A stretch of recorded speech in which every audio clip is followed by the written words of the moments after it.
if you are looking for the meaning of life.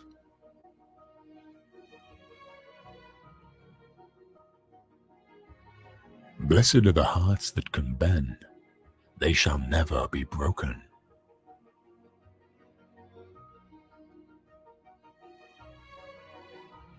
Don't walk in front of me, I may not follow. Don't walk behind me, I may not lead. Walk beside me, just be my friend.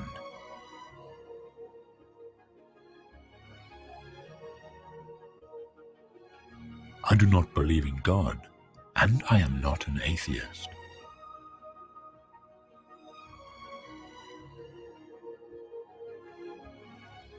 There can be no question of holding forth on ethics. I have seen that people behave badly with great morality, and I note every day that integrity has no need of rules.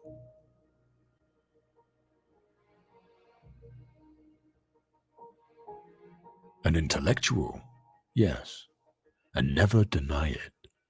An intellectual is someone whose mind watches itself. I like this because I am happy to be both halves, the watcher and the watched. Can they be brought together? This is a practical question. We must get down to it.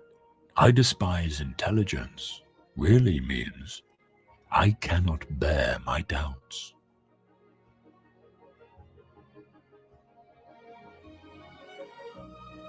In the world, there is parallel to the force of death and constraint, an enormous force of persuasion that is called culture.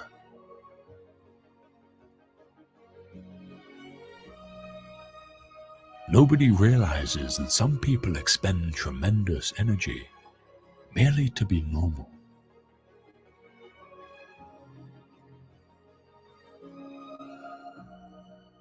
Get scared, it will do you good.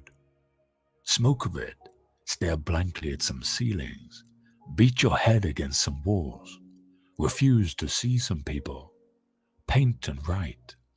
Get scared some more, allow your little mind to do nothing but function. Stay inside, go out. I don't care what you'll do, but stay scared as hell. You'll never be able to experience everything, so please do poetical justice to your soul and simply experience yourself.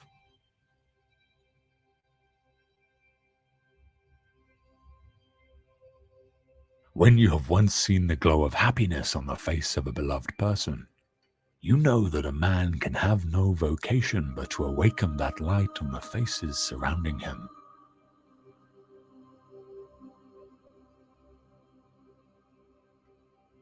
The only way to deal with an unfree world is to become so absolutely free that your very existence is an act of rebellion.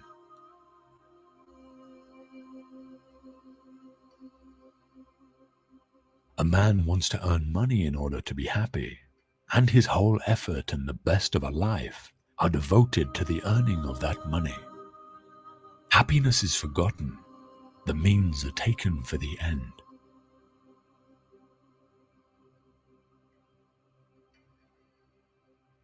Find meaning. Distinguish melancholy from sadness. Go out for a walk. It doesn't have to be a romantic walk in the park. Spring at its most spectacular moment. Flowers and smells and outstanding poetical imagery smoothly transferring you into another world.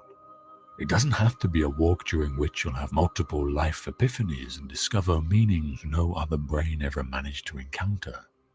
Do not be afraid spending quality time by yourself. Find meaning or don't find meaning, but still some time and give it freely and exclusively to your own self. Opt for privacy and solitude.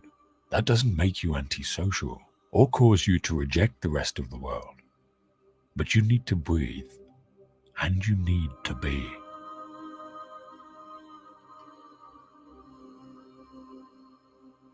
The evil in the world comes almost always from ignorance, and goodwill can cause as much damage as ill will if it is not enlightened. People are most often good than bad, though in fact that is not the question. but they are more or less ignorant, and this is what one calls vice or virtue. The most appalling vice being the ignorance that thinks it knows everything, and which consequently authorizes itself to kill. The murderer's soul is blind, and there is no true goodness or fine love without the greatest possible degree of clear-sightedness.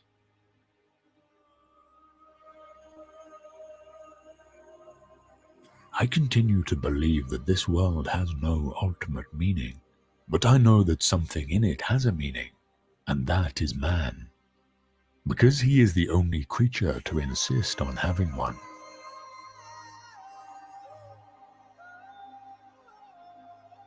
People hasten to judge in order not to be judged themselves.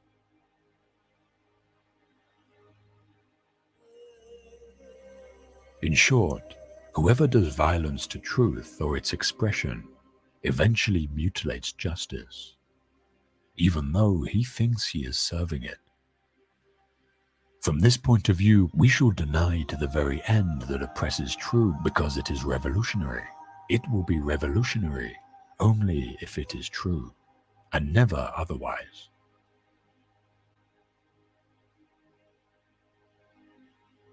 Man is the only creature who refuses to be what he is.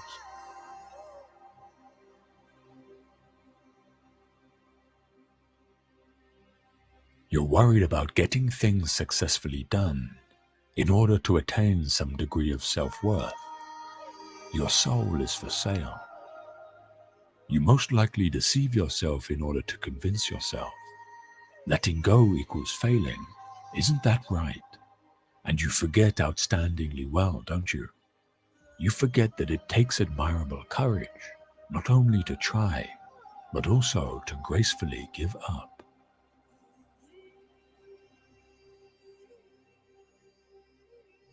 Men are never convinced of your reasons, of your sincerity, of the seriousness of your sufferings except by your death.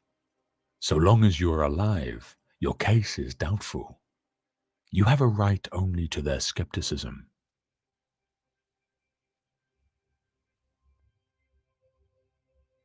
Beauty is unbearable, drives us to despair, offering us for a minute the glimpse of an eternity we should like to stretch out over the whole of time.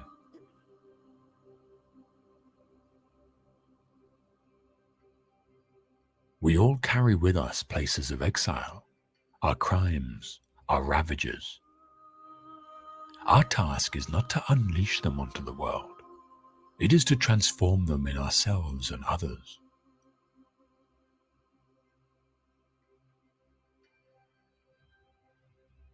We rarely confide in those who are better than we. Rather, we are more inclined to flee their society. Most often, on the other hand, we confess to those who are like us and who share our weaknesses. Hence, we don't want to improve ourselves and be bettered, for we should first have to be judged in default. We merely wish to be pitied and encouraged in the course we have chosen. In short, we should like at the same time to cease being guilty and yet not to make the effort of cleansing ourselves.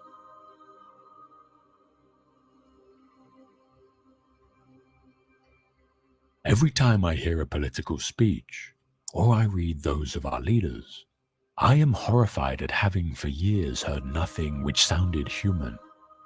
It is always the same words telling the same lies. And the fact that men accept this, that the people's anger has not destroyed these hollow clowns, strikes me as proof that men attribute no importance to the way they are governed, that they gamble, yes, gamble, with a whole part of their life and their so-called vital interests.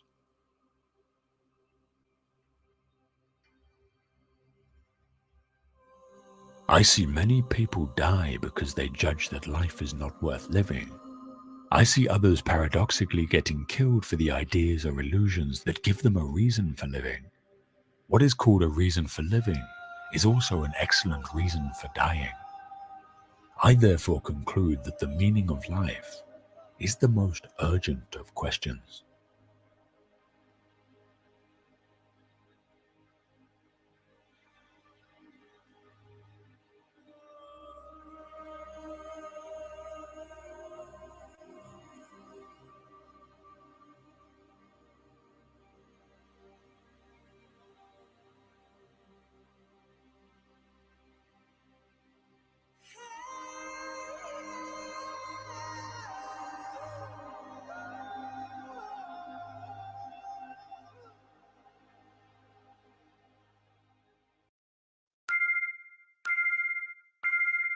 Paulie, why do you care so much about dying on this hill and fighting this battle of traveling freely?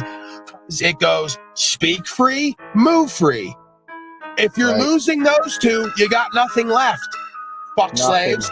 If you can't speak freely and move freely, you're a fucking prisoner. Don't you get that? The thing is it's not about the land you got. It's like the rights you got, the property you got, whatever extends off you. It's about getting, keeping, and having it in the sense of the status and jurisdiction, not in the sense of, the prideful, egotistical state of consciousness. So tell me all about how you're going to have $1,000 piece of land or a $10 million piece of land, but you really don't own it because you got to pay taxes on it. When are we going to address the law of the land versus statute, policy, and code? Hello? That's what brought us into this interaction. Remember? They don't have a right, nor is it sound procedure to possess or to try to take tribute from land that is supposed to be owned and controlled and at the whim of the man or the woman who's claiming such and has the documentation and record to prove it. This is absurd. So when are you folks going to activate your conviction in your mind and heart, first and foremost, and say, this is bizarre, this is incorrect behavior, I'm not interested what the code even says. I want to have a conversation with my servants, with my representatives. I want to know how this benefits me. And if it doesn't benefit me, it's a detriment to me. How could that be lawful? So when are folks going to take a stand? When are they going to put the proper status and jurisdiction on record? When are they going to make their claim? Or do conditional acceptance with these state of agents and say, I'll accept everything and even pay you twice as much as what you're asking for. If you would just substantiate your motherfucking claim in something that is sensible and lawful, show it to me. When are you going to do that? Because I don't see how much land and whatever the fuck else you're going to get and avoid that experience and ever feel like a real man or woman here, a real American, a real Canadian. I think you're always going to know in the back of your mind or in your subconscious you're a bitch-ass slave and never rose to the occasion. Because you're too scared of having to go sit with yourself in a box, which has been done from the beginning of time by everyone, including the man you all say you worship and started societies off of. I'm waiting. That thing is waiting. You're all quietly desperate and waiting for the inevitable to take hold of you anyway. Why not activate and do something different today? I'm just asking questions. If you're tacitly agreeing with a presumption and assumption and you're not rebutting it or asking for the delegation of authority and the facts of the matter, you're already pimped. Call it a day. Just go be a good fucking hoe and live the rest of your life from that venue and that status. I'm not mad at it. It only increases my value and rarity with the universal force and with the people. So go ahead, be a good pet slave, submissive, broken hoe, and do what the fuck you're told to do. And hope that you die with enough representations of value to make you feel like a human fucking being. I'm down with it. You like it, I love it.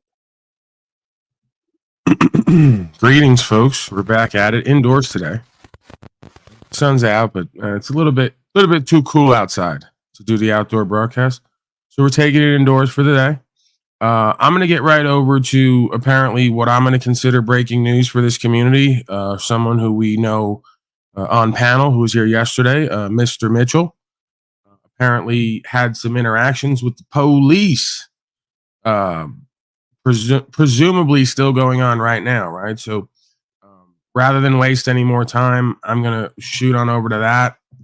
If you folks want to come on up and join me, we've been having some good energy here past week or so. I mean, we've had good energy here from the beginning. Let's just, I'm trying to be diplomatic and humble, but, last week or so, pretty fire broadcast, running the numbers up, good conversation, good energy, the whole thing. So, yeah, feel free to join if you just want to ride shotgun or if you got questions, comments, concerns, narratives. I know that we're still on the colorism thing, apparently, which is great in a way because it lets us all talk about ideas and subjects that may be sensitive and also create clarity and potentially solutions. All right, enough jibber jabber. I pity the fool. I'm going to get on over to Mitchell live as of moments ago, interacting with policy enforcement. What's that? That's a stop sign. What's that above it? What's that denote? What's that symbol on the left?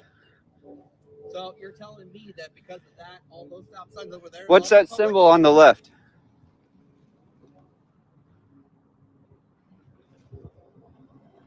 Now, are you still going to stand by that this is sidewalk is private? Because that's against the law. Until you're all That's the way against over the there, law. So, what's your name? You're going to keep interrupting. Identify yourself. I already identified myself. No, you didn't. Yeah, I did. What's your name? No, I'll give you my name. Yeah, identify yourself. No, I don't. What's your name? What's your name? I don't have to tell you. I don't tell you either. Yeah, you do. See how that works? Yep. Work goes both ways. No, it doesn't. Yeah, it doesn't. I'm not a servant. Okay. You can First Amendment. I'm in private. I'm private. You're not.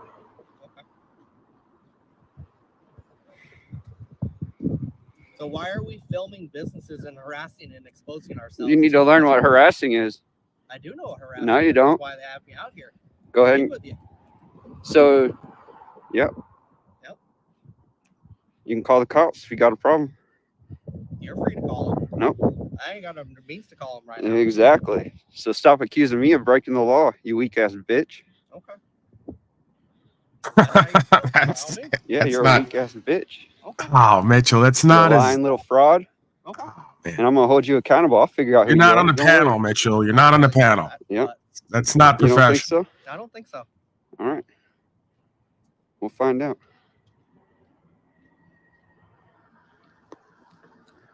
I'm pretty sure somewhere in here he told him he's going to fuck his wife too, which probably not the most honorable, good faith professional. Easy these days.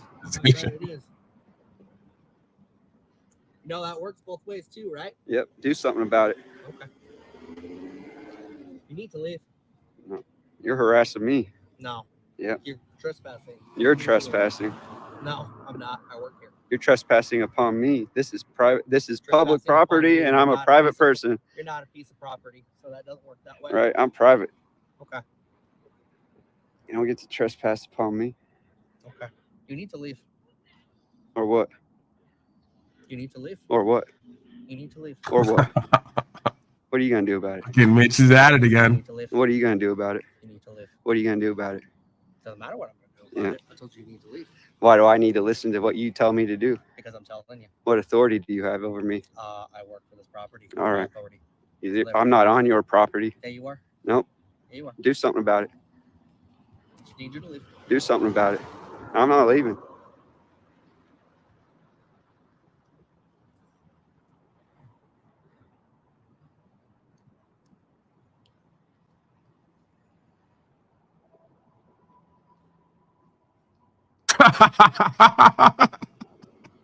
Fucking look on that guy's face. Oh man, it's like you just this is all over. It really is. This is where we're at. Original. That's pretty. How old are you? Your mom. Where's your wife at? Why does that matter? She's probably fucking a real man. Okay. Does that make you feel tough just because you can film me? You're a weak ass bitch. Does it make you feel tough because you think you can tell me to leave? No. Never said so that. do something about it. Because I'm not going to do what you tell me. I need you to leave. So do something about it. I need you to leave. Do something about it. I am doing something about it. No, you're not. You to leave. Or what? You need to leave. Or what? You need to leave. What are you going to do about it? I'm not leaving.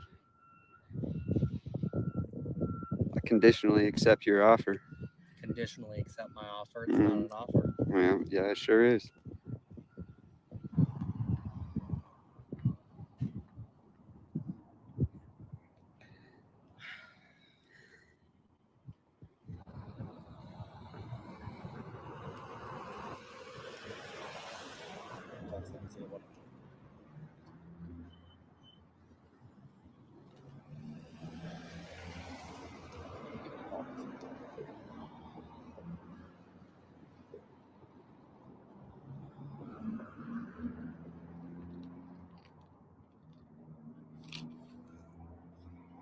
Need to leave.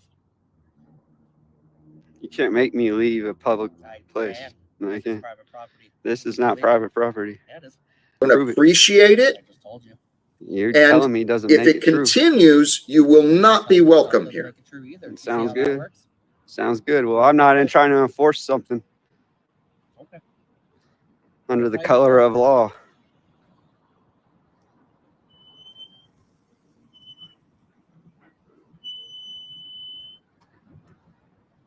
You could just leave and avoid yourself all the trouble, but What trouble? That's you. trespassing. Oh yeah, this is trespassing? Yeah. Well, we'll find out if this is public street or not. Okay. Hey, where are you at? Out with the guy here now, out in front of the vet hospital. He was in the Whole Foods parking lot. He bought the coffee from the Whole Foods. I told him that he needed to remove his vehicle from the parking lot. He did so willingly, but now he's standing out on the corner of the vet hospital, filming with 2 cell phones and refusing to leave.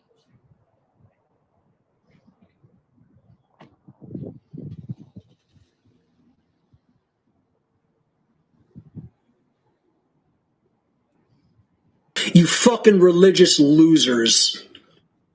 Yeah, because he seems to think it's public street right here. I've told him several times that it's not. Okay, cool.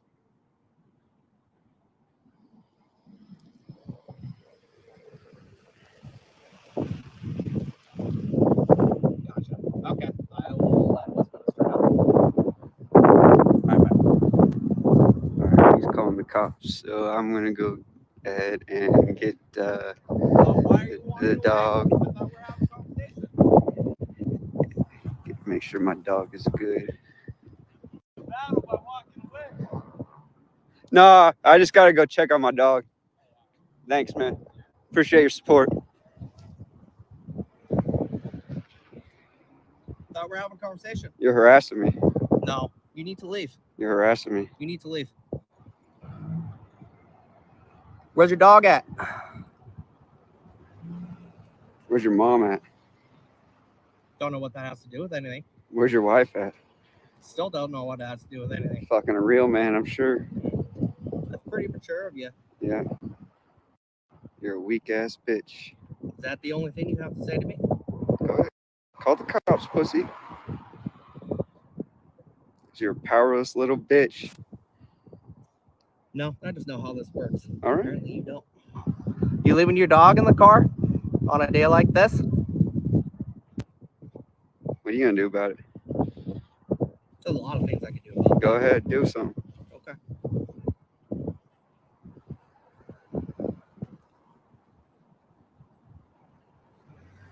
You fucking religious losers. Fuck you. Fuck your bullshit religion. Fuck the Pope.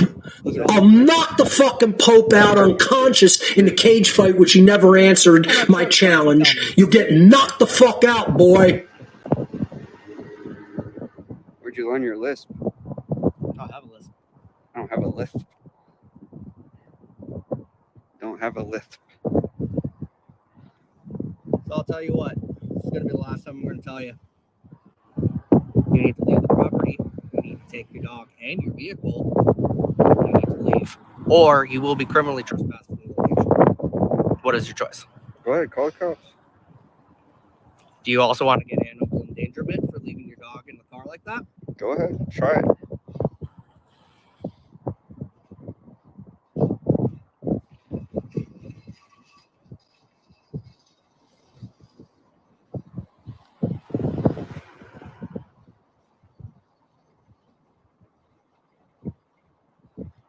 I'm gonna go check on your wife. Okay. You know where she's at?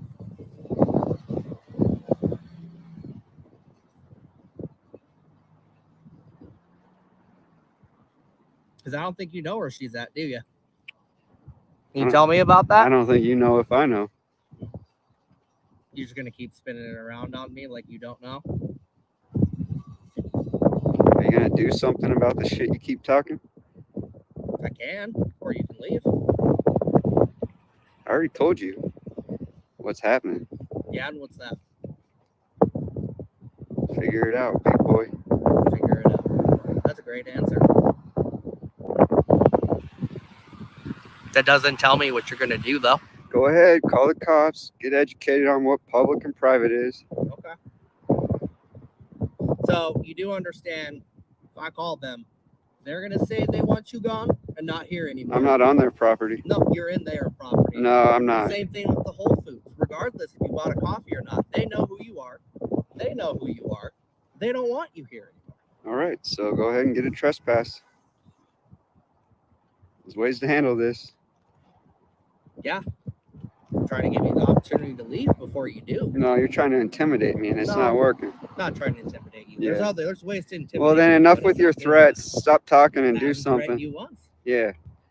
Yeah, Do you have. feel threatened? Is that why you're shaking? Yeah, you threatened me with criminal trespass? Yeah, that's the law. No, it's not. Learn the law. Okay. You're not law What enforcement. is the law for criminal trespass then? Call the cops and figure it out. I don't I have know any the law. obligation or duty to train you, pussy. Okay. You don't pay me You enough. want to tell me I'm doing something You don't wrong, pay why me don't you enough. take the opportunity? You don't pay me enough. Why don't you substantiate your claims that I'm on private property? substantiate the claims. Yes. This big vocabulary make you feel big and bad. Does your Tough. lisp make you feel? Stop spitting on me, you Not little spitting bitch. on Yeah, you. you just spit on me. Then you can back up. No, you approached me. Yeah, because you need to leave. Right. I don't have any duty to escape your spit. Okay. Again, does big words make you feel big and bad and tough? Is that what it is? Keep deflecting. Don't This isn't spit on me deflecting, I'm again, asking you a pussy. question. Control your spit, bitch. Okay. I am controlling my spit. I haven't spit on you once. Yes, you have. No. Yes, you Maybe have. if you were more than 6 inches from my face, then You probably could. got close to me, No, pussy. you kept stepping up to me. No, I turned around to you approaching me. Yeah, because we're having a conversation. And you All right, walked I'll away. back the fuck up and we'll Okay. see what you do, pussy. Yeah. Exactly. You're I'll gonna give get you right all back the in my fucking face, just like you accused me of doing, because you're a weak ass bitch. Mm. Now do something. Where's your car at? Do something. Where's your car at? Do something. Where's your car at? Do something. You're not going to answer the question? I'm gonna go check on your wife. Okay. Again, that's real mature of you. Yeah. My wife will probably knock you right out. She don't touch people. Yeah. She don't mess with people that talk That's to not her what all she the said time. last night. Okay. That's kind of odd. Because I was in bed with her last night. Yeah, I'm so sure. Kind of odd. Got my sloppy seconds. That's what you want to call them, man. That's what helps you sleep at night, by all means.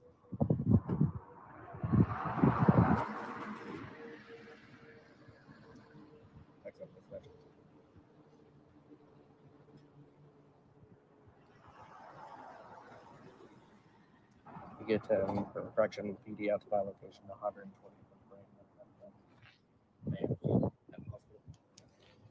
Where are you going? Every time I tell them to call PD, you Go ahead. I'm not scared of the police, Okay. Why are you walking away from me then? so I don't catch your herpes. No. Okay. And to prove that you're harassing me. No, I'm following you off. This is public, buddy. Not.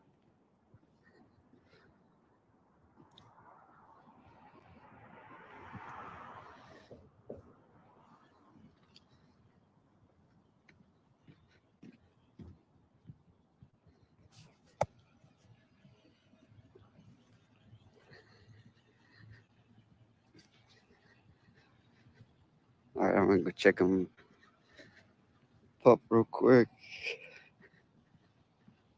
All right, some folks need attention. It was only a matter of time. Snafu, Snaps, and Goblin. What's going on? Well, I'm here to address your Nazi mod O'Shea, who seems to think it's cute fucking blocking Nazi Yeah, even I'm in your not going chat. to do this with both of you, okay? I'm telling you both right now. He's got a mod. He's not going to play with you in my chat because he's I'm got not issues with immune. you out. No, it's fine. Why It's the fuck- fine. I'm not going to do this. You guys aren't going to fucking middleman ragdoll this place and this channel instead of working together to support me and what we do here. I'm sick of the way you motherfuckers get down. You act like loser failures, and that's why you could never run with me or anyone who's going to be successful if they're not already. Cut the fucking games. Stop going after O'Shea and getting the black community on him if you're not doing a bit non-bit, because it's fucking pathetic. You're acting like Slow State and Cynthia and all the rest of these clowns now, following him around, going everywhere, putting shit on his name, trying to get out ahead of whatever the fuck he's doing that's creating conversation and bringing numbers. And O'Shea, don't fuck with him in my chat. You don't ever ban or block anybody. If you're banning and blocking him, it's because you got a personal issue with him. Get the fuck up here, talk to Snafu Snaps, work out the personal issue, and let's move on. Every fucking time we get on a movement here and got good conversation and want to run up numbers, you all want to start attacking each other. What the fuck is that movie? They had a movie like that where everybody trains together and then they go to war and the people all start attacking their own people. This is where we're at, right? This is why you fucks will never be successful in anything. This is why you're a fucking embarrassment. And this is why motherfuckers who have a team and are on a movement think you're a fucking joke. So why is it subconsciously you have to self-sabotage and sabotage everyone else as soon as something starts happening? Year and a half, you motherfuckers will sit around and not do shit or say shit, not have a problem. Soon as something starts happening and numbers start running up, the agents from within start coming out to undo it and fuck with it and start tearing it both sides from the middle. What's the point of that, bro? Could you substantiate that to me? I know that's a big word for the cop on the street. Could you substantiate to me why this pattern happens with some folks almost consistently who never have numbers, never get value, never have content? Why is that?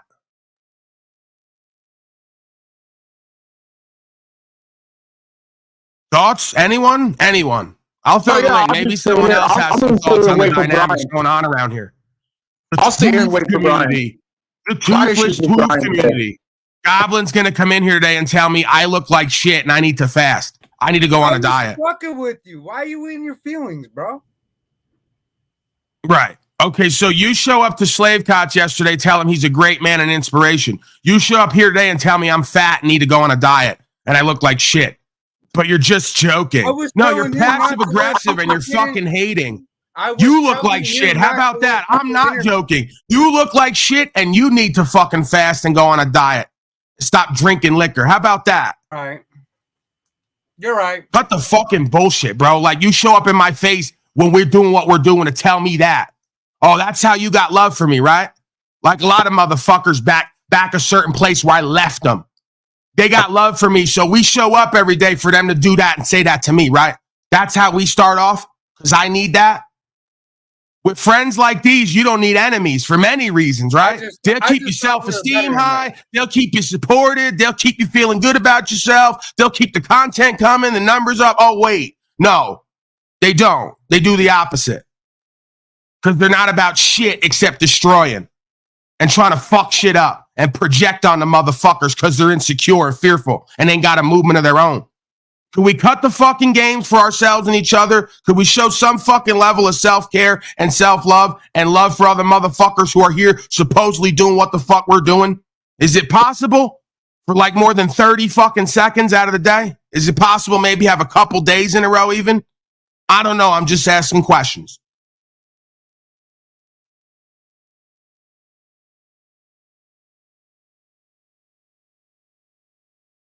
Snafu Snaps, your thoughts on why all of a sudden you need to attack Brian O'Shea and get all these channels against him and try to get him stricken? Yeah. I said, I'm here to just wait for O'Shea. I have no issues with you, the channel, anything else. My issues with O'Shea, and we can talk like you said. I'll wait till his bitch ass comes up. He's doing either, right? This is what you all do. You all, I can't look to anybody on here ever consistently to be consistent and to just have a fucking program and a plan and to just run the play. So I don't know. O'Shea's restreaming right now. Great. I tell him come over here on the channel. He's not here. You're here now. He don't come up. Like it's like I gotta constantly watch everyone and figure out what their latest fucking game is or twist is. Right? It's like we don't know what to do. Every day we show up, we're at special class. Nobody knows what to do. Paulie goes live the same fucking time, 500 days straight. We have the conversations. Everybody says they love it. They get value from it. They're part of it. Maybe I do a lot of talking, whatever. And then it's like, but every day we have to look around and go, who's insecure and fearful today? Who's self-doubting? Who don't know what to do, when, why, and how? Who's going to immediately just switch up and do something different to prove they have personal choice? Like we didn't know that. Soon as everything's like going somewhere. It's the same thing like when you get with a toxic bitch. Soon as everything starts going great and finding its position and everybody's kind of, peaceful and co-creative and all the rest of it, they got to throw something at it that hasn't been there before just to fuck everything up and put everybody on their heels. They just can't keep an energy, can't keep a fucking habit. Can't keep a structure, can't keep a program and a process and run it 1,000 days straight. Can't do it. Oh, Yes, Mr. Goblin. I wouldn't have said it if I thought it was going to offend you, bro. It's not about that, bro. It's just that every time I see certain people, I got to try to read them on where they're at today and how they're going to fuck with themselves or me. And for what? Right? It's not even about me being offended, bro. I'm not in love with myself as an imagery, as a physicality. You might be giving me a good word that I already know I need. But the point is, I show up and that's what you say to me. Like that's where we're at. Some passive aggressive talking down on me. Like I need that. I got a mirror, bro. I can look in it. I came to correct it, and I'm not drunk today, right now. All right, well, listen, bro. Like I said, it is what it is. You know, I've been called a lot worse. You know, I'm not in my feelers, so to speak, about the comment or about how I look. I'm just pointing out a dynamic that I deal with people on here and off here day to day. And it's like I got to constantly be everybody's fucking daddy. Read them, refocus them, realign them, remind them. At a certain point, it gets to be a bit burdening when we don't have to do that. It's obvious we don't. I guess we do because everyone can't get out of their own fucking way day after day. Is what I've learned here, right? So I guess I'm here to do work with that rather than like yell about it or, you know, critique it. Like, I guess that's just, I have to accept that's part of what my work is in this realm to do, whether I liked it or wanted it or not. It's just like what it is. Your broadcast is actually doing great. I only hit the link to come up to correct the record, man, because I thought you were in your feelings, man. No, I listen, bro. Like I said, I appreciate you, Goblin, and I enjoy seeing you and Snaps and all the cast of characters here until we have to play these fucking passive-aggressive, insecure, self-doubting, fearful, projecting games day after day, month after month, year after year. Like, when can we just come to a place of, okay, we understand ourselves and each other, we know what the fuck we're here to do, and carry on with it? We always got to have this fucking extra bullshit, which at times, okay, it's content, you know, for whatever that's worth. But is it really? Like, or is it just not another evidentiary indictment on who and what we all are on some level and how we're fucking up ourselves and each other and our lives in this world? Because that's all I see when I look at it. Like, forgive me if I'm passionate, but that's all I see when I look around every corner is our fucking individual and collective dysfunction that's like leading us to downturns individually and collectively. It's just evident to me all across the board. And again, maybe I'm projecting, maybe I'm saying something that's not in alignment and I'm talking about me and acting like it's everybody else. I'm open to it, but I can't see where I'm incorrect. So No, if you got an answer relevant. of someone else, let me know. It's all relevant, Paul. All right, so where are we going with this? Snafu Snap specifically. Brian O'Shea, for some reason, hasn't come up. He's restreaming, but he hasn't come up. I'm here to do what we normally do, but Brian's a fucking bitch ass. Dude, he could have came up here now. He's restreaming. He knows what I want. He ain't even gonna come. I'm pissed because he's starting to block me when I'm talking to other people in your chat. Not even talking about bullshit because he's into fillers. He's gonna block and not see me in others' chats, not just. I don't care about his channel, his chat, but when he started blocking not to me in yours, you know, talking to Jeeps or PX or anyone saying, hey, what's up? Fuck you, Brian O'Shea. I'm going to show you the digital experience, you piece of shit. Right. So the reality is, this is, again, like with Hank yesterday, why I just have to cut people off time to time, and then they want to keep emailing me or keep feeling shit and I go, listen, I'm sure you understand I have a right to set boundaries because I can't work with people and show up with people who are like hot and cold day to day, just lukewarm half the time, blowing in the wind, fair weather friends, don't know how to create content, don't know where to be for the conversation. I just can't do it, but I have to do it. See what I just did there? I can't do it, but I have to do it because it's going to continue. Let's be clear about it. I know that. I guess I'm venting right now. I'm venting with frustration at the just complete incompetence, incapability, and transigence, just feelers and thoughts and beliefs that just get in our own way consistently, projected onto others that lead to reactionary behaviors and consequences that just don't amount to anything. Just cycling and spinning, tearing yourselves and each other apart over fucking feelers and beliefs, because half this shit is about you and Brian having your own fucking channels, wanting numbers and whatever the fuck else that comes with it. You're not getting as much of that as maybe you want, or it will be at some point. So now we're going to play power games with yourselves, each other. You're going to throw me into the mix. It's just every fucking time, man.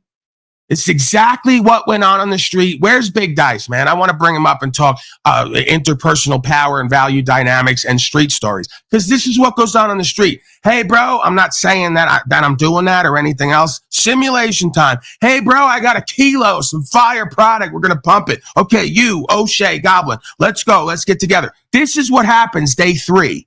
This is what happens day year and a half. We can't push the product. We can't have an interaction with the public. We can't do what the fuck we came to do because this crap is going on consistently. Everybody can't get out of their own thoughts, feelings, beliefs, and reactions to do what the fuck they need to do. They can't manage their time, energy, and attention properly to do what they need to do. They can't reinvest back in themselves or collaborate with others who got a movement to do what they need to do. This is why you go to any neighborhood, and I don't care who it is, who's a visionary or has some blueprint or program or some level of success or results, everyone around them is going to fuck it up for them, almost purposely, it would seem. Instead, embody what that motherfucker's doing and rise to the occasion. They're going to sit around together and figure out how to fuck it up, doing the opposite. Paul. Yes, sir. Can we get back to the program?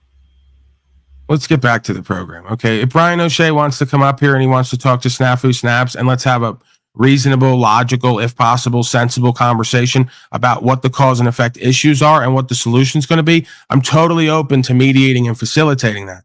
If Brian O'Shea, for whatever reason, I'm not going to project again, because, you know, now I got Hank telling me I'm abusing Brian O'Shea. He's playing power games behind the scenes. You got a whole bunch of folks who want to be in everybody's DMs and talk to everyone privately and publicly and just try to manipulate.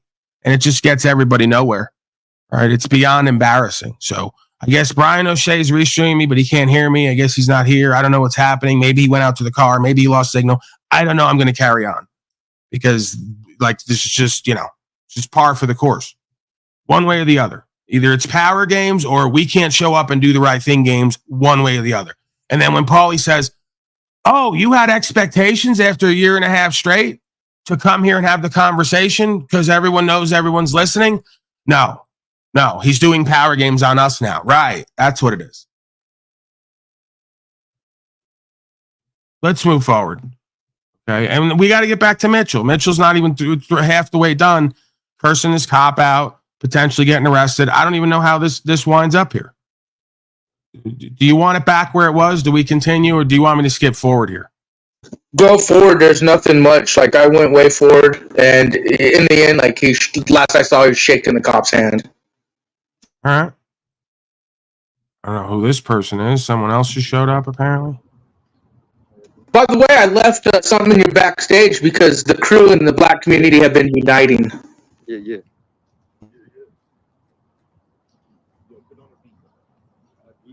Can you rap? I thought the gangster could. Is it because he's Mexican? No, he said we're gonna keep it a Broomfield, boy. Bitch are also public easements, and this is not a part of private property. If I have to go down to the city and get the property lines and stuff like that, I've done that before to determine that. But I just I'm not calling the cops. I'm not creating controversy with her. I'm not creating scenes. All I'm doing is documenting the situation to protect myself, because as this gentleman said, now a new claim has come up that I flashed them. So if they have evidence of that. Hey, I'm Officer Clark. Hey, what's up, man? I just walked up. You saw me walk up. So I didn't catch the whole story. Yeah. I started out over there. I understand there's always two sides to it. Sure, for sure. So first off, what would you like me to call you? Mitchell's fine. Mitchell? Okay. So I understand there was an incident last week with a car in like a door ding. No, it happened a couple months ago. Correct. Yeah. It was a couple months ago, but then something else happened last week. Nothing happened. She just tried to enforce trespassing. She liked to park next to me. Mm-hmm. So I parked at the Whole Foods because I'm a regular customer there. They like to park there. So she didn't like me being there. So she called to have me trespassed. When you guys didn't trespass me, She went into Whole Foods to ask them if they would trespass me. They said no, presumably, because then I went in right after that and got express permission. From Whole Foods? Yeah. And so it sounds like you're pretty well versed with some of this stuff. Yeah. Their concern was that you were walking towards the business and they thought you were going to come in. I'm not going in the business. And so they wanted me to make it clear to you that you're not welcome in that particular business. That's perfectly fine. Okay. And obviously we're all recording here. So Yeah. we can all agree that you understand you're not supposed to go into that business at all. I respect that. Okay. That sounds good. Mitchell, do you mind if I get your last name? No, I'm not going to provide that. Okay. All right. All right, man. You want to shake hands? Yeah, we can shake hands. All I right. don't care. Cool. But I want you to understand if they call and say that you were in that business, Then that's arrestable offense for sure. That's criminal trespassing. I get it. Okay. I had no problem with that. And then you're representative of Whole Foods, right? I'm representative of the entire property. Okay. It's the entire strip. So this part does get a little weird. They do want Yeah, I'm getting tired of this fucking rap too. All the tards who just keep repeating shit. And then, whatever. Mitchell's like at the point where he's probably tired of having to correct them and he may not even be thinking of it. It's not private property. It's a public service accommodation until you lock the doors. Then it becomes private property. You can't trespass somebody from a public service accommodation because you don't like them or don't think they belong there. Right? We're not going back to these times, right? Oh, we got a black man in here. We don't like him, so we're going to deny him service. We're not doing that. That's the whole point of the federal code and the rest of it, to teach these slaves how to live within a law of equity and to not be fucking bigoted, racist, defamatory, divided, and all the rest of it. Yes, Goblin. I just wanted to share an experience with you guys. There was a 24-hour grocery store in the town nearby, which now they closed at like 10 or whatever. But anyways, I was homeless. I was living in my vehicle in the parking lot. And even after they closed, nobody ever gave me an issue, even the authority. Well, yeah, I'm speaking to the idea that all these people keep repeating Fox Noise talking points where they say every place where there's an owner and a manager and whatever else is like private property. And it's not. It's open to the public. It's a public service accommodation. That's U.S. Code and UCC. That's the codified original public law, which you could argue is written onto our heart first and foremost. That comes down to the rankings of the trust, the Constitution, the establishment of the idea of a country or a nation. So the bottom line is we are now at a point we're so deep in where you have to teach people not to discriminate against people and just try to throw them out with armed men because you don't like them or how they're living or what they're doing, right? So we need to get this back in alignment. It's not private property. It's a public service accommodation. They have a duty to serve the public, an obligation to serve the public. Unless there is a breach of the peace or there's a direct threat. Just like they try to do, no shoes, no shirt, no service. You get the right attorney slave in there, and he's going to tell you, I don't give a fuck what you claim. How about this African prince who just came here? He walks around in $1 million worth of jewelry with nothing on his feet. You're going to try to deny him service when he walks into 7-Eleven for having no shoes on? Please do it, because we're going to sue the fuck out of you. It's just completely ridiculous. You can't arbitrarily dictate what someone else's cultural appropriation is, what their ethics are, what their garments are going to be or not. You can't do that. And if you discriminate against people because of their choice of how they want to take themselves around, if they're not in breach of the peace or a direct threat of the public, you will be dealt with lawfully. That means you're going to get taken to court, you're going to get sued, and you're going to lose because it's already been fucking established. You don't have a right to tell anyone else outside of your society how they're going to live. And in every society, there's a hierarchy. The hierarchy has already been established on this society we're speaking of. I'm not a part of it, technically, at this point. I'm observing and commenting. Okay, it's already been ruled on. You're not to discriminate to people when you're in a public service capacity. If you do, you're subject to lawsuit. Give a fuck what your beliefs, ideologies, thoughts, and feelings are. Learn how to be equitable. Learn how to fucking stop being a bunch of Kens and Karens, like they like to say. Everybody's got a cause. Everybody's got something to feel. Everyone's going to tell everybody else what to do and how to be and how to live. For what reason? Like, this is how we do good business, right? This is, slave. Yes, Goblin Creature. I just wanted to let you know that I'm satisfied that this conversation is taking place, especially being at a point in history when a lot of people are going to become homeless. Go ahead. Well, yeah, I mean, I guess you could argue that. I don't see homelessness doing a 180 anytime soon. If anything, it's probably going to get worse, like it has been many areas. Tent cities going up left and right. Again, there's seemingly reasons for all of this stuff. You know, they say life is unfair. I argue the majority of the time, life is very fair. You get what you give, right? And you can't give and get if there's no understanding, and there's no equity, and there's no equal consideration in terms and conditions. So, no, I'm not doing communism there. Right? When I say equal terms and equitable standing and conditions, I'm talking about mostly the aptitude and the application.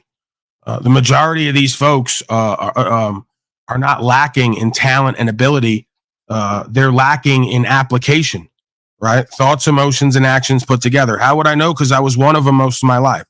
So what we call oftentimes mental and emotional illness, I believe can be treated, right, with the way that we live and the things that we practice and the thoughts and emotions we choose versus what we surrender.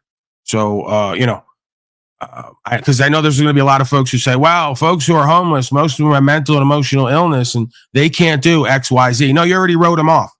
That's the problem. They already wrote themselves off and you wrote them off, and it's just getting worse. Right? We have to create a culture and a society, quote unquote, a community where folks are enriched and they're nurtured and they're given an understanding, right? And first they have to want that. That's the most important and hardest thing to achieve, is to get somebody to want something in life. You can't want it for them. So even if all the services, the understanding, the application, the results was all available, a motherfucker has to want to do and be and have better. If not, they ain't going nowhere in this life, spiritually, metaphysically, or physically. Your thoughts, Snafu Snaps Goblin, before we, I guess, get back to it limited, and then I'm going to move on. I wasn't trying to cut off Snafu, but I did want to say, what you spoke on regarding people that wrote themselves off and then others writing them off as well, that's definitely a real thing. I am an example of that, and I just wanted to let it be known that when other people write other people off, you're judging a book by its cover, and you might have discernment, but still just look into the situation. You know what I mean? Like, just like what you were saying, Paul, a lot of people, they have talent, experiences, and it's crazy, man. I feel like people are being locked out. You know what I mean? I just want to share that. Well, yeah, I mean, as you know, right, if you can see both sides of it at times, there's the truer self and then the false self. And you got a lot of folks living most of their life in the false self. They doubt themselves. They're fearful of themselves and what they can do or can't do. They're afraid to fail, afraid to succeed, right? So truer self at certain moments, oftentimes folks got to use drugs to get to that. You'll have folks who don't believe in themselves at all, who they go to take drugs, and for whatever reason, they kind of are able to surrender and drop all those fears, those insecurities, those self-doubts, right? Now, that could be a positive side effect or a negative one, right? But again, I believe that's what a lot of these drugs are for. They're oftentimes for folks who are down and out. They got nowhere else to go. Without any kind of radical change, they're just going to wind up killing themselves or someone else, or wind up in prison, or just living a life of... No, I understand that, but I'm saying from my own walk, there's a fine line between escapism and reformation, in a sense, right? To just throw out psychoactives as if they aren't a tool, in a sense. Like, I believe a lot of these plants and herbs are put here as tools for us to have the experience, so that when we go back to base conscious, we could say, oh, there is a world in me. I was going to say out there, but everything out there is an extension of in here. So there is a world in here, a place in here where I could go to and surrender and be happy, right? Like the intro says, there is a place inside of me that is an eternal summer, not subject to the winter, right? Something along those lines. So we all have to discover that place inside of ourselves in order to bring that into the world and do and be whoever we're meant to do and be, whoever, whatever we're meant to do and be. But oftentimes I think, that space inside of the beingness is not observed. It's not found. It's not the respite, so to speak, right?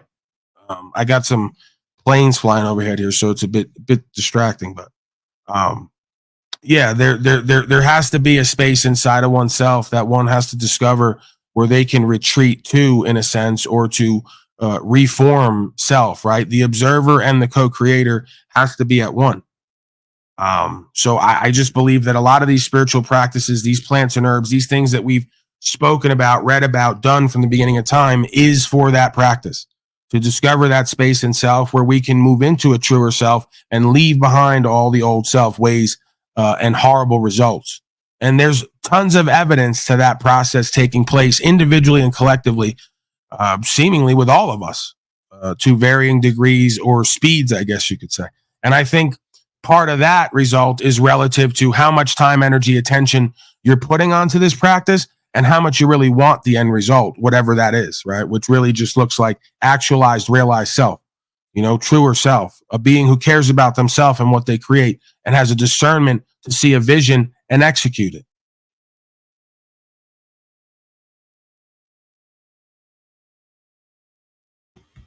All right, well, I think Timmy, real quick, but I think Timmy's down there, Emmanuel. If you guys want to come up and you got anything you want to speak about, any of your own personal experiences, if you got questions, comments, concerns, legal, lawful issues, yeah, I'm pretty open today. So, whatever you want to do. If not, I think I'm gonna, let me see here. I think I'm gonna hit we still got Mitchell here. Did we get a conclusion on that? I think we pretty much did. They shook hands. Looks like he walked off, so I think that's pretty much that. I'll put that to bed. We got a Brian O'Shea here getting cursed out by some black folks again. This is becoming a more and more common theme. I guess we could look at maybe a couple moments of that.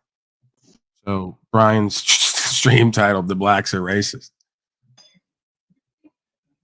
Or should I keep it toned down? I want you to keep it toned down because I want everybody to be respectful and I want them to respect you. Okay, so let's say I'm attracted to someone and I want to sleep with them. Oh, he didn't get cursed out in this one. Single? This isn't the right one, Snafu Snaps. This is where you came up and insulted him. Told this woman he's a racist. Yeah, that's why I had this. Yeah, he's absolutely a racist Nazi. I stand by what you're up to. Look what you're up to. He's gonna call me a racist. You could bring him up. He'll just be like, Brian's a racist and he drinks his pee. That's what he's gonna say. So taking sides against the family now. Don't y'all behave yourself up here now. Not my family. He broke bad.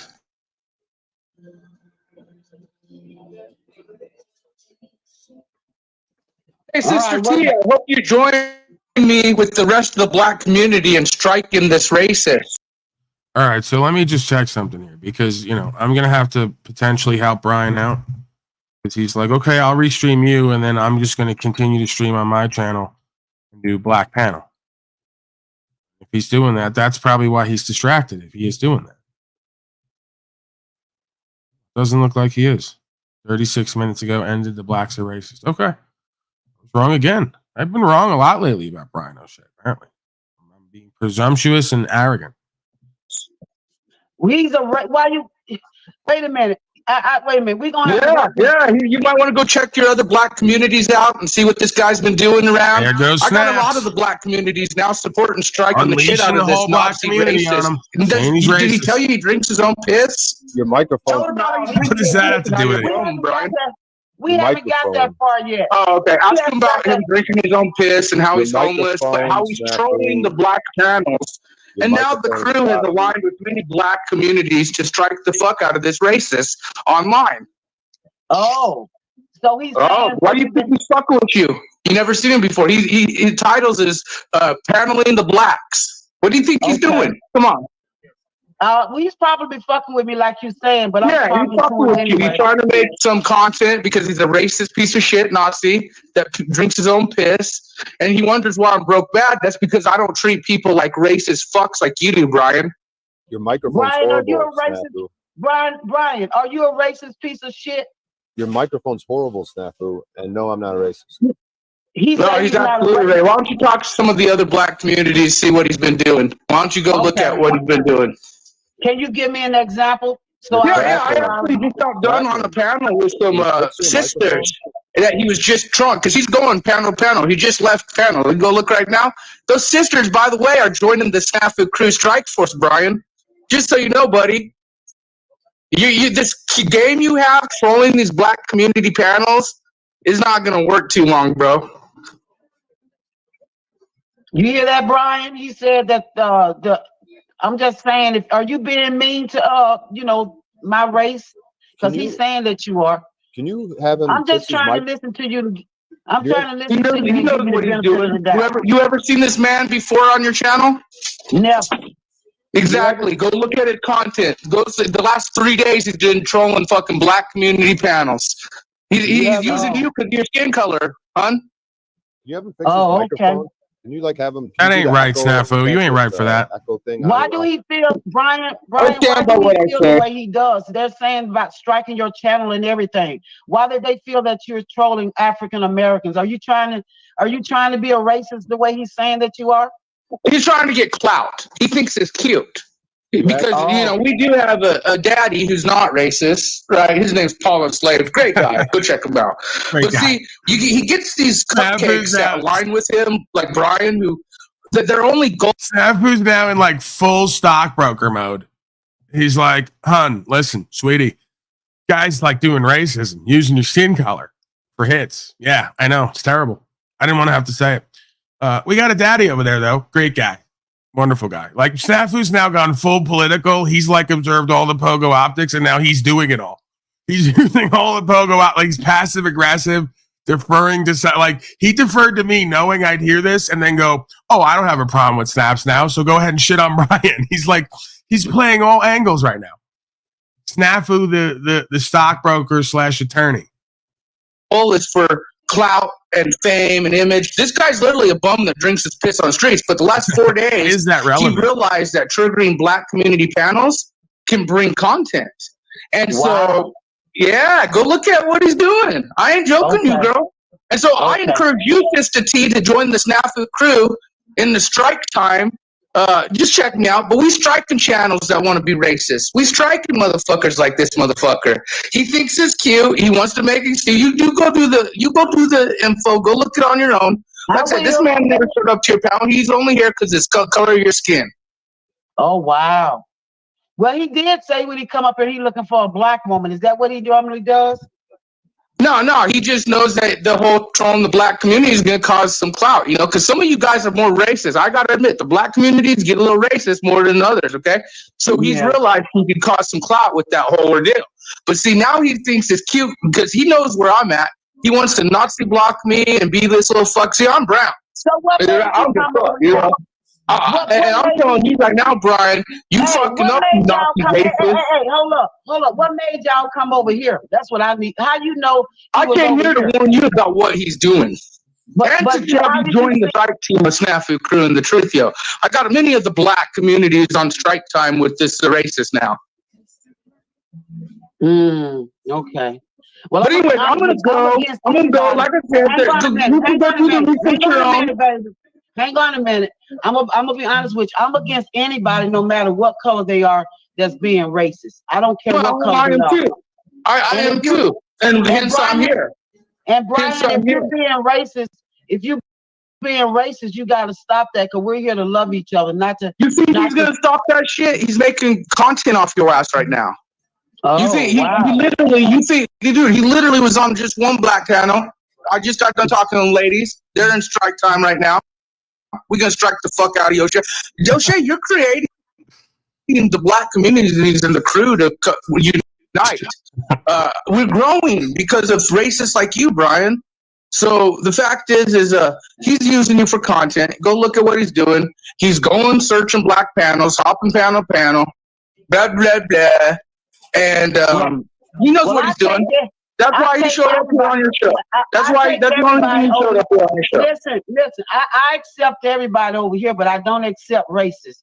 And no, he's only here because you're black. It's not what you're spitting out of your content. He's trying to, it's not even what you do on your show or anything. He is strictly here because he's using the black clout community bullshit grift he's on right now. Well, Brian, I hope that's not true, and if it is, I really hope you just go look it up, hon. We'll find out. Okay. He knows. Hey, Brian, I got some people who are in the strike time now with the Snafu crew because of your actions. And you want to treat me like a Nazi, Brian? Welcome to the digital experience, pal. The optics are high. Check me out, hun. Wow. Snap me cool. I'm out. I will. Bye-bye. Brian, I think you probably need to go because I don't want to be no parts of no kind of racism, being honest, okay? And we love everybody over here. We don't care what color you are, okay? So I'm gonna kind of take his advice, and you take care of yourself, okay? And I'm gonna be looking into you to see what they're talking about. And you better hope you are not a racist, because I don't want to be a part of no strike team for real, okay? So you take care of yourself, Brian, okay? All right? Take care. All right, so she threw O'Shea out. Yeah, that's really kind of grimy, Snafu Snaps. It's kind of shisty. Like, you're almost being racist, presuming that all black people are so stupid that you're just going to yell racism and say, hey, I have brown skin, and they're just going to go, oh, we side with you because we're so manipulatable and suggestible. This guy's got to be When racist. they go look at his channel and see black panel, black this, and see what he's doing. No, then they'll How is realize that it's on the racist? I don't understand. How is it racist to characterize a predominantly or all black panel of black folks speaking? How is calling it a black panel racist exactly? Oh, Not it's only not. that, not only That's but not the she had- racist part. But hey, I'll put some more black panel and community optics. Look, I'll leave this in your backstage. More black communities are coming with the crew now. Here's a video for you. They're going to help strike O'Shea now. You might want to watch this. Why is your microphone so fucked up today? Like, even beyond what it normally is? I don't know. I left it in the backstage. I'll come back. Yeah, it sounds like complete shit. The point is, you don't go around telling black folks not to call people whiteys and crackers and all this shit. Like, nobody cares. And that's actually racist. So how is it racist if folks say white panel, black panel, whatever the fuck they want to characterize it as, if they're not doing hate? And they're not. Not only that, but she had Brian's back. You could see that she actually enjoyed Brian. And that's what makes it so much more cringe as far as telling him take care of himself and whatnot. You can still see. Yeah, it's like you got both sides creating racist dynamics that are not inherently there because they're reacting to an idea of black and white being in a room together. It's beyond bizarre and revealing. It's like, oh, we got a white man here and we got a black woman and we're having a great conversation. And let's just inject a little bit of hate and racism and just deception right into the middle of it when it wasn't there. It wasn't happening. Like, they were enjoying each other. They were kind of feeling each other out. They were playing a little bit. And, you know, just because Brian O'Shea is being a bit trolly or doing a comedian thing or just feeling out his character and other people and playing with the whole game of life, where's their hate and racism in that exactly? I'm not seeing it. I'm seeing a bunch of people who are seeing hate and racism everywhere and color everywhere because they're living that on the inside. But in actuality, it's not happening. It's quite the opposite. If anything, we're having great conversations with black men and black women and getting down to the facts of the matter and putting all the other nonsense aside. That's what I've been seeing happening. The absence of racism. Yeah, those are some interesting I put the link in the backstage. The black community is rising up with the crew. Your microphone, I know you want to keep hollering while you see me speaking. Your microphone is absolutely deplorable. Can we get that fixed? You're screaming, you're loud, you're crackling. It's not working for me right now. Okay. Backstage guy. Guys got backstage. Hey, look who this guy is. That's why I say I think you guys should round up the black communities because he's doing this all over. Huh? Yeah, like he called it black panel. I wish you strike the shit out of him. But that's, I just want to let you know you guys have rights to use. You guys know he's one of those people that says P is. It's not who you got completely insane and off the reservation with striking. It started with people who were like, you know, advocating that people get code used on them in life. Like, we want Brian to go to jail. We want Paul to go to jail. We want code to run his life. So you're like, okay, we're going to kind of, this is why you can't have the ring of power, bro. Just like you're like a little Frodo that went wrong. You know, soon as you got a taste of fucking strike time, crew optics, policy, and started playing with it, you've gone completely off the reservation. Now you're threatening everybody with strikes. You're telling me, OTW, Brian, everyone that if we don't toe your line, you're going to strike us. You've completely gone bad. The milk's gone bad, Charlie Murphy. You know, you can't do that. You could do whatever you want. I'm just saying it's kind of indicative of where you're at. You're greedy and you're lustful and you're completely been undone by the false power of strike time and the crew. All right. So now you're just unhinged, your ego unbound, you got a bloodlust, and you're wanting to make a victim out of everybody online now. I don't think that's going to work for you. Your thoughts on any of this, Goblin? Snafu Snap's taking a dark turn. Go ahead. His addiction to false power and policy online is corrupting him completely. Power corrupts, absolute power corrupts absolutely. Yeah, it's disorder. Got to get back to some order. All right. Well, I'm going to move on here. I got some Mark Pacio, and I got myself a new clip. Hey, I'll be watching, man. We good? All right, Goblin. Yeah, I'm good. All right. Yeah, we're good. So yeah, I haven't watched pretty much any of Mark Pacio stuff in years. Every so often, I'll kind of check in on him and see how the rap has evolved. It doesn't seem to be evolving much, but he might be watching me saying the same thing. You never know. But yeah, he was going off yesterday, you know, flipping out, cursing out the audience, telling them they're not shit. I go, this is pretty much going to be my broadcast. If I keep this going for, you know, even a few more years, let alone 15, it's just going to be pretty much me every day for 2 or 3 hours, cursing out the whole audience, telling you you're not doing shit on the ground. You don't stand for anything. I need more money to do broadcasts. It's pretty much where it's going. It's going to be very DeCastro at some point without the screaming and yelling at the people, right? You scream and yell at the cops. You make nice with the people.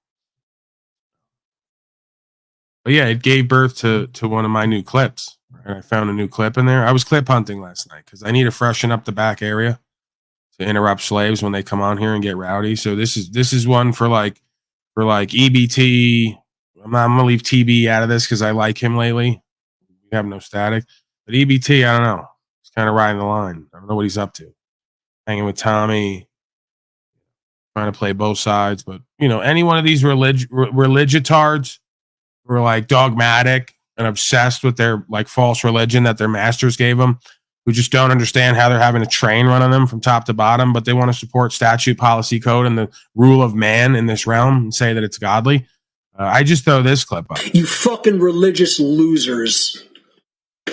Fuck you. Fuck your bullshit religion. Fuck the Pope. I'll knock the fucking Pope out unconscious in the cage fight, which he never answered my challenge. You get knocked the fuck out, boy. Pacio's up there issuing challenges for the Pope to cage fight him. He didn't answer my... Oh, did you think he was going to answer your challenge to cage fight you? Yeah, the Pope never answered my challenge to go in the cage fight. I'll fucking knock you out, boy. So that's for like EBT and all the other religious tards who are just completely mind and heart controlled, whether they know it or not, genuflecting to a God that was given to them because they've missed the point of the godliness within themselves and their direct connection to source, right? They got middleman pimped with the booklet. So that's how it goes. I'll share my other 2, right? I only got 3 last night. I might have to get 3 more tonight. Got to freshen things up back there. I might have to even go all in on the StreamYard from pro to like expert pro. Like instead of 20 a month, I'm going to have to give them 40 a month so I can get like fucking 20 more spots for clips. Cause I don't know. These clips are like my children back there. I can't let any of them go to make way for new ones. So I might have to expand slots. So we got this one. Appreciate it. And if it continues, you will not be welcome here. So what do you have to say about that? Right. And that's going to be perfect for when people are up here kind of, you know, being like Hank was the other day and acting like a bitch and playing both sides and then trying to invoke God in my email, telling me I need to be godly and give him what he wants. Great job, Hank. Show that you're... See, one thing, they say Hank's retarded. Oh, he's like great at manipulating. You should see this kid manipulate behind the scenes. First of all, he has perfect speech when he types. It's like he's a fucking English major, right? And then he's like the most manipulative, duplicitous kind of invoking scum, right? He's absolutely right. Like Hank was the only one on here who's told the truth. He goes, I'm completely selfish. I'm narcissistic. I'll play with any part I have to get along and to be liked. And then I will deflect and you know, he's got a list of games and he's great at them, right? He's far from retarded, that kid. He's got a speech impediment, but you should see the way he'll email and try to manipulate and deceive and invoke what he thinks your faith is to get what he wants. And then when you don't, be passive aggressive and play power games. You know, it's fascinating what these folks are up to. You know, God forbid you just tell them, hey, I'm done with you. Please don't come here. I'm drawing a line of distinction. I don't need you here. You present little to no value and you're trying to play me, I feel. So whether that's true or not, just don't come here. I don't need you.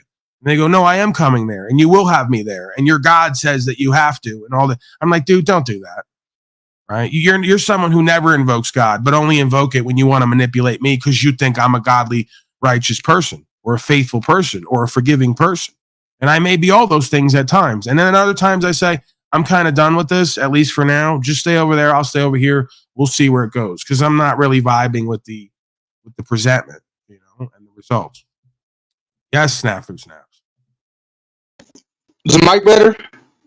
No, and now I'm going to give the third clip that I was going to play to show everyone what I got. I'm using it on you right now. Hey, dumbass. Much alike. Hey, you know what? I'm not going to continue your games. You can either grow up, give me, I'm trying to cooperate with you. I went and pulled the video up. I'm asking you, what are you looking for? What is your deal? Dude. You're missing the point of what is actually happening here today. Right. I think you're missing the point of kind of what's happening here today, right now. Snafu? Could be. Yeah, the mic's terrible, man. It's terrible. Do you got anything else before I move on? No, but did you check out my documentary I put out the other night? No. You should check it out. Yeah, I'm not going to. Thank you for the suggestion, but I'm not going to. No, that's fine. You got strike time with the crew anyway. Brian You is got obviously a coward and won't show up. I'm going to go. Brian obviously won't show up because he's a coward. And the blacks and I are going to strike the shit out of him. And Brian, we're going to teach you the digital experience. That's the truth, yo.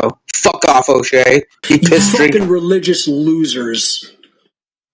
Fuck you. Fuck your bullshit religion. Fuck the Pope. I'll knock the fucking Pope out unconscious in the cage fight, which he never answered my challenge. Oh, you get knocked the fuck out, boy. All right, yeah, Snafu Snaps is going to be busy tonight. He's got crew strike time optics, like times 10. He's got now Brian O'Shea, apparently. He's got Slow Stay. He's got Illumitardi. He's got Pathetic Warrior as well. So he's got a full plate. Penal Power is down there. Where you been at, Penal Power, bro? You ain't restreaming. You ain't running the numbers up. You ain't trying to be part of the conversation. You ain't even sitting up here and just going silent, just sitting next to me like you're known for, right? You're not even doing that lately. Everyone's off their game, man. Presuming they ever had a game, they're off of it.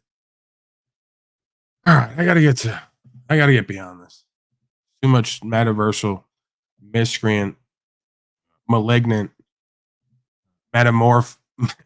metamorphosis, right? That was the alliteration of all time right there. And that's what's happening. Snaps has metamorphosed into a metaversal miscreant who's now using statute, policy, and code to inflict pain on everyone. Metaversally, of course. So what do we want here? What do we want?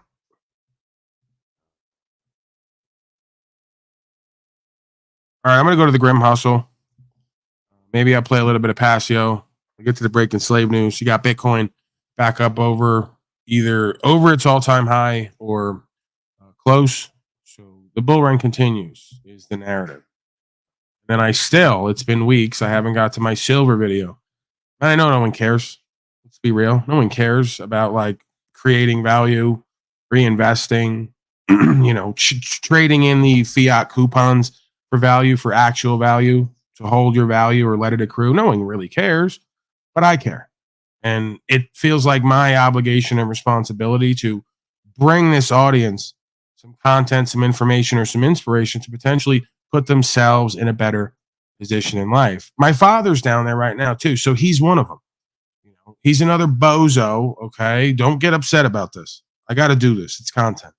Okay, please. He's another bozo, my father. I say that with respectfully. I'm saying that. He wants to sit around with a fucking bank full of fiat coupons. You know, he thinks it's all going to be okay. He's a little confused. He's a little confused, this guy.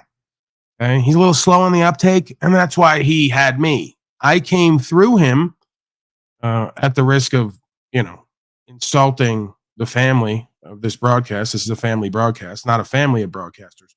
But you get what I'm saying.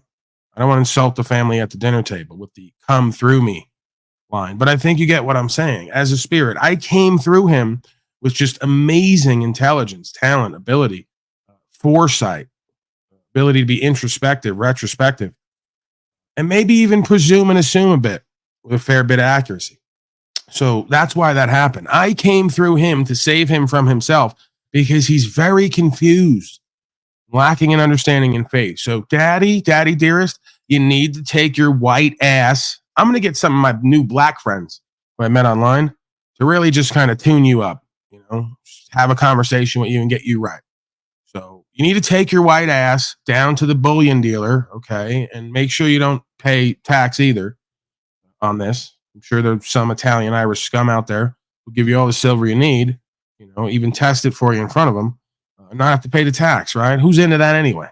You know, it's cash business. You know what I'm saying? I'm not promoting anything. I'm not encouraging it. Whatever. You need to take your white ass down there and you need to take some of that fucking coupons for value you got sitting around that you think is money because you're a chimpanzee. It's green paper and it's a coupon for value. It's not backed by anything.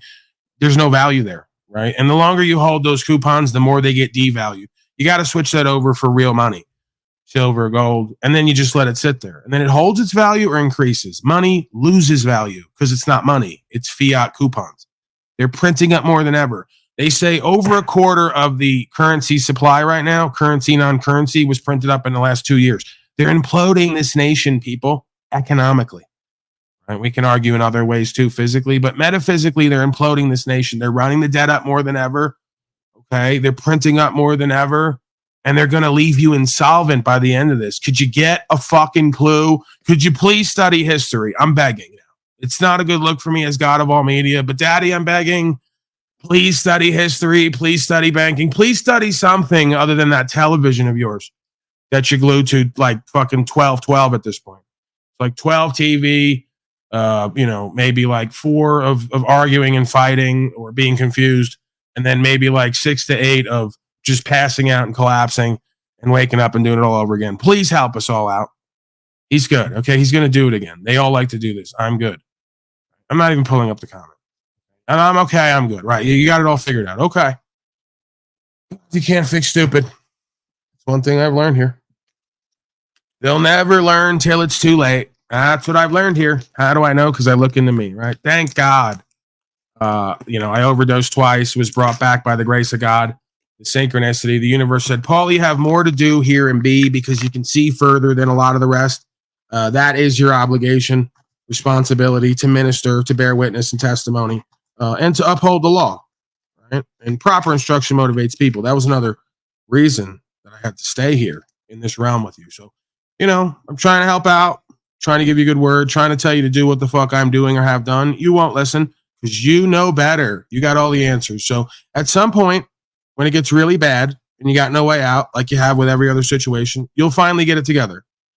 Right? Maybe you can just like subconsciously fuck up your whole life that you built to create. Right? Like not looking at the macro plane and what's going on. Maybe you can just fuck your whole life up.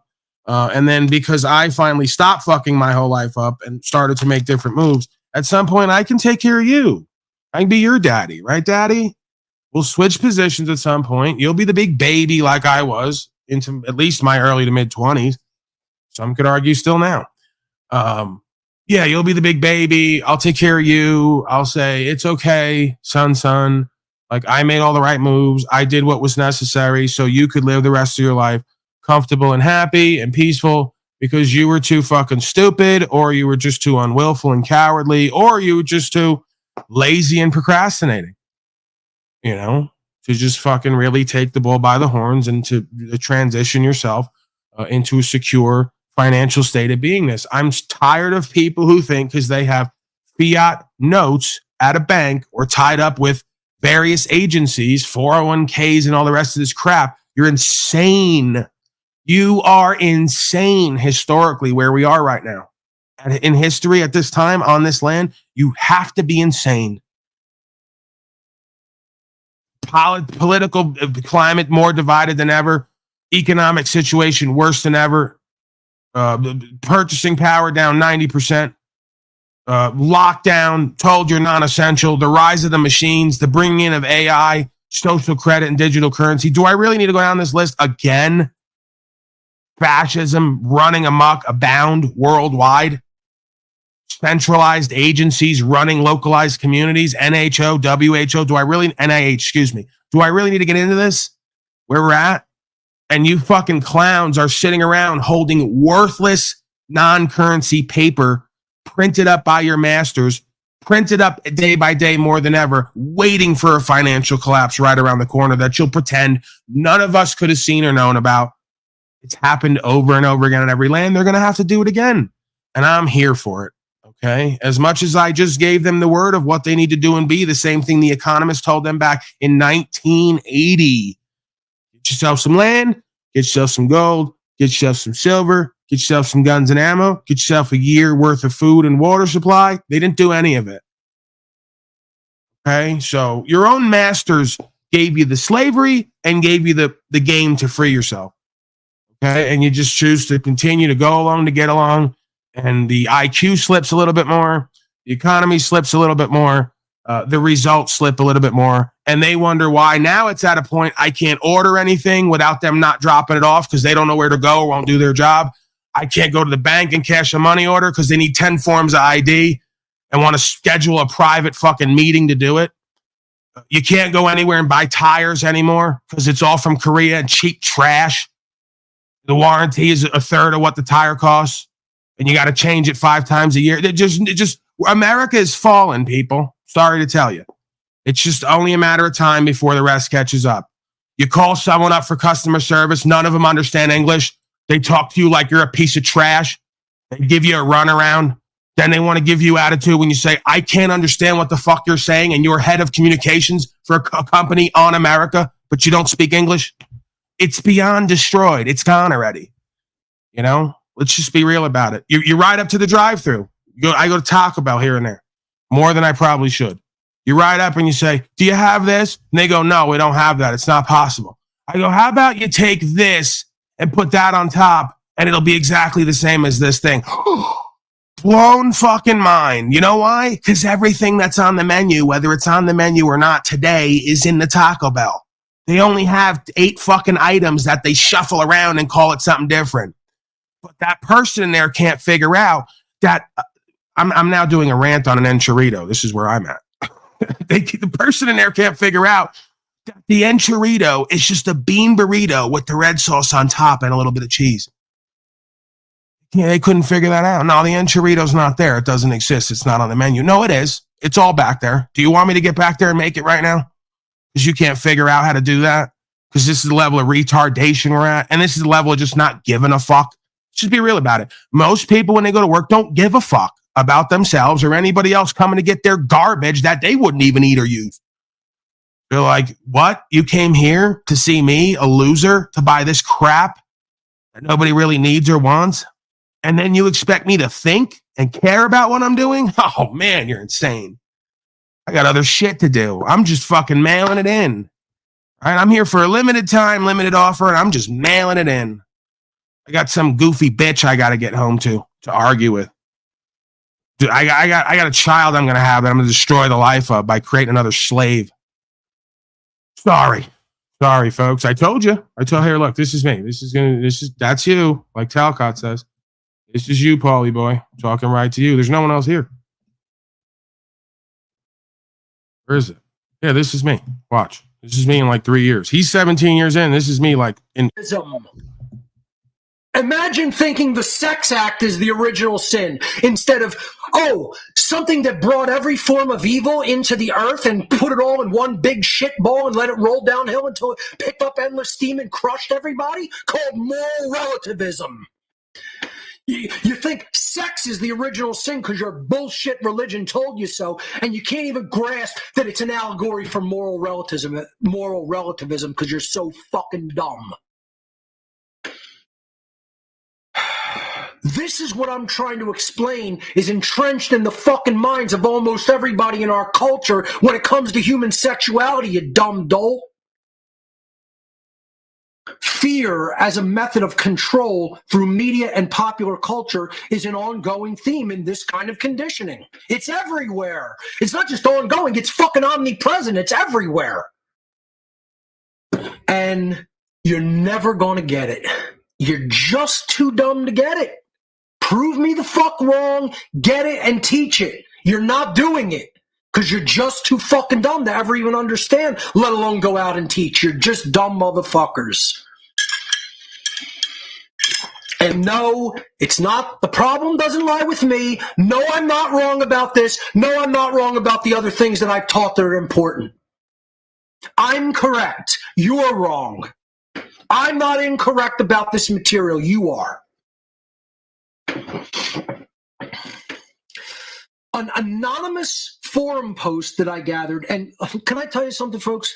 I just have to say, I'm one of the biggest lurkers in both feminist forums and so-called men's rights / MGTOW, whatever, however the fuck they want to pronounce their moronic elements, forums. I lurk in all of those places. I never post once. You'll never find a Mark Passio post in any of those forums. I let idiots think what they want to think. I have so much data gathered from that, that personal lurking, that if I wanted to do 10 presentations with just that data, it won't cover it. Wouldn't cover it. I know more about this topic than perhaps any human being alive because of how much data I've taken in on it. When other people just think about it and don't actually look at the actual real world data that's right in front of their eyes. Don't appreciate it. This And is actually if it continues, a decent you post will from not one be of these welcome forums. Or I don't even know. It might be some mixed thoughts. Let's read it and see where I was heading with this.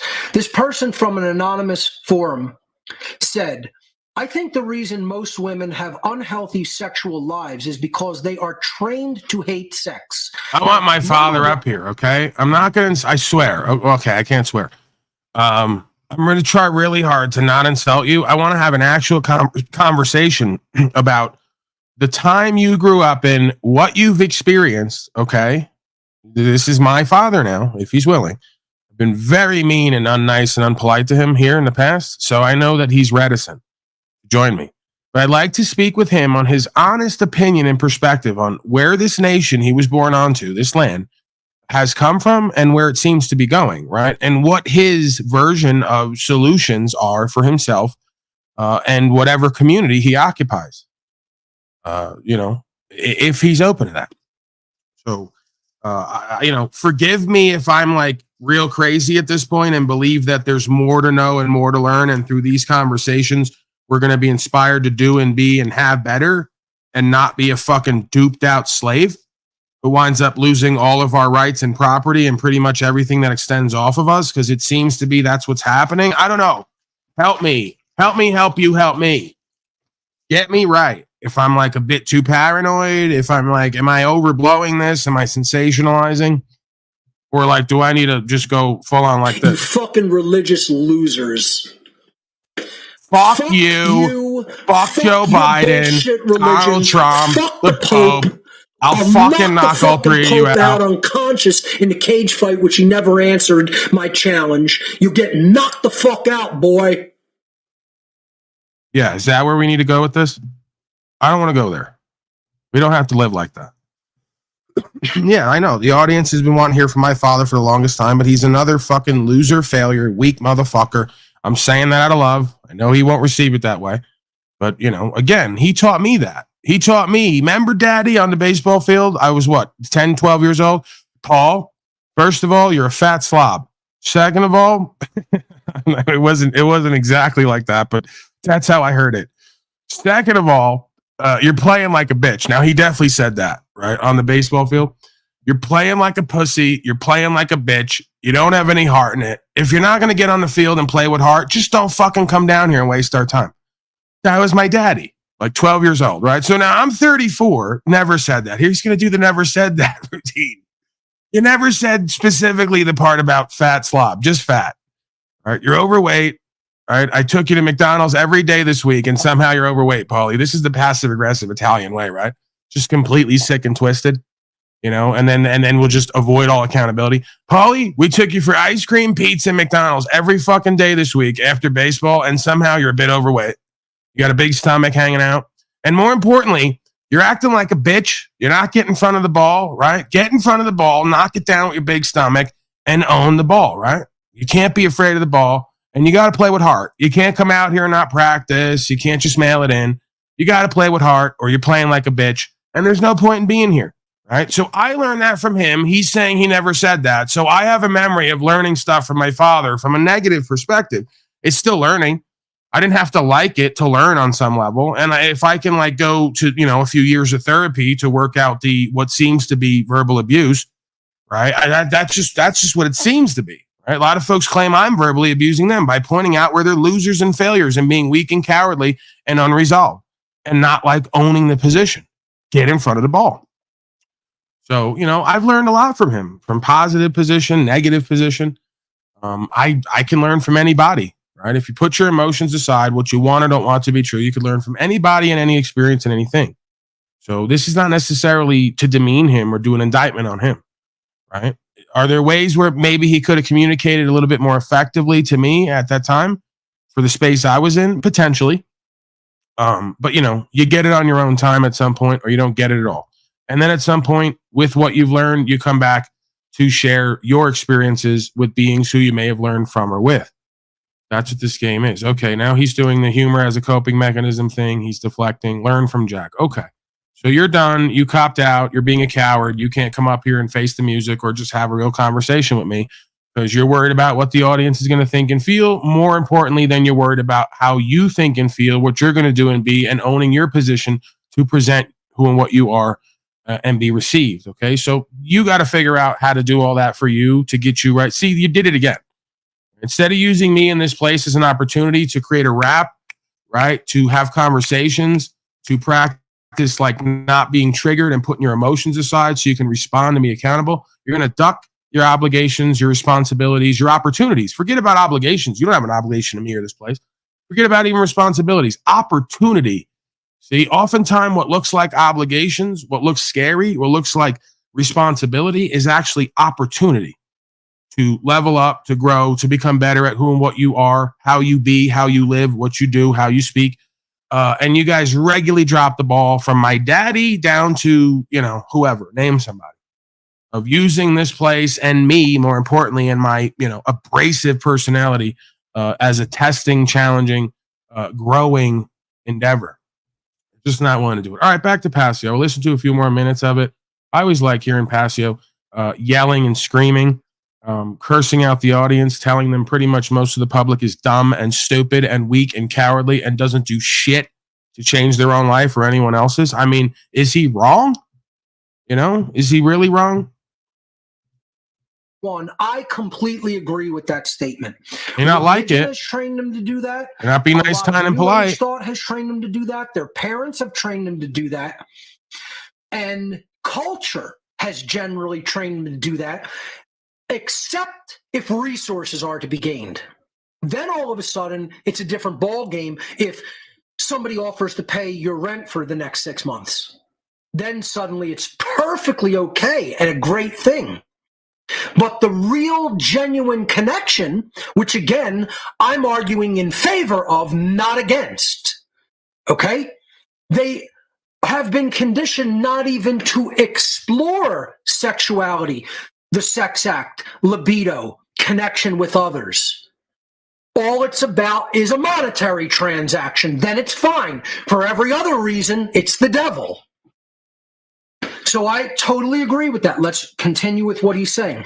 When I was in school, our sex education classes actually taught us that sex was risky, and it could be, depending on diseases that are carried that are sexually transmitted.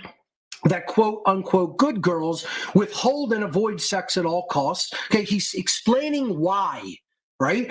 So, not to say that there's no such thing as a sexually transmitted disease, it's certainly not as abundant and fear inspiring as they want you to believe that it is. I'm not promoting promiscuity and to go out and have sex till you have a disease that you don't want. I never said it. I'm never going to say that. I'm talking about why people are so fearful of human sexuality, like they're fearful of death. We don't talk about the healthy dynamics of dealing with these things psychologically. Parents don't want to talk to their children. People don't want to talk to each other. Nobody wants to bring up fucking death, preparing for it, psychologically preparing for it, etc. By my own admission, I'm not very good with dealing with the sick. Okay? I'll come right out and tell people that. I'm not going to be the guy you want to appoint as a medic on the battlefield. Let's just say that. Do I have compassion for the sick? Absolutely. However, being a doctor would not be my calling, folks. Being a person who actually deals with the sick, a doctor or a nurse or a true person in that dynamic, whether we're talking about in or out of this quote medical system, I'm probably not the guy that you want on that job. By my own admission, I'll tell you the truth about my strengths and weaknesses. I'm not embarrassed. I'll talk about anything people want to talk about when it comes to me.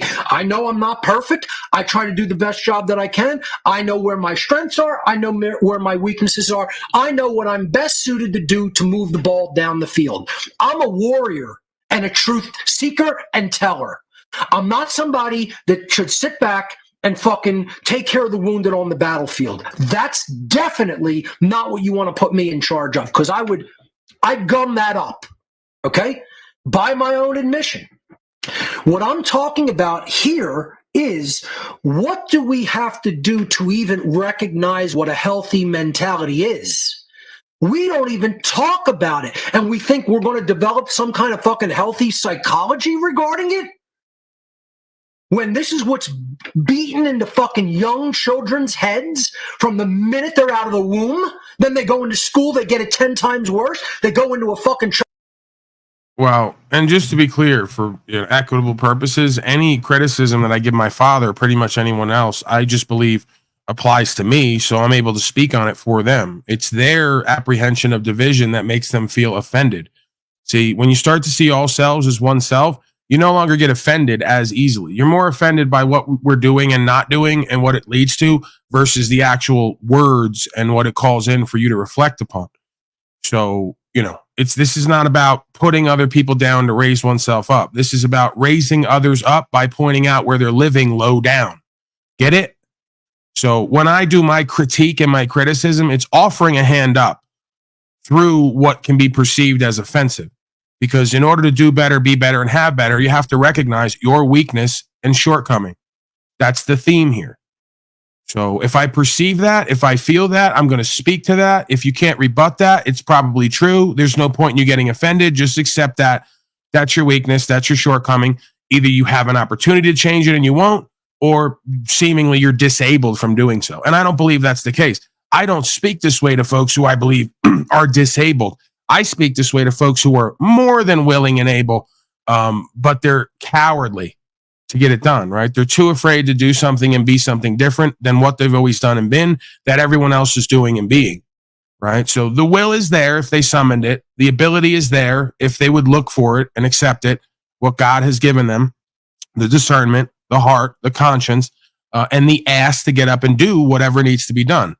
But again, most oftentimes, our thought process, our beliefs, ideologies, our false sense of self is what stands in our way, right? What my father said on the back of the book, apparently, which I always think is so interesting because it applies to all of us. My ego has been my biggest problem in life. That's what he said. Okay, if you recognize that, then make a practice out of radically observing yourself, being radically authentic, and then being accountable for what you've said and done and not said and done. That's going to cause your level up, like all of us, right? So ego is just a false self, right? There's a true super ego, you could argue, true sense of self that is aligned with creation. And then there's a worldly false sense of self. And most folks are just too damn comfortable living day to day in a hypnotized false sense of self that does not bring them the results and the opportunities that they have meant for them, whether they know it or not. This is what I found out about myself, quote unquote. And I don't believe there's any difference between what I found out about myself and any other self. And we've had plenty of conversations with folks who found out the same thing about life and themselves, who've gotten more results and can report the same findings. So that is proof of concept. That is not proof of different, unique, individual, special. We've created more proof of concept here that we're not individual, unique, special, right? We're all manifestations as an illusion of a oneself on the highest level. That's the only way we can have a conversation with a language and understand each other, is if we were one self on the highest level and we had the same equipment. See, the operating system is flawed. The code is flawed that you're running under, but the system is all the same, right? Human model 1.0, 2 ears, one mouth, ironically, for certain reasons, I guess, at certain points in our time, to listen more than we're speaking. Don't tell me that. But yeah, human being 1.0. Same system, different operating system. Some folks are running communism 5.0. Some folks are running crony capitalism 8.0. Most folks are running collectivism 10.0. You get where I'm going with this? It's called systems dynamics. So your beliefs, your ideologies, your flawed experience from those ideologies where you've created confirmation bias echo chambers lead to horrible results. Yet you won't look at the complete picture and reverse engineer it back and realize you have a flawed operating system. You have a flawed coding.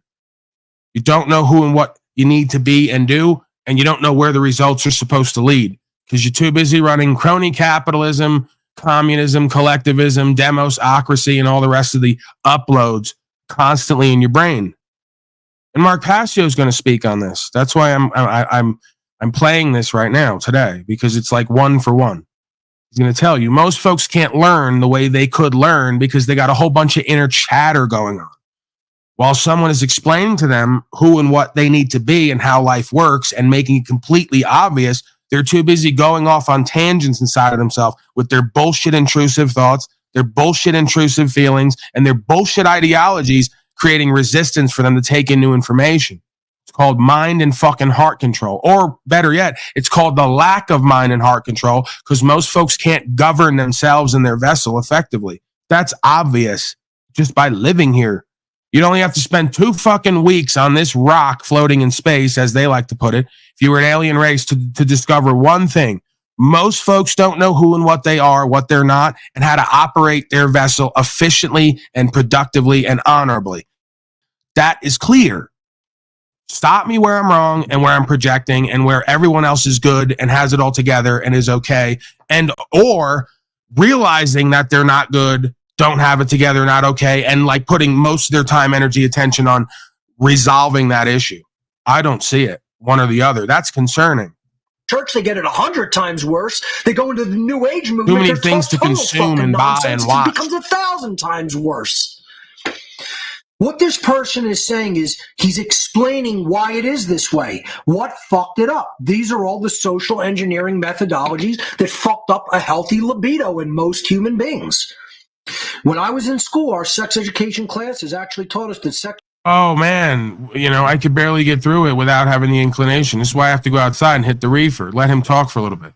Because I have the inclination to stop it every 3 seconds. Do you think it's possible that all you little boys out there who lied to all your women and told them you love them and only them and are monogamous are like potentially the reason why this race is declining? Because you've like cut off aspects of your natural beingness and masculinity to please the harlots and Jezebels of Babylon who can't even run their own lives. So you got to pay their bill half the time. You think it's possible this race is in complete decline because one of the reasons is a man just won't honor his fucking nature and the way God created him to be? So you've cut off an aspect of your manliness, your masculinity. You've driven the testosterone to lower numbers than ever, right? And then we've increased the hypersexuality on the back end because the majority of these men are going to strip clubs, to whores, and to pornography in order to satiate a natural inclination that they've been told is dishonorable and immoral. Do you think that's possible when it comes to the mind and heart control program and how to destroy a race of beings by destroying masculinity first and foremost? Every kiss begins with K. Take that goofy bitch out, pay for her shit, and hope that she'll have you and keep you. That's the level of your low self-worth, self-esteem, and self-knowledge. A man was never supposed to have to pay to have a woman's affections. His payment or value was supposed to come in the form of self-knowledge and wisdom and experience and how to be a husband and do husbandry. That means break a goofy bitch of her worldly ways and get her on a program to godliness, holiness, righteousness, and having a holistic beingness and a holistic household that is run properly, not at war with each other and self, not in division and can't stand, not some goofy bitch serving the state and its policies and codes, running to their medical systems to take their treatments because you all don't know how to physician heal thyself. You don't know how to take what God gave you in any capacity and do and be and have better. You keep running to your policy enforcement. You keep running to your false religionists and preachers. You keep running to every false manifestation and illusion out there where you keep losing your power. You keep going back to get it because you're fucking insane. Let's call it what it is. I don't give a fuck how you feel about it. Doing the same shit over and over, getting worse and worse results, and claiming it's for safety and that it works. It's called cognitive dissonance. It's called denial and delusion. It's called pure fucking insanity. Get a grip, get a clue, grab your pussy, grab your balls, say, I'm a fucking man, I'm a woman, and I'm going to live like it and look like it and act like it, or I'm going to suffer and fucking die. And from now till then, I'm going to be a kept pet slave of an archetype called Shaitan. The rulers of this world, the misleaders, deceivers, opposers, prosecutors, persecutors, and anti-Christo. You get what the fuck I'm saying? Anti-humano. You get what the fuck I'm saying? Your thoughts, Lewis?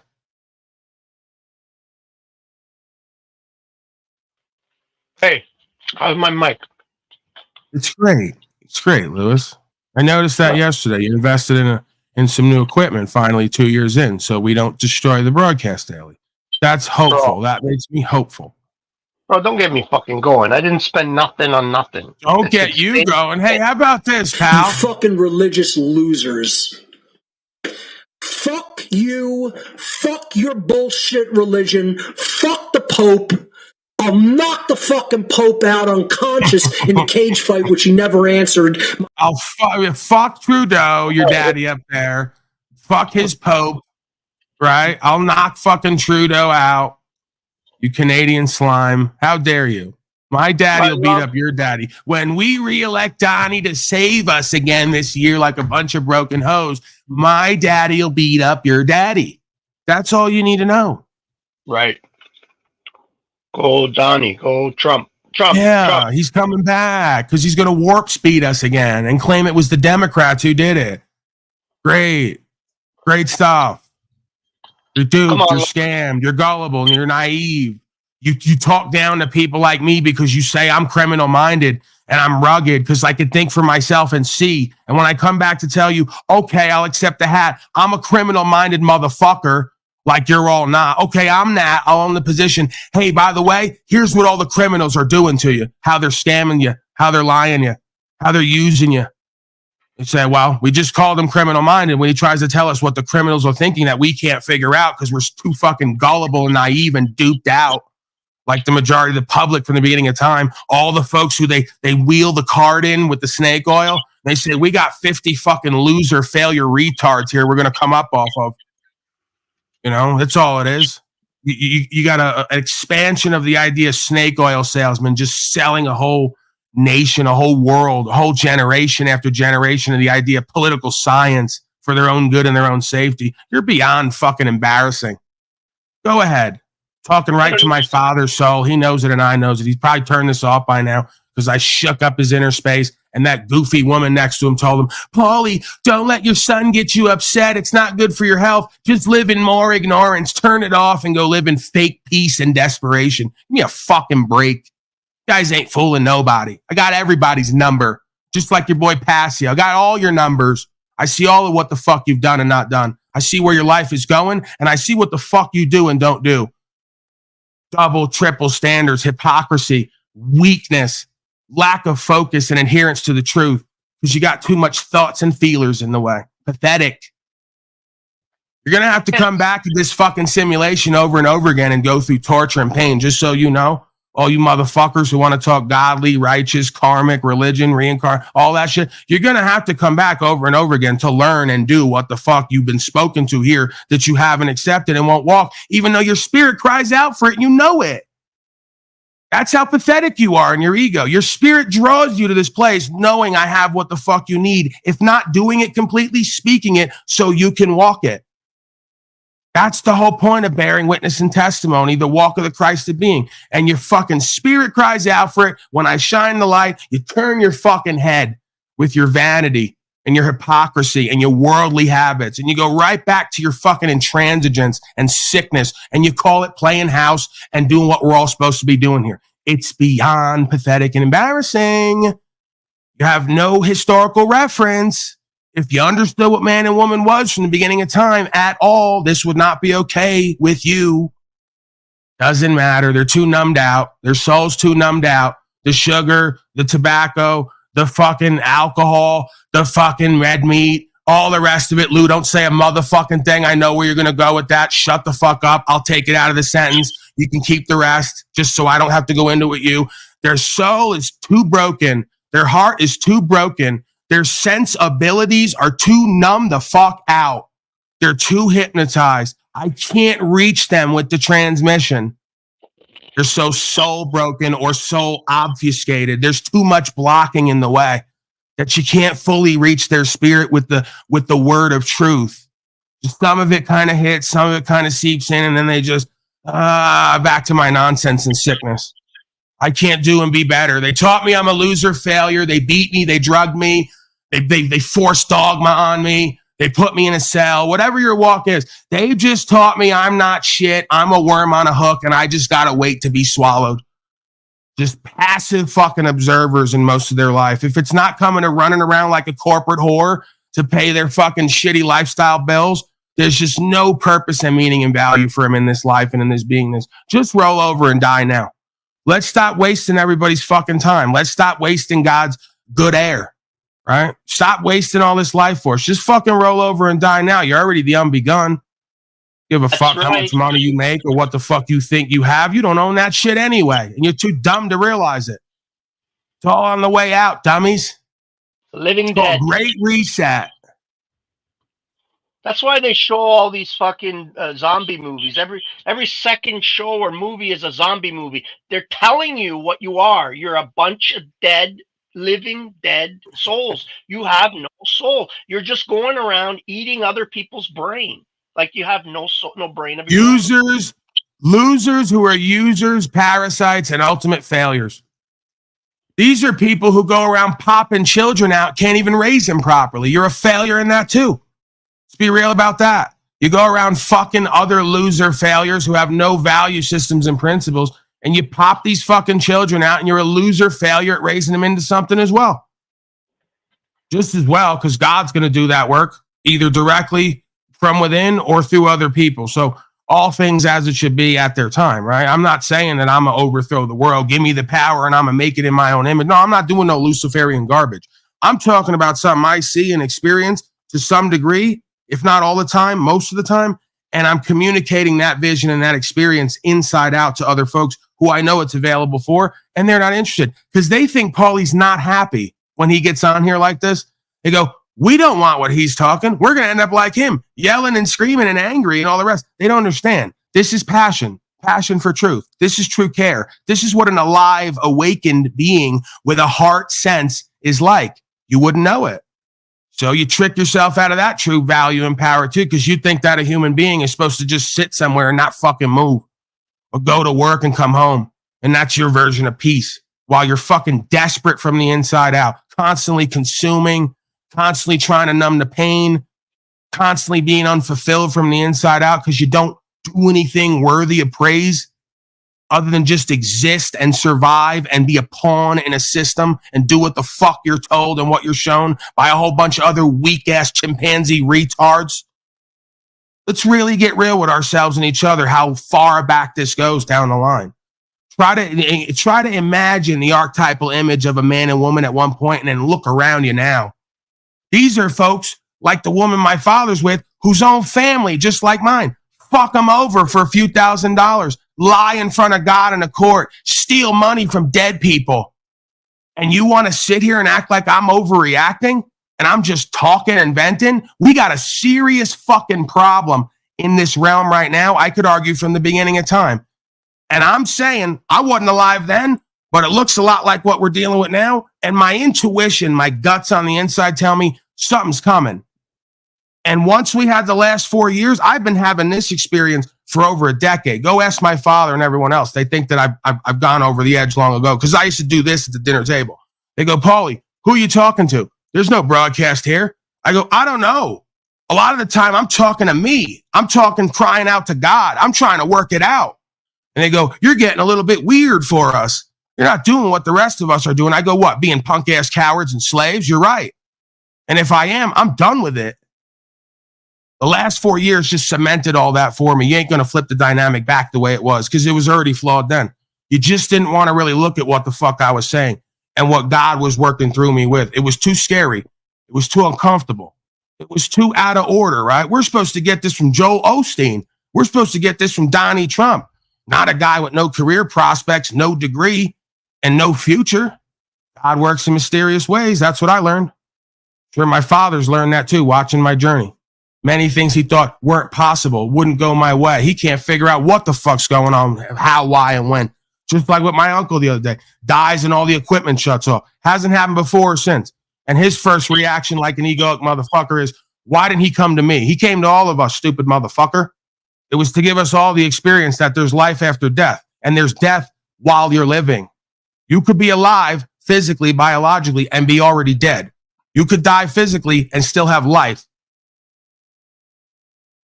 Even when their scientific slave masters tell them the law of conservation of energy can't be created or destroyed, it can only be transmuted, they still don't fucking listen. You can't talk to them from the religious, spiritual, faithful perspective. You can't even talk to them from the worldly, scientific perspective. They're so fucking glazed over and don't understand what the fuck it means and what the implications are. That we have eternal life already. That we've incarnated over and over again in the same simulation with the same dynamics, no matter what time and what place and how we're dressed. It's the same names, the same faces, and the same game with the same outcome. Don't you get it? You're living a movie while you're watching a movie. You're in a holographic reality as a projection of light, seeming to be physical and real, just like they're now developing 5D movies where you can touch the picture. It's called the corruption of the original. You're already in it and living it, and you retards are going to watch what the fuck you're in and living while you're deactivated in that simulation. Pimped and macked on.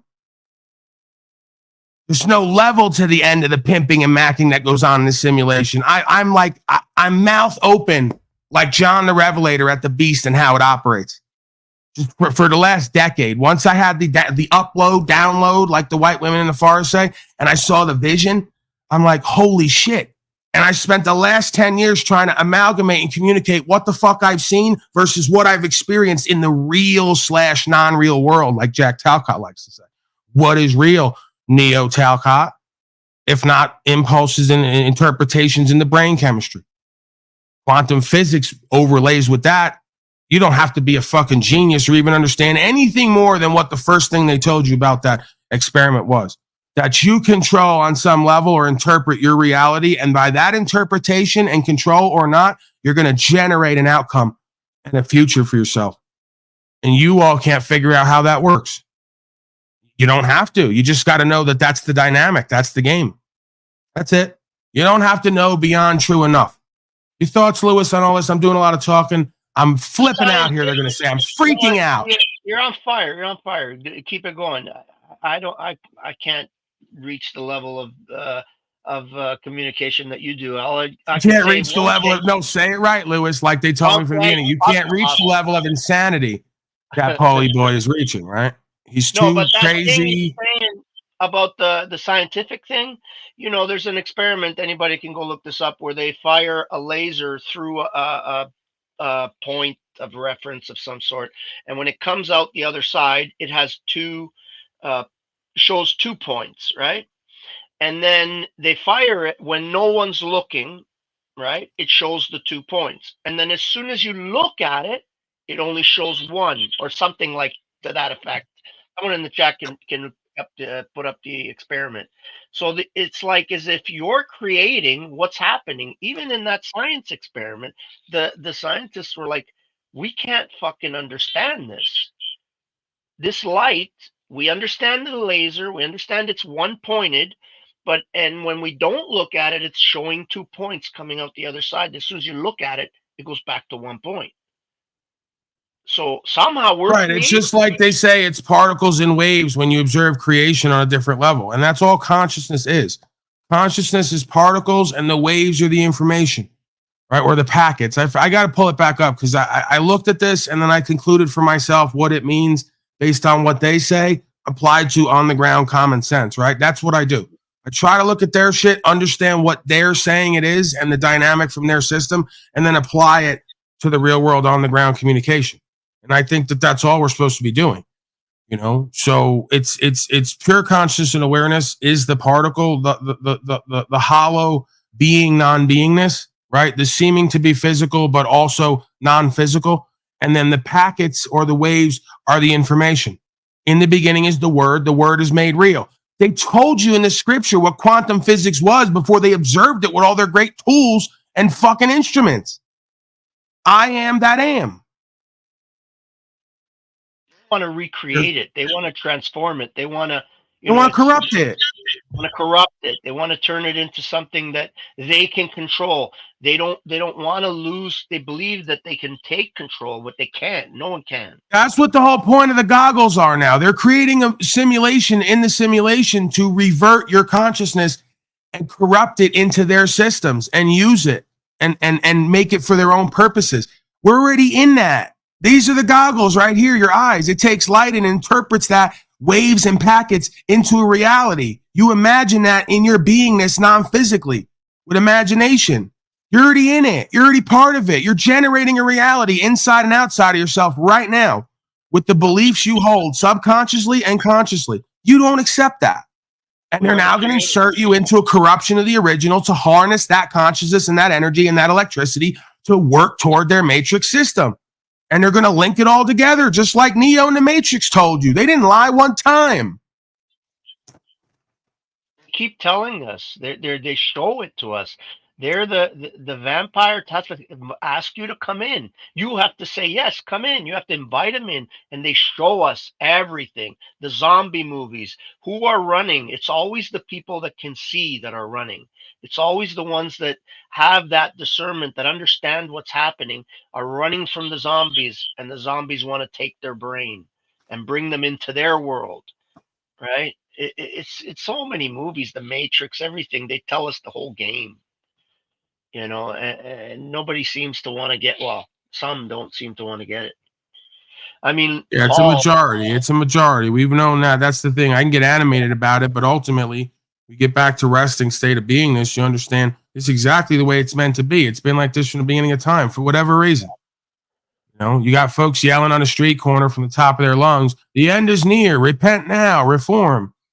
Been having that from every fucking age in the beginning of time for all the same reasons. So we're subject to that dynamic, right? I don't get caught up in it. I let myself go there and express it for whatever reason, right? Maybe it's just a venting for me. It's perceived as entertaining, inspiring, informative. It's content, but I'm sure I have my own subconscious and conscious reasons, many different reasons why I come here and do what the fuck I do. If nothing else, because I believe it's the only way. The only way we're going to change ourselves and each other and or this world is through this word that is made real and understanding it, applying it, getting results, and doing it all over again. Scientific method style, right? So it's the art of living. The only thing I wake up for at this point is the art of living. And I guess it's kind of ironic or paradoxical that the only thing that keeps me going is discussing and helping others to seemingly understand the art of living, while I'm also neglecting at times my liberty and my life. So there has to be kind of a balance found with that. And I think I've been attempting to work on that certain ways since I've started this. So I'm oftentimes coming here telling myself the same thing I'm telling everyone else, to remind me that during and after this and before, I got to get myself into gear more. I got to get myself doing certain things more, right? This is an attempt to motivate me, even though I'm speaking, as much as it is everyone within the sound of my voice. That's kind of always the process. Just like they say, the addict who shows up at recovery does it as much for himself in recovery, speaking to addicts who are still on drugs, as much as the addict does showing up to listen to him speak. Because they think, oh, you show up at the meetings to talk because you're so great and above and beyond us. No, for a motherfucker to stay motivated and focused and inspired, he's got to show up and see other versions of self at different points in the journey. And he's got to speak to his own soul and future as much as he's speaking to their soul and their future. That's what is the feedback loop process that keeps everybody somehow getting value and somehow on a track and a process. You can't keep it unless you give it away. That's the irony. In order to keep it, you must give it away, right? And that's the thing most people don't get, right? What do you mean? I got to give it away to keep it? Yeah, that's what it is.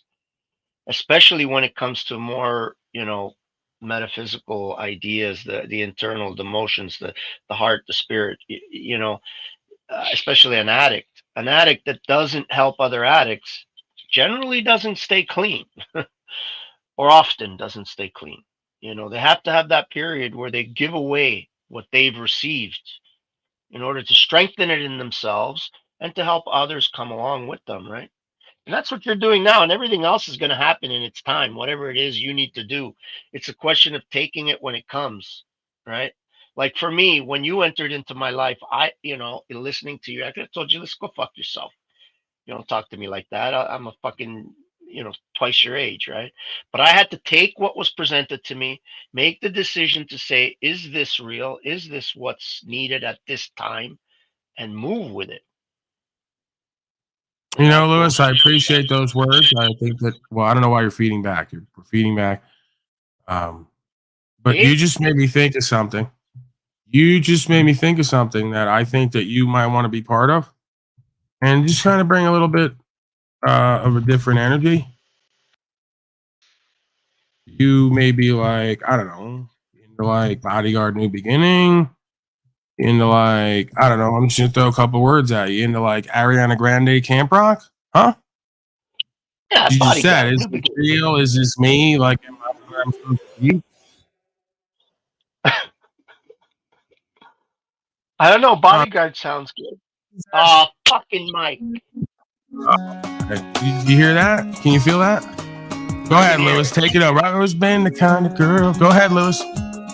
That hit my face. I don't even know the song. So afraid to tell the world what I've got to say. I can't see what's happening, but what I have, this dream right inside of me.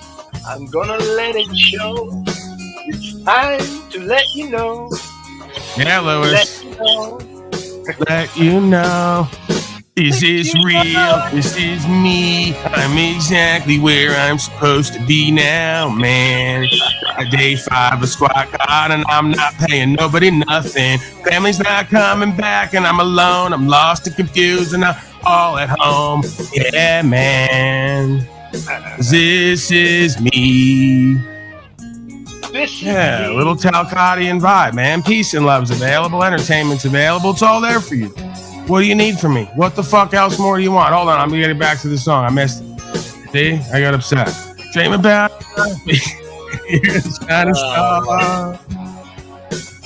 Oh man, that feels good. Like it's too far away. Gotta believe in myself, man. It's the only way. This is me. All right. Me. All right. Enough of that. See, I like to usually do that with my buddy Peanut Power, but he's not here today. I think he's mad at me. O'Shea's mad at me. Everyone gets mad at me. We're great. We love each other. We sing Is Real, Camp Rock, Ariana together. And then all of a sudden, like we wake up the next day and fuck Paulie. Fuck his broadcast. Fuck the fact that he has way more value than us. And we're poor and broke. Hate ourselves. Fuck him. I don't need to be there. I don't need to sing with him. He's embarrassing me anyway. He's cramping my style. He's supposed to be so tough. Says he's hanging out with black folks doing crippin' and bloodin'. And then he's on there with Ariana Grande singing Camp Rock. What is he doing? The fucking audiologist in the closet bit? What is that? I go, listen, you can't be too hard for your own good. That was mine. Audiologist in the closet, by the way. That was mine. You didn't come up with Yeah, okay. Everyone needs credit around here. They got so fucking insecure. They're so insecure. mine. Yes, that was Lou. Lou in the chat one day said when we were doing the losing my religion. What was it? What did you say? You said audiologist something. I forget what you said. And then first thing came was audiologist in the closet. Oh yeah, no, it was the Pink Floyd. Hey, leave them slaves alone. Leave them slaves alone. The audiologist in the closet. All right, man, where are we going with this? Do you need a fucking grim hustle to brighten your day? Bro. I would think like you to do. say, I would like to ask your daddy to come up. He's being a bitch, man. He doesn't know anything else other than being a bitch. Come on. Bro, you're feeding back. Help me out, man. You're feeding back. Help me out. You're feeding back. Help me out. I don't know what to do. Well, I don't know nothing. What do you want from me? What do you want from me? I don't know nothing about technology. I don't know nothing about this. I'm already $80 in the hole with this fucking heads. I don't know nothing about the rest 90. of it. I was close. You didn't even tell me the number. I was close. I mean, everything at this point is a fucking C note, isn't it? You go get 5 items at the grocery store, it's another C note, another 100. You know? Is that better? Thank God that I got an audience way more fucking resonating with me than Chile de Castro, so I don't have to fucking beg and do fundraisers and all this fucking tax and bullshit. Come on, man. People love me. 25 grand. 25 grand. That's not much. Come on, 20 years legal fees. Come on. What's up? What's going on? You know? I helped you. I've done a lot for you. I'm trying to fucking get this legal fees paid. I'm trying to get this a Jew broad. Trying to bang this Jew broad. I'm trying to get this fucking legal fees paid. I've done things for you. Well, I haven't done nothing for you. You can't help me out with this right away. That's 25 measly grand. What the fuck? No, Chile. You can meet Brian from High Impact, and you can meet Tootie later. All right? We got fundraisers to do here. Couple of trifolds, you get it back. 8 fucking trifolds you wasted on this guy. 8 fucking trifolds. Remember with the aprons? You shot the guy in the leg outside, and they came out. Henry was acting like a bitch, and he came out with 8 to 10 aprons. And the guy goes, Henry, 1 bullet, and you wasted 8 to 10 fucking aprons on this guy? You gotta fucking toughen this kid up. They started taking him out to beat people and rob people and Shylock to toughen him up. Oh my God. 8 fucking trifolds were 180 days. You believe that? 8 fucking trifolds this guy De Castro wasted with the police. I gotta toughen this kid up. He's on the phone. I know he's been folded under questioning. He's on the phone with Brian from High Impact. You know, he's whispering. He's crying and whispering. I don't know, man. If these guys are agents or what the fuck they are. I don't know. Oh, it's all kinky shit, bro. They're all involved in kinky shit. You know, none of them are completely fucking. I get that you got to make money. I get that. If that's your business, okay, you're online, you're trying to make money, but there's a fucking way, and there's got to be a better way. Like I don't know. Really funny. What do you mean I'm funny? It's funny, you know. It's a good story. It's funny. You're a funny guy. What do you mean the way I talk? Make you laugh. What do you mean? Your Castro's funny, and he's a funny guy. Funny? You know, he's out there. He's got trifolds. Fucking funny to you? I make you laugh. Listen. I had a feeling that De Castro would fall under questioning. Come on, Paul. Come up, you dirty bitch. Chicken shit. Go ahead. Scream at my father and degrade him some more. Chicken shit. You're a fucking chicken shit. Come up. That's why Lou is my new. Loves you. Louis, shut up. That's why Lou is my new Italian daddy, right? He's the same age as you. He's full Italian like my father. And he's a better daddy than you, right? He respects me. He respects the truth I speak and live. More importantly, he defers to me at times when necessary. He keeps it real and authentic with me. He's accountable with me. You know, it's a shame. It's a shame that Lou has to adopt me now because my own father has forsaken me, neglected me, won't be a part of anything that I do in a positive sense. Aside from the bullshit, there really is, eh? Because he doesn't Mamma realize mia, that he Lou. has a fucking opportunity. Well, This is an opportunity. it's always an opportunity if you let it be. It's always a fucking challenge, a test, a downfall, a detriment. If you let it be, it's about whether you're a negative, hateful, dissolute motherfucker and whether you're weak and cowardly or whether you stand on business. You know who and what you are, what you're not, and how you live. And you got nothing to prove at the end of the day. That's right. You're nothing to prove here. It's already been proven one way or the other. Check the record. Check the stats. Yeah. It's got the games. TML's puppeteer. Oh, man, Mitchell. Mitchell, we viewed your video here today earlier. You told the cop, fuck you. Get the fuck out of my face. I'm going to fuck your mama and your wife. We just played it before. Again? He did this again? Yeah, he did it again. It was like 2 hours ago. The kid's on a fucking movement. He's a movement. He's a force in and of himself. He's an entity at this point. Everyone's going to know the name of Mitchell. All knees will bow to Mitchell. From sea to shining sea. Mitchell is Bane.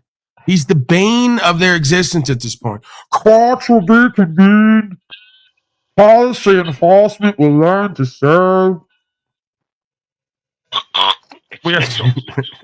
Mitchell is turning the city of Phoenix back over to you, the people.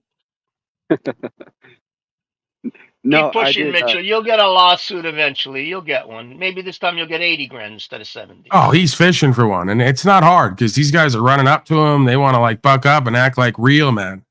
He thinks he's on panel. He's like the American Werewolf in Paris, where he comes on panels, he gets hyped up, and then he runs around mauling people thinking he's still on panel. He forgets where he is. He's like, yeah, you're a real man, huh, fraud? The cop's like, what? He's just yelling at a version of me in front of him in uniform. Yeah, you're a real man. You own truth, don't you, fraud? I'm going to fuck your wife. I heard you say you're not on panel, Mitchell. Imagine one of them says that to you at one point. They're going to go, Mitchell, we know who you are and you're not on panel. All right, relax. No, so what happened, man? Go into it. I want you to talk. Take over. I want to hit some of this reefer anyway. Give them a fucking breakdown. Tell the folks what happened. Give your final summation and where you're going with this. Like, what more are you going to do and how much are you going to take over and set these motherfuckers straight? Yeah, well, the main reason why I wanted to come up is because I heard your commentary. So I'll give the brief synopsis in just a second, but I definitely wanted to appreciate your reminder about the public accommodation. You're on point there. So my little synopsis is basically this lady damaged my car by door dinging me. I let it go. I figured it was an accident. It was a windy day. It didn't cause a lot of damage, and so I was just forgiving about it and ignored the situation. She did it again, like just a couple weeks ago, and it was even less damage. But Mitchell, I just you could have documented it. fell on the ground, sit on my neck. No, I just documented it. And I like recorded the edge of her door where all the paint's chipped off from regular door dinging people, and yeah. So I guess she didn't like that. She didn't like that. 2 years, right? She was calling to get civil assist for like saying she's scared of me or whatever, and then they would go down to the bar right down the street, like not even a half a mile away, and drink and whatever. So I went down there and recorded it a while ago. Hey, Mitchell made me a victim. Mitchell's huge donger scratched my car. Right. You know that cunt did it on purpose. She saw you were staying there more than you were welcome by her. So she decided to pull up next to you when there's probably a whole fucking parking lot and purposely run her door into yours so she can create a fucking interaction with policy enforcement and have you removed. That's her subconscious bullshit. I bet anything on it. She might not even be aware she's fucking doing it. Exactly. Yeah, that's exactly it. She's probably not even aware, but that's exactly what the mindset is. See, and this is the point, man. Where I'm from, I don't say I do this shit at this point. I had a guy the other day. He fucking got wise with me. And I said, bro, you're lucky that my life is better than ever right now, and I got so much opportunity because I'd love to fucking come over there and teach you a lesson and throw it all away. I'm a self-sabotaging motherfucker, right? And I got a lot of ego, as they tell me online. But I said, you know what? You fucking pop your shit, talk all your shit, because I know if I show up there, right, and I wait for you, and I give you some treatment, right, I spice up your life a little bit, right, because this is what folks don't get. Like Big Dice will tell you, where I'm from, people are shiesty and grimy. They don't play fair. So you want to roll up on me and bang into my car and all the rest of it, maybe you just come out to flat tires and broken windows. You know, we could start there. And I'm not saying I do that type of shit now. I stay out of all fucking drama and trouble. I forgive everybody for they know not what they do. I'm almost, it seems, under a fucking covenant. Like my spirit is called to just be a good man as much as possible and forgive these chimpanzees for their sickness and hate. Because I was once like more that way, way more to the point where it like harmed me and others. And I don't do that anymore. So it's like you almost have to occupy that position because these folks want to bring the devil out of you. They want to get you to a reactive space where you prove something in the world and then metaphysically you throw away your credibility and potentially wind up in a cell. Yeah, you're exactly right. And thanks for the other reminder about, trying to maintain my honor because, stooping to their level doesn't allow me to claim the moral high ground. So I in my mind, I'm thinking, well, if they want equity, they must come with equity. But I can't justify my actions based on the actions of someone else. So, well, no, you could go above and beyond, right? If you already see the move and this is a bitch living in hate and division, you get out ahead of it and you go, listen, I'm just getting the vibe that maybe we're going to have an issue. Is it possible we could have a conversation and establish that I'm not of any threat to you and I'm not going to harm you and that I'm actually a good person and I'm not in this area to cause trouble?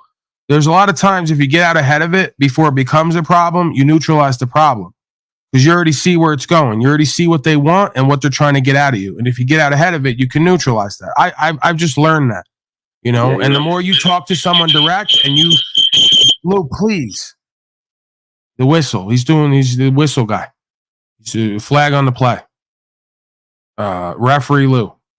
So yeah, I mean, if someone has a perspective of you because of the way you're perceived, if you look at it from their perspective, they might have a reason, whether it's just or not, to treat you a certain way. You get out ahead of it and you show them you're not that, and you speak directly to them and their spirit, they might just move out of the way and say, you know what? I got other time, energy, attention for other things. This person's not a problem for me, unless you make it a problem. But go ahead, Mitchell. I didn't mean to interrupt you, bro. Continue. You're doing good. No, you didn't interrupt at all. I really appreciate your perspective on the matter for sure. But yeah, trying to take a puff of weed too. But that's yeah. So I guess back to the kind of the details of the situation. Essentially, she now got property management security involved, and so I don't know if they hired their own security or whatever. But the security came and said that Whole Foods didn't want me here. That turned out to be a lie. I just confirmed that again. And so, yeah, just to kind of touch on the public accommodation, like if it was Whole Foods trying to kick me out, I would have to remind them that it's a public accommodation. But since it was the police, trying to enforce, private property trespassing or whatever, then that's where I had to kind of remind them that to them, that's just the distinction. To me is I guess I'm not being very articulate, but let's also be clear too, Mitchell. You have common sense, I'm sure, like all of us, if we choose to observe it.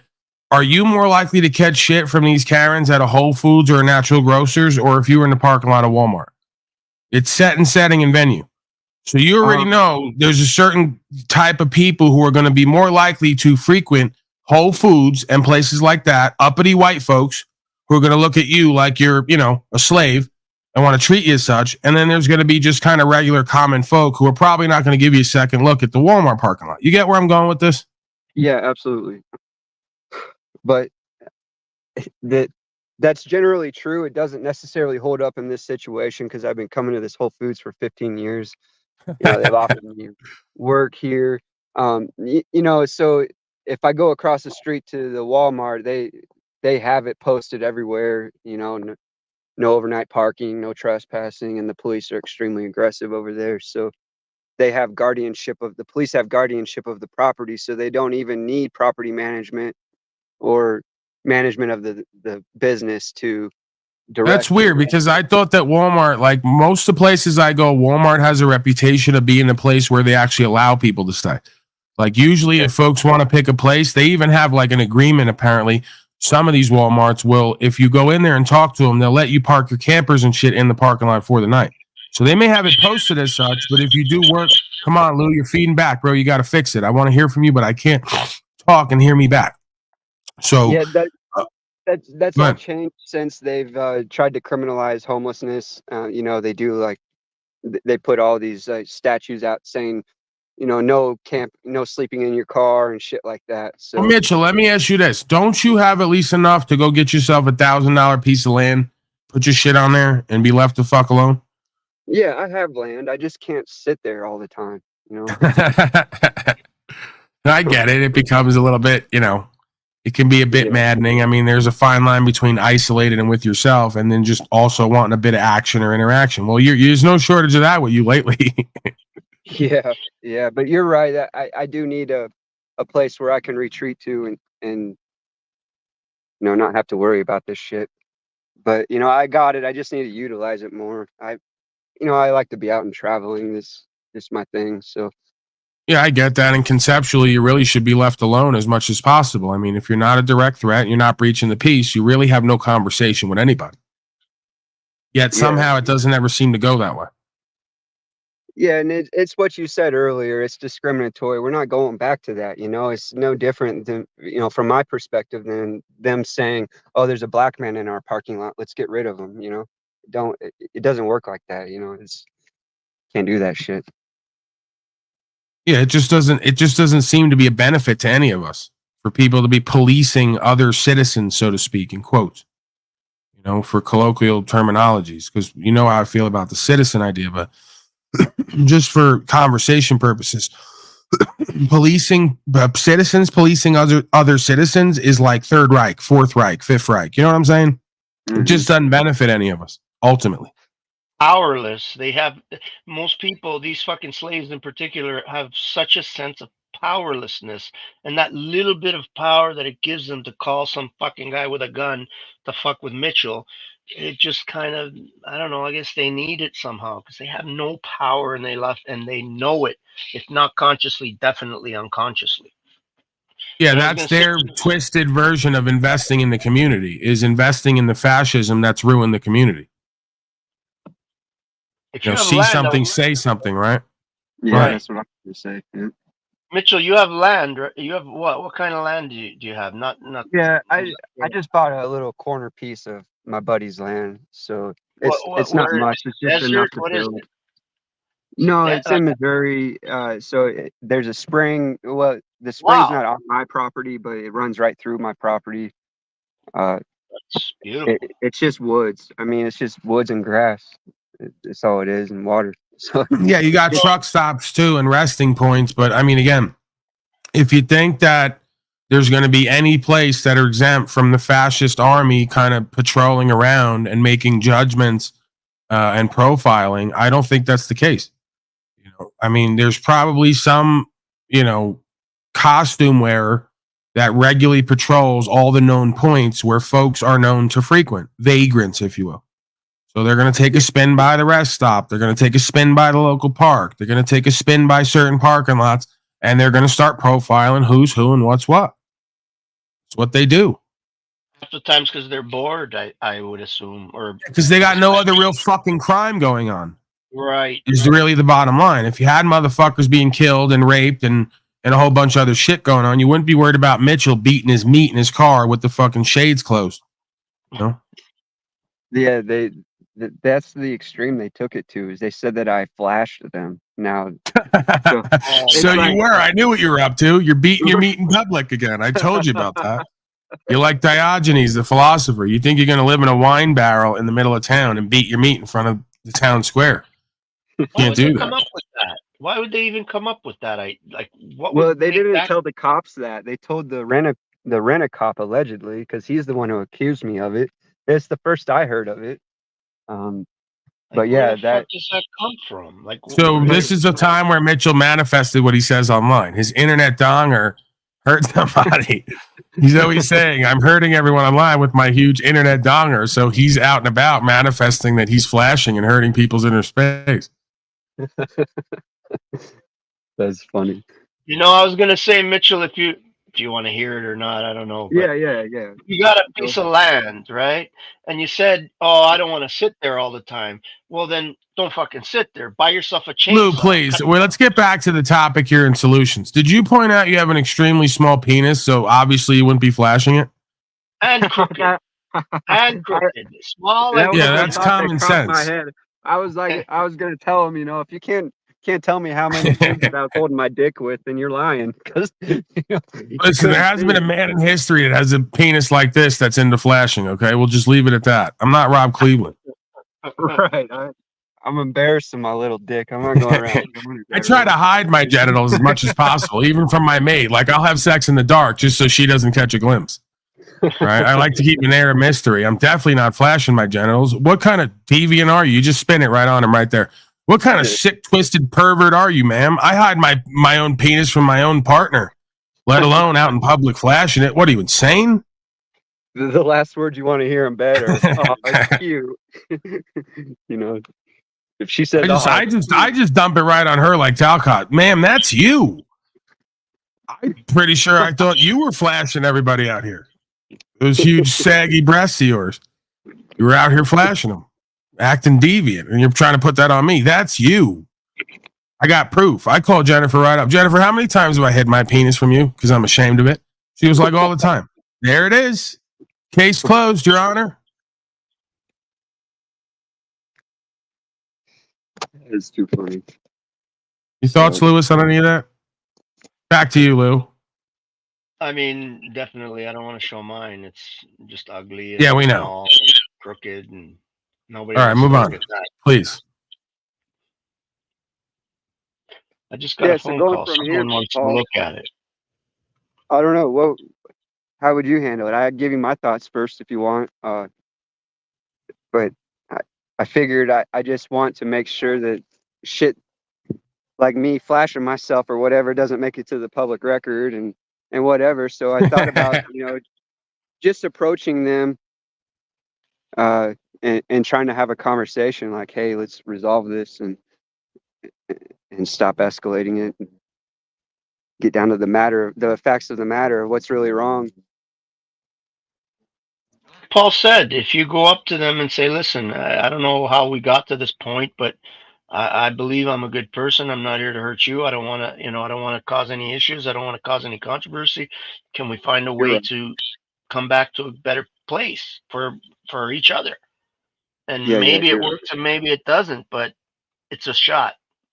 Well, that's kind of my responsibility if I want to try to assert honorability, I guess. If I want to be honorable, that's how I got to approach it. And not because I did have thoughts like, all right, well, fuck, they tried to tell me it's all private, but there's a city street running right in front of their property. So I thought about, well, fuck, I'll just park on the city street and fly signs, saying something to the nature of these criminals abuse animals and people, Well, yeah, he was already trying to, like, they're so slimy. He was like, they'll try to take one piece of info and then pivot on it. He's like, you're staying.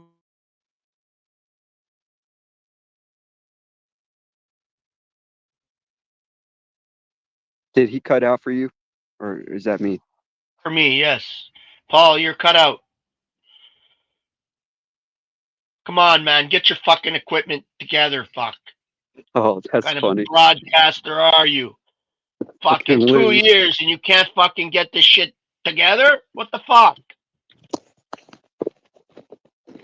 The demons are running thick in StreamYard today. They're messing with the audio gremlins. Paul, if you can hear us, we can't hear anything you're saying. You're frozen or gone. I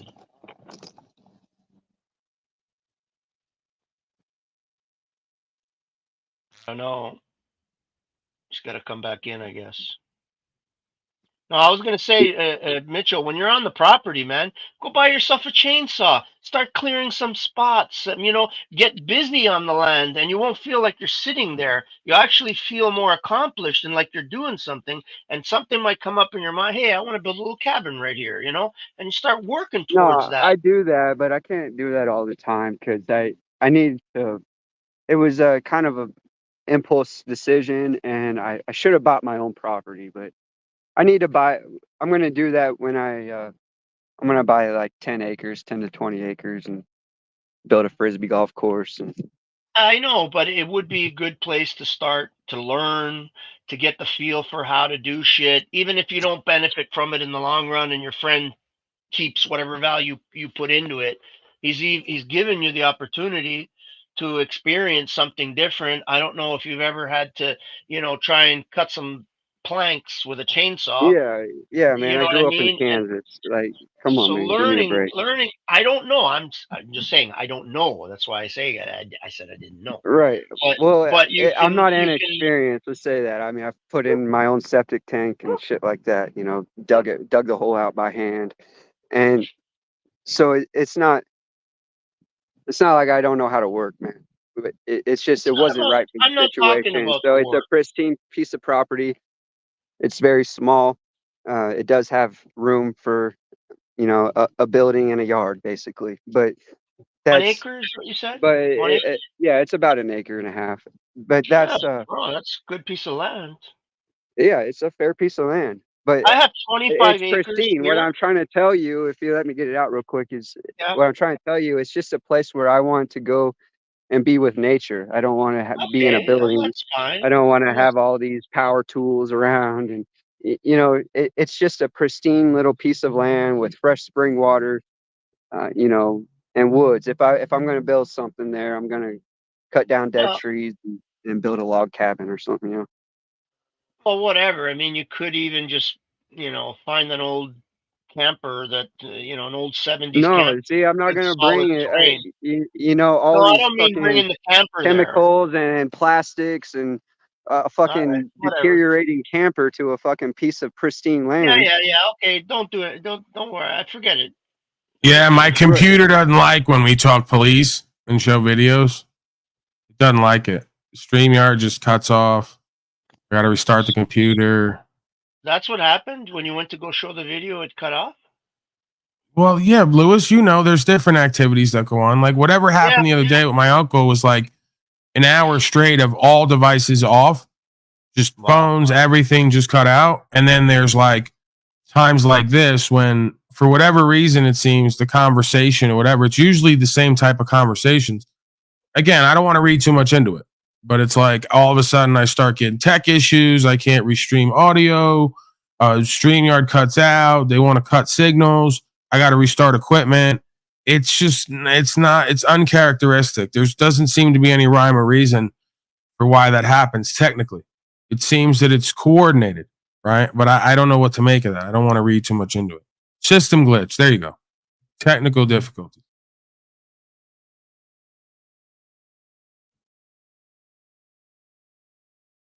Yeah, I don't really trust StreamYard because they've sent me personal emails from agents saying, we're monitoring your broadcast and we noticed some issues happened today. We're really sorry. I go, what's that?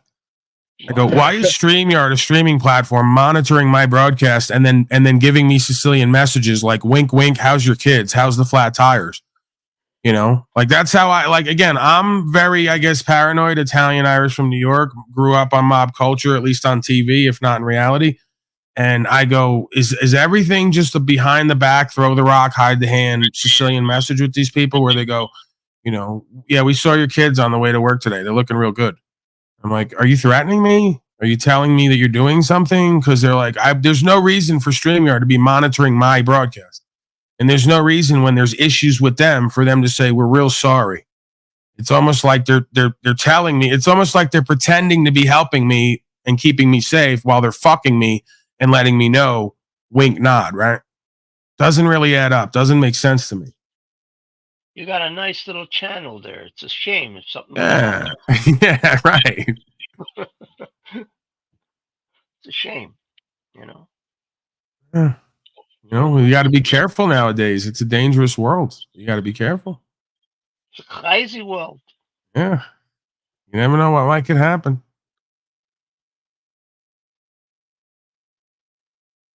How's the broadcast, Polly boy?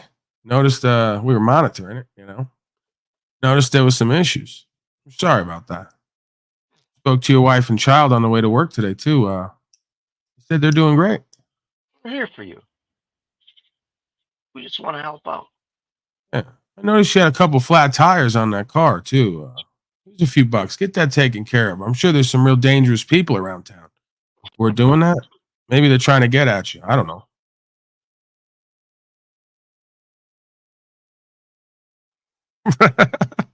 Strange things have been known to happen to little channels.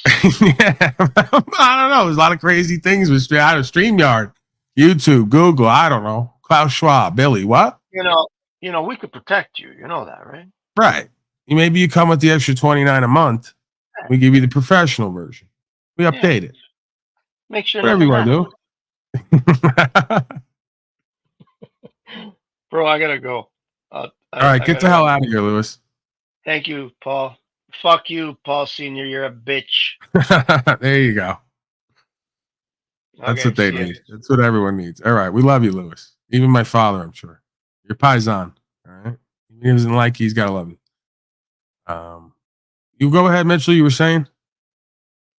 Oh, I was just reading Sci-Shy's comment. Yeah, Travis Hines. That's an interesting character, man. He's a trip. But yeah, I've followed him for years. Yeah, I don't know that being. He lives in his car and he just travels around and takes a stand against policy enforcement in his own unique way. But yeah, he's quite a character, man. He makes like grass tea from grass on the side of the road and stuff. He's fucking. Well, that's he's good. Dog ear and tea. That's real good. Yeah, man, he's a trip. All right. Well, I don't know what happened to Brian O'Shea, where he went. He's still restreaming, I think, but never showed up. Maybe he's working or doing comedy or whatever. I don't want to presume anything. Strange that we haven't seen him or heard from him, especially when he knew Snafu was going to be on his tail. Maybe he's got bigger and better things focused on. We can only hope. All right, let me get to the Grim Hustle. 7 most dangerous distractions for your legacy. Maybe we'll do a couple breaking news because I got a bunch of it piling up back there. I'll get rid of some of the old news, I guess. Weekly news. This has become the weekly news broadcast. You're going to get news from all week. Isn't that exciting? Huh? Who wants some slightly stale but still good news? Doesn't even have the green stuff around it yet. News is still good. Use it up. Use it or lose it. All right, let me get to the hustle. Couple breaking slave news. Maybe I'll give you a couple cop shooting citizen slaves if I'm feeling generous. I know you guys like that. Thank God it wasn't Mitchell today. Called the guy a bitch. Said he's going to fuck his mom and wife. No shooting, right?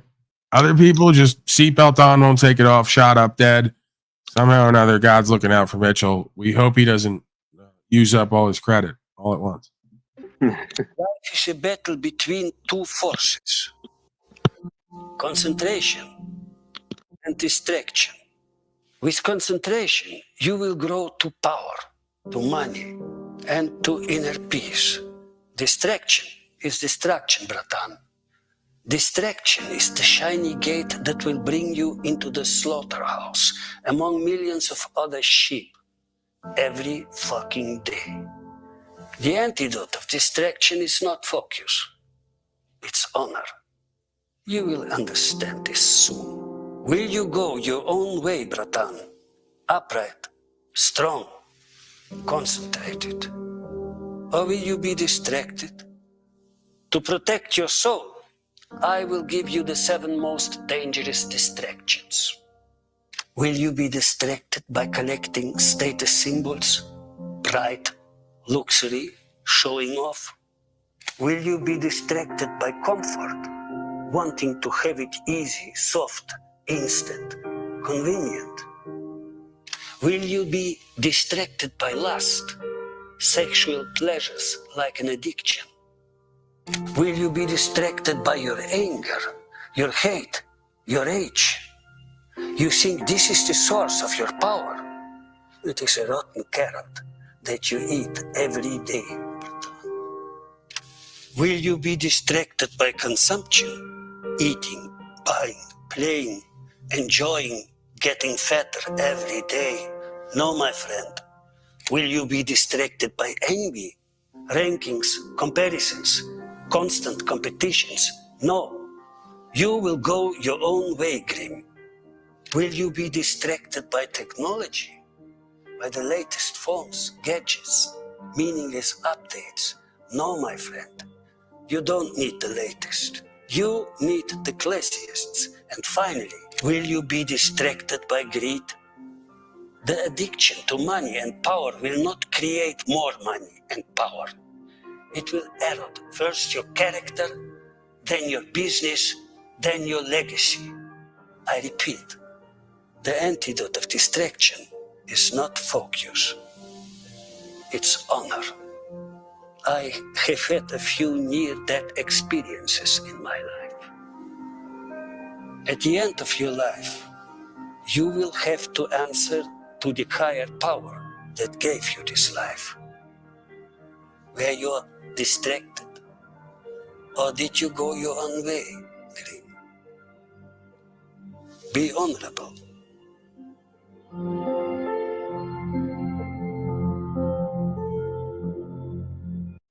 Well, that's why we love him. Whether he's a character or not, the information is sound. There's no denying it. Let's see. Whoa. Passio screaming and yelling. All right, yeah, so we got P. Diddy locked up. We didn't get him locked up. Apparently that woman, Jaguar Wright, and other people who've been here got him locked up. I have nothing to do with that. Maybe there's something there that I'm supposed to have something to do with. I don't know. Point is this is part of the news. I just segued right into it. You didn't even catch that. Fumbled right into it. Video show federal agents raiding Sean P. Diddy Combs homes. Sean, wait a second.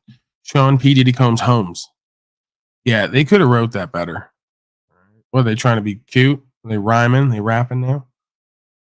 All right, let me get to that. I don't even know what the fuck I'm saying. News: the Department of Homeland P. Diddy Combs Security homes. has just confirmed to CNN that federal law enforcement agents have raided properties owned by musician and producer Sean Diddy Combs. Let's bring in CNN security correspondent Josh Campbell and CNN legal analyst Joey Jackson.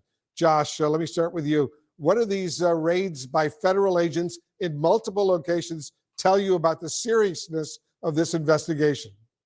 Yeah, Wolf, a very significant development here, seeing this law enforcement action taking place. I'll point out, just to be clear at the outset, we don't know that Sean Diddy Combs himself is the subject or target of a federal investigation. So it's just worth pointing that out at this hour. But what we do know is that two properties associated with him, we saw the feds descend on those properties. We saw on aerial footage, federal agents both here in the Los Angeles area as well as in Miami at those residences. Now, the Department of Homeland Security, their what's called HSI, Homeland Security Investigations, gave CNN a statement. I'll read you part of that when asked about what this activity is. They say that earlier today, HSI New York executed law enforcement actions as part of an ongoing investigation with assistance from HSI Los Angeles, HSI Miami, and our local law enforcement partners. That is it, confirming that they are conducting what they're deeming law enforcement action, which could indicate search warrants being conducted there, could indicate arrests being conducted. We just don't know at this hour specifically what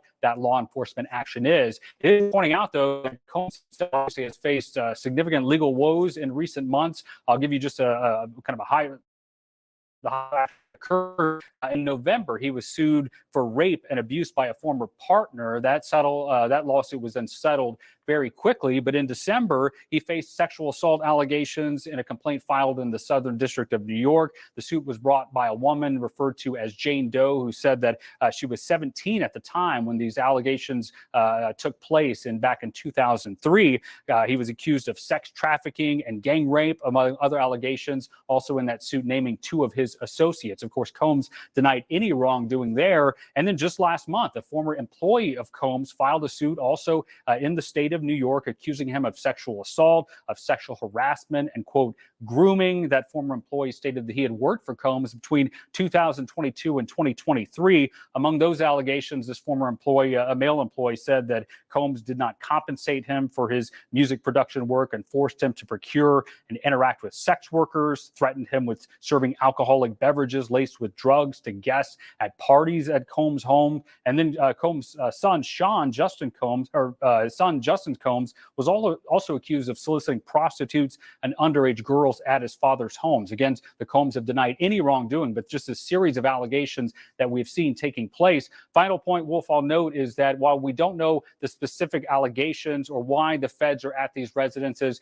it is worth pointing out the agency that is conducting this law enforcement activity. It's not the FBI, it's not the DEA or the ATF. This is HSI, Homeland Security Investigations. For those unfamiliar, this is an agency that has long been the forefront, specifically at human trafficking investigations. So although we don't have the specifics yet, we're starting to we can glean just based on which agency has the lead, the direction this might go. But again, we don't yet know that Combs himself was the target of the investigation, Wolf. We do know that at this hour that federal agents were at two of his homes, both here in Los Angeles and in Florida, Wolf. Yeah, important points. Joey Jackson, now let me repeat, we don't know if Sean Diddy Combs himself is under investigation, but clearly, Joey, it's not good if your homes are actually being raided.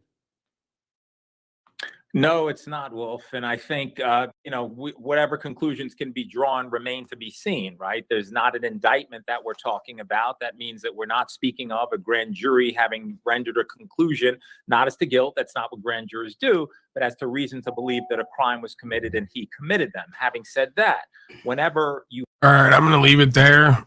I mean, it's not exactly groundbreaking news that when you get folks who are ambitious and motivated and get to some money and power and influence, that oftentimes it becomes a corrupting force and they misuse it and abuse the honor, the privilege, the endowment, I guess, however you want to look at it.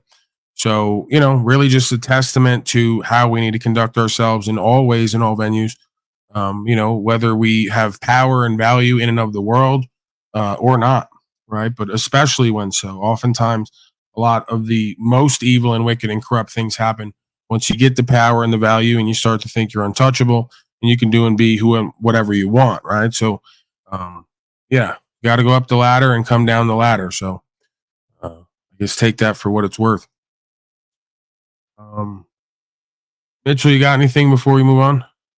Yeah, I saw. I guess it's not relative to the Diddy thing, but in a sense, the culture, I guess. But I think I saw a documentary on Channel 5 with Andrew or something, but that's irrelevant to the story. That it was about C-Mac. He like covers he does documentaries on C-Mac. And are you familiar with him and his story? I guess he's getting locked up on Fed charges right now. For what specifically? For guns. Yeah, I couldn't accurately retell the story, but man, if you get a minute, check it out. It was like an hour long, but it was really good. It touched my heart, man. It brought me to tears at the very end. It was the conversation that he was having with his grandma and his mom from jail. Now, how would you? Let's get this down to the question I think everyone in the audience is asking. I know I'm wondering. Would you fuck P. Diddy? Or like, how would you handle that? Like P. Diddy comes to you, he gives you some drink, right? And then like maybe you're getting a little bit tired. Like, do you just kind of lay down and take it? Do you just run out of there? Like, how do you approach it? Yeah, I wouldn't just take it. No. I would. What if he like offered to give you a whole bunch of money? Like, hey bro, I'll give you 10 million. You just fuck me. Playboy. That's my Diddy. Oh, yo, what's up, Playboy? I want to take you shopping. I want to give you like 10 million. I just need you to maybe like, suck on my toes or something. Yeah, not a chance with me. No, there's nothing he can No, give me. but you ain't gonna party. I want you to party with me. You're gonna really party. You can try to party. Man, I don't like to party. I'm good. I'm kind of a party pooper. What if I give you like this? I got a bag lying around, like 20,000 Gucci, Louis, Prada. Take you shopping, Playboy. You don't want to go shopping with the diddly? No, but that reminds me, man, that's what, like, I got so many.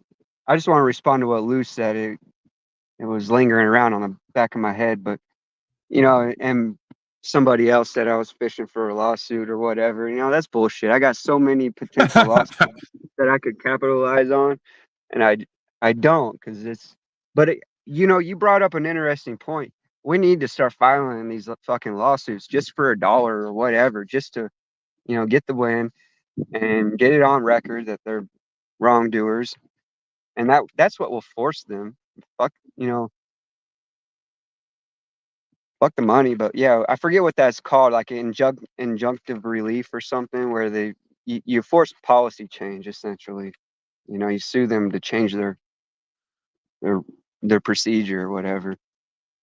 But yeah, well, I mean, that could be any kind of argument and any kind of courting procedures. At some point, you're given the opportunity to decide what will be done, and then part of your settlement becomes, in order for this to not cause any harm to anyone else, like it has to me, not only going to pay me, but you're going to redirect this training and this policy. I mean, that's not maybe unconventional, but it's not unfounded. It's not exactly something that's beyond the realm of common sense. But yeah, just imagine if we get so good at it that, when these stupid little incidents happen, we have the paperwork filed within a few days, and and there's our resolution. We don't have to worry about it anymore. I think, Well, like I said, we're all at the same point, and I don't think any one of us, including myself, has gone where we should with learning their legal process, not to defend ourselves in quotes, but to get compensation and remedy and not have to go to the bar to be the intermediary, either to defend or to prosecute. Yeah, that's where our power is lost. The fact that we always have a middleman between us and the remedy. If we cut the middleman out and we have remedy within our grasp, we can share that with each other and we can act on that. That's where we're all at this point. Presuming you know how to defend yourself at court or keep yourself out of their jurisdiction or get dismissals to some degree, then the next part of the process becomes not having to go to a middleman to be on the offensive position, so to speak, or to just get remedy, resolution, and compensation. Yeah, and then one of us gets good at it, and then we help the others, and that's how we're gonna really put our foot in and dig our heels in, I guess is what you said. That's not let them push us Sure, we could around. just get 20,000 at a time to go backward, like the Castro and high impact frauds. Just go to middlemen constantly to do everything for us, and then wonder why we never get shit because they're all working behind the scenes together. Yeah, that's fucked up. I'm glad you see it that way. Come on, bro. Regardless of who I'm around and what I've spoken on, I'm pretty objective and equitable, and I don't play favorites, right? I mean, so I see whatever the fuck you and everyone else sees, maybe more at times, right? And I definitely speak on it. I don't hold my tongue more than necessary. There's times where I hold my tongue because I want to believe people can do better and be better and have better, and I don't want to necessarily burn bridges beyond what's necessary. Then I get to a certain point, I go, okay, I see where this is going. I see what you guys are about. I'm coming out with it, right? We'll play that way, and then you guys got to sit with it. Patrick Gola, do you want to come on up, sir? Why would you come here and say blah, blah, blah? Makes no sense. Proves you have no life and nothing to do. Another tard. Oh, I think it's about that time. I'm getting the vibe. I saw a few people leave and come back. That's usually the representation of the Talcadian one has gone live. I know the biorhythms, right? I know the rhythms of these platforms, and I've seen it enough. So if I had a guess right now, the Talcadian slave is in fact live, and we're on squat cot day number 5. Jack Talcott not paying his bills for 5 years, squatting in the premises, and then saying God's going to save him. And we're all, I think, interested on some level how this is going to turn out. Any one of these broadcasts could potentially be the last. Jack Talcott could be hoisted up and brought, while still on the couch, out into the street. That would be, I guess, a sad kind of sorrowful moment, but also good content, right? as many times. That's what we learn in this game is the worst shit's the best content. That's what I've learned for me. It's like, what do people want to see regarding me the most? The worst shit. They want to see me jump out the window, yell and scream, be passionate, be a lol cow, get arrested. You know the thing. So, yep, I was right. Of course, about 15, 20, 30 people left here to go watch Jack Talcott fail because they need company in their misery. Paulie Boy just wasn't bringing enough energy and conversation here. They need pure loser, failure, delusion, and dysfunction to really feel at home is what I think it is. They kind of identify with it. And it's disappointing to know that many of my audience identifies with pure dysfunction, delusion, and degeneration. But also, I've helped to facilitate that. So I really can't be mad. Like, I introduced them to Jack Talcott. Let's not forget that. So, hey, whatever. We're here. We're queer. Get used to it. What? Oh, that's Jack's tagline for today's broadcast. It says, we're here. We're queer. Get used to it. We're going to love and change the world. So let's go to that. We'll monitor. It can be oversimplified to the two main problems. And the thing that there's being addressed by others. Yeah, it's horrible already. I might have to go. Myself I might have to go after like 10, 20 minutes. I don't know if I can do it today. Since COVID began, pretty nice day out. I want to go. We found out, and be out and about. We smelled a rat, and all right, I'm going to be quiet. I'm going to go. The lab leak theory was a little more than theory. The thing was invented in the lab. This is a problem. There are a lot of things that are problems about this injection. Okay, so because wait a second, Jack got himself a new black eye. You son of a bitch!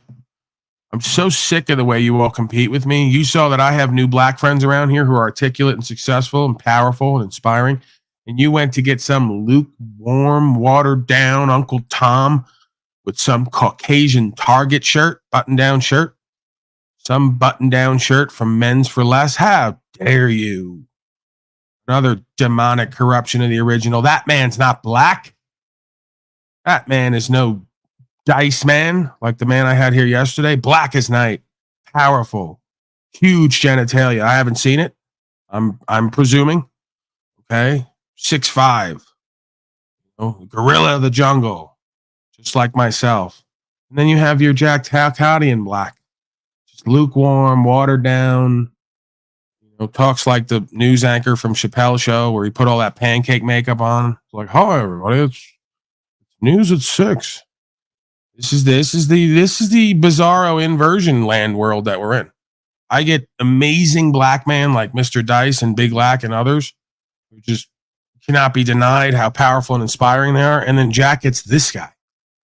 Try to do what I'm doing right now. They'll try to do what I'm doing. Just wind up embarrassing himself. Look at this. Huh? You believe this shit? Look at this. What did you get some guy from the bus stop and bring him in and give him your shirt? It's like this. He went and got Obama's uncle and put him in his button-down shirt. That's Talcott's shirt that guy's wearing. I know what you're up to. This guy ain't even. You got this guy from the bus stop, Talcott. That's the narrative I'm setting right now. That's not his house. He's in another room at your house right now with your shirt on, pretending to be all the way black. Like Joe Biden said, you didn't vote for him, you ain't black. If you're wearing Jack Talcott's shirt and you're in his next room, spare room, you ain't black. Got real black motherfuckers over here. I know what it is. You don't. I engaged and I was paying attention to the feed, and I ran into an agent of the international. You froze, brother. What? That's God. God's working. Yep. Am I God back? said you ain't black. I think so. I think you're back. You did The freeze. Wi-Fi's started. Okay. Yeah, right.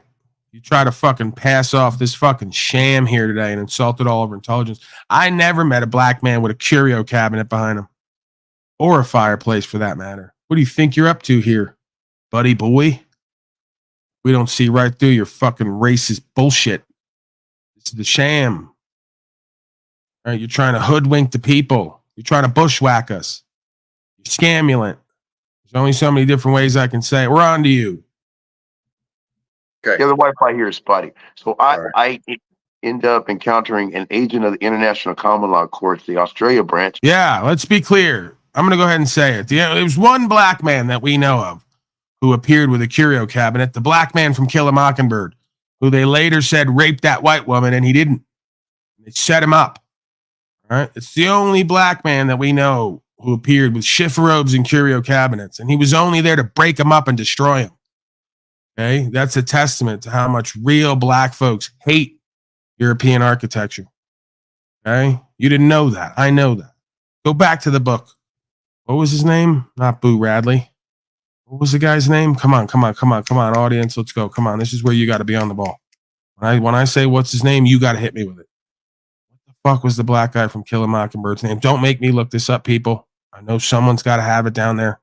This is an amazing audience. They always have the answers. Huckleberry Finn? No. What are you, an idiot? Boo Radley? No, I just said that. It wasn't Boo Radley. Boo Radley was the white trash scum. Stabbed his father with a fucking pair of scissors. Brian Staveley? No, Brian Staveley was not in the fucking Kill a Mockingbird. What are you? This guy, man, this audience is real lacking lately. We got the retarded bunch today. Tom Robinson, isn't that it? Yeah, fuck, he got it. You got it. Tom Robinson, he raped me. Right? Yeah, no, it's not Ray Bradley. Listen to this guy. We go from Boo Radley to Ray Bradley. Boy, you're an idiot. He wonders why nobody's going to fuck him. Christos. He's just going to sit in his house in rainbow snuggies the rest of his life and never get fucked again. He says shit like that, among other reasons. Tom Robinson, right. The only time we saw a black man with curio cabinets and bullshit furniture like that was Tom Robinson in To Kill a Mockingbird, just to come over there to break that shit up with an axe.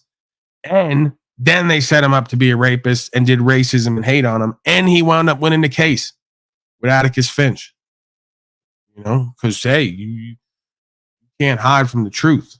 Truth always comes to light. Might have to make this one private too. No, fuckface. You have no power here. I already told you yesterday. You want to get me in this mode? Do your fucking worst. I'm not worried about you. I've been stricken dozens of times and I welcome back every time. And if you strike me and you put the keystroke on record and I go to court, which at some point I'm going to, because I've told folks here it's probably going to be necessary, you're going to be on record as conspiring to interfere with original content creation for your political motivations. And I'm going to have you fucking sued. I don't give a fuck if you think you have anonymity on the internet. You don't. You're tracked and traced. Dummy. So I put that on private yesterday. I'm glad you noticed because I played music the first hour. So I didn't want to get copyright stricken. I'm in the process of editing that video and I'm going to repost it. You want to try to strike this channel? Go ahead. It's been done before. It'll be done again. I'm not fucking worried about you and you have little to no power here. Buzz off. Get a fucking life, loser, coward, failure. If you had any fucking heart or balls, you get the fuck up here and talk to me directly. But you don't. So go play your fucking games elsewhere. Go rat and snitch and go tell whoever you think's a real authority beyond God, policy enforcement. Go tell them who and what I am and what needs to be done. I'm not worried about it. I ain't worried about it on the ground. I'm not worried about it on the metaverse. Fuck slave. You're the punk ass coward. Stop projecting it onto me. Another fucking loser, failure clown who comes to a stream every day he supposedly doesn't like, where he says people are in hate. Makes no sense.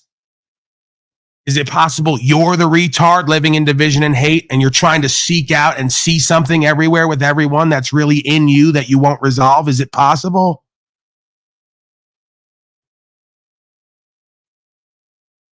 Wonder why their families and communities and all the rest of it are failing. Color aside. Be clear. You go to white community, black community, wherever. You wonder why they're losing, failing, and all they have to point to is a BMW they're in debt for in the fucking parking lot. They live like this day to day.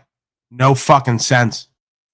No self-worth, no self-value, no principles, over and over again, every one of them. Same rap day in and day out. Go ahead, strike the channel. You might give me a week off so I could take a break from having to be in your loser face every day, telling you the same fucking shit to basically the same person who shows up in a different manifestation. How fascinating. Great stuff down there. Another contributor, another content creator, another genius. All right. Monitor Talcott. You can sit here and watch Talcott. I'm done anyway. I did my 3 hours or over.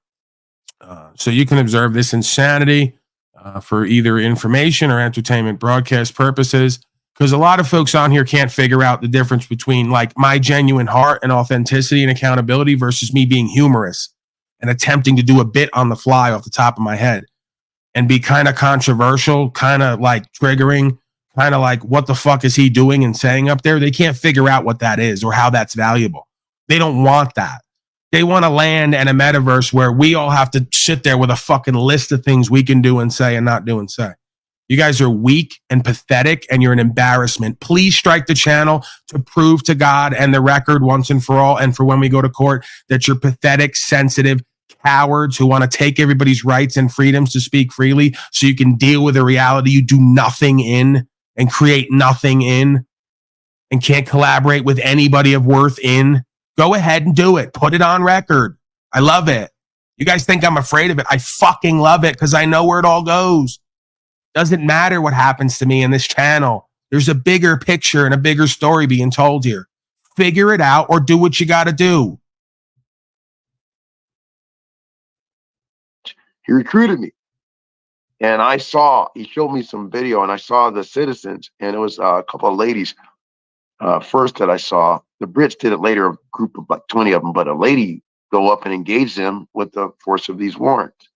I have a printed copy over here, but it's a warrants of protection or protection orders that the court offers rewards to those who will, constables and sheriffs who will assist the people and go and seize these injections. So I got involved there, and there wasn't a lot going. They weren't playing ball with me. They weren't ready to enforce the warrants at this time, as they said.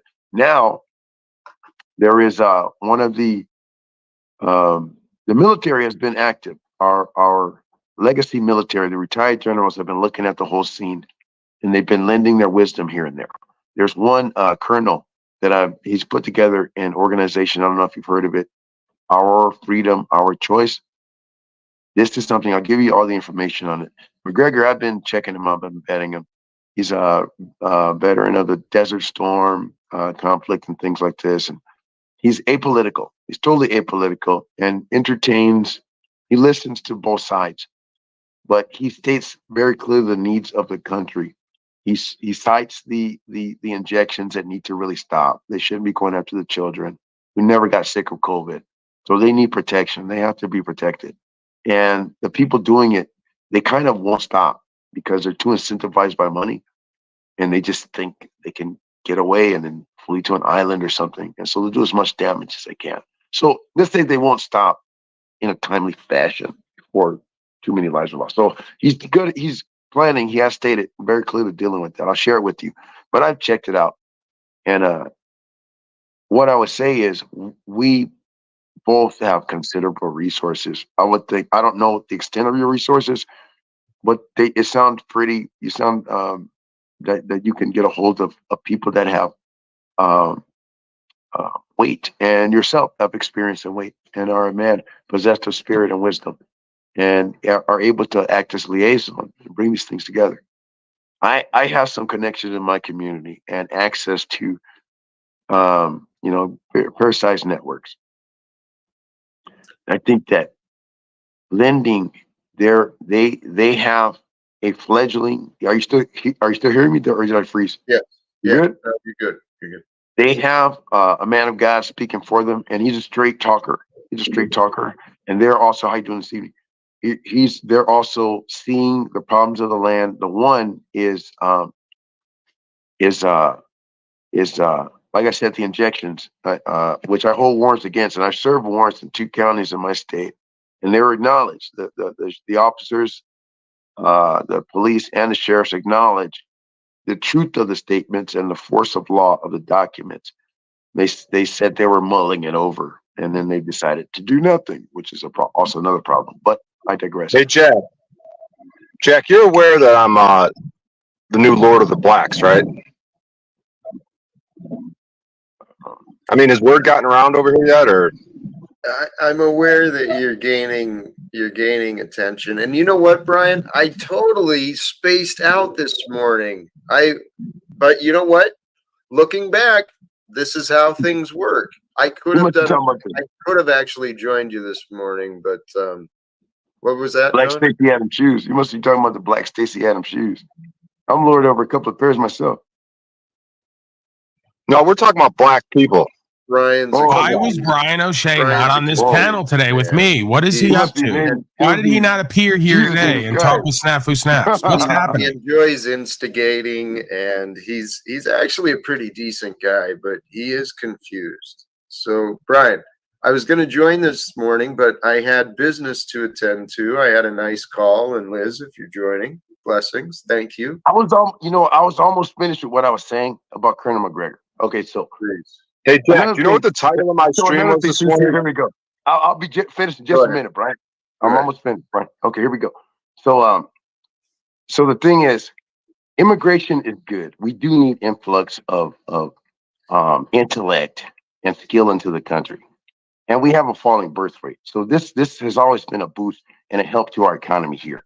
However, we do need to control the immigration, and I think there are some elements that have hijacked the process. And this is an old strategy throughout history, where when the people come in seeking shelter and safety, sometimes enemy elements will sneak in. And we have intel that this has been going on to a small degree. They've been sneaking in, and we know the CCP. Unfortunately, there's intel we have. McGregor has more than I. There's no reason you should believe me, but there are certain things that we do need to get a tighter, close handle on, and certainly the injections will need to be taken care of. But in order to add, how can I say, unity and flow, and to vet and to keep them on the right path, they will need their chaplainship bolstered and their spiritual people, those who believe, to assist in, helping to achieve the unity that you're talking about. That is the pragmatic arm that we can assist. I believe the aims will be very much aligned. There's very much agreement between what you're saying and what, obviously, the problem you're addressing, the problems of the country. And so we're all there's a unity which can be, we can come bring this together, and eventually he has already a voice and is accepted by how can I say, the legacy military and the government entities. They speak with him. He's seen a straight shooter. He's apolitical. He doesn't have a dog in the show. He's just someone who's can be used to write and make reforms. So, is he accessible? I mean, is he something I could get a hold of? Highly. While he's small, we will loom large because he'll be welcomed. This is, hey, where I am at, I see a lot of people doing a lot of good work in this world. And I do see a way to bring a lot of different pieces together if I can get some attention of the right people. But it's all coming together. And here, actually, heads up, Mr. Brian Williams is a comedian. He's not doesn't always land with his jokes, but he's a good-hearted guy. But Jack, you were saying you were going to join me on the stream earlier today. Do you know what the name of my stream was? I saw it. I can't recall what it was, though. I'll remind you. It was called "The Blacks Are Racist." Thank you for reminding me. Yeah, which was, some are, that's for sure. Yeah, sure. I've seen that, but so what? The world we live in has been divided, and actually, Brian, I would like to join you.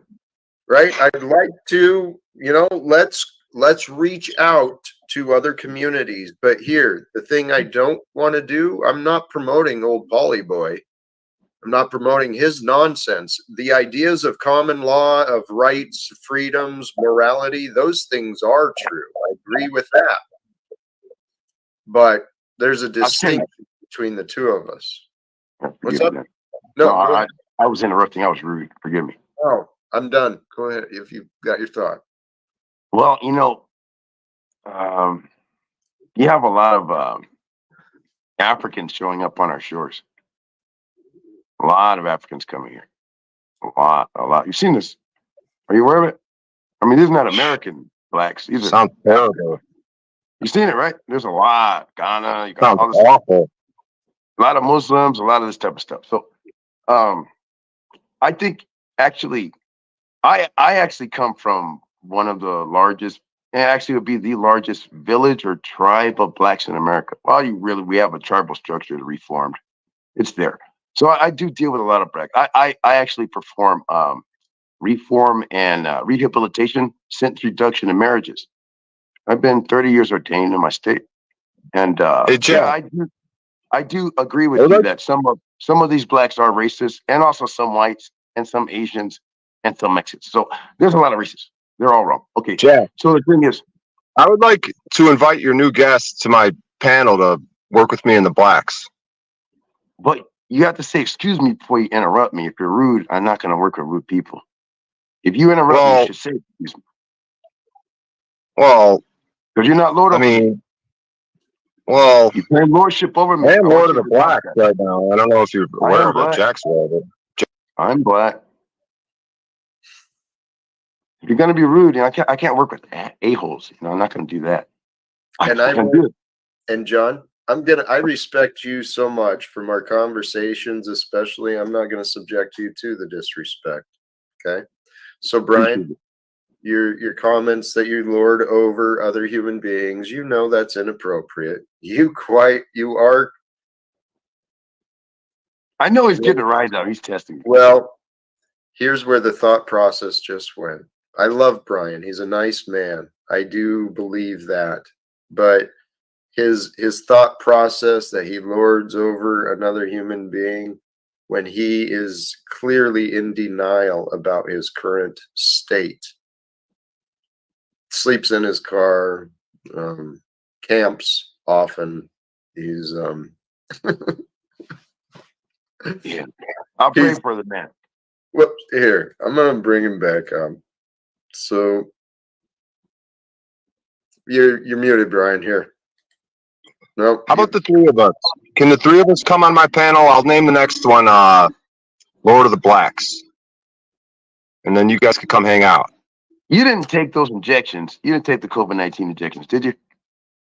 No, but a lot of black people did. Way too many. They're not like the Africans.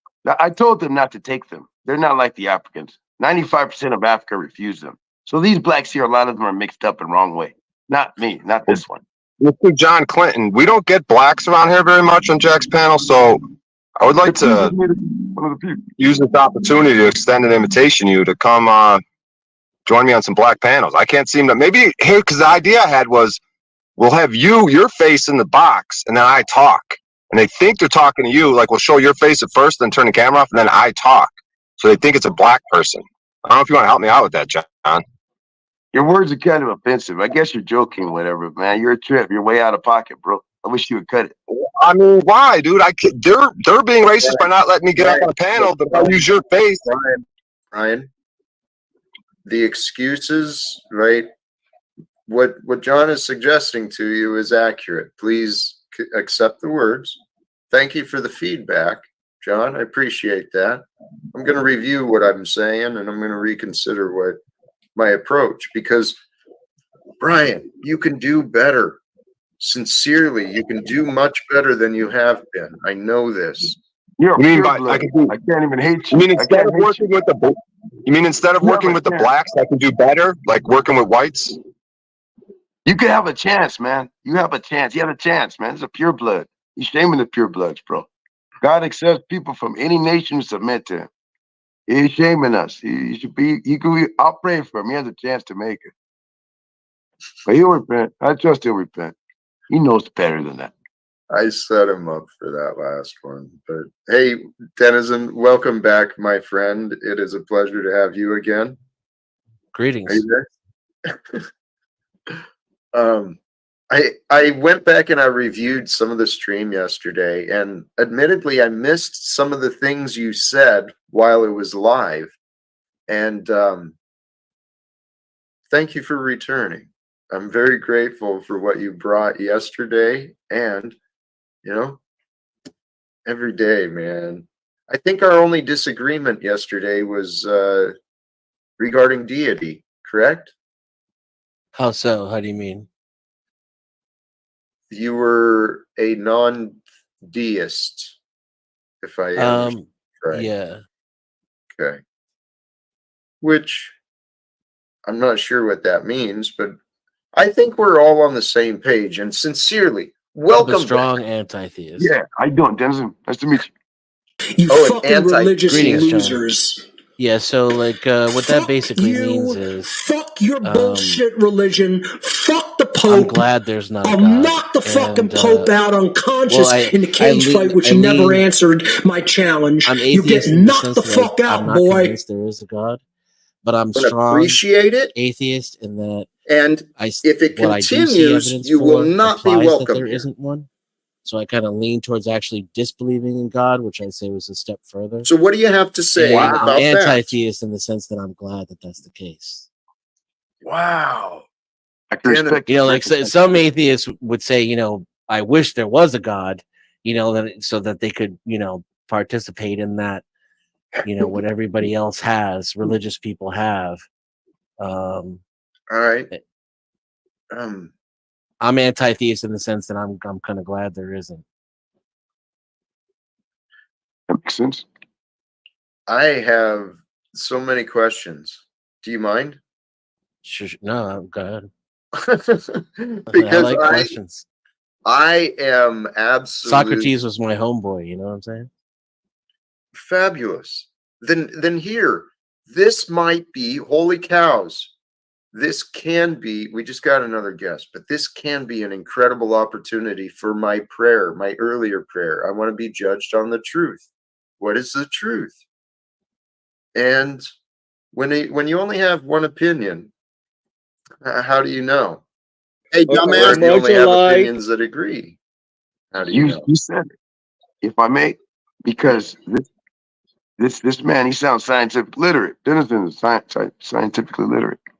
Certainly. So I bet, although you don't believe in God, and thankfully, I mean, because he would have to be some kind of I mean, there's some descriptions which I guess would apply to the boss I serve. But you do believe in mathematics and science. And you're definitely sure on these things. You're logical. To say believe in it is a bit of a stretch, but I can accept what you're saying to move the conversation forward. I would definitely say that I see the logic in math, right? It's clearly man-made. And I think the scientific method is some of the best of our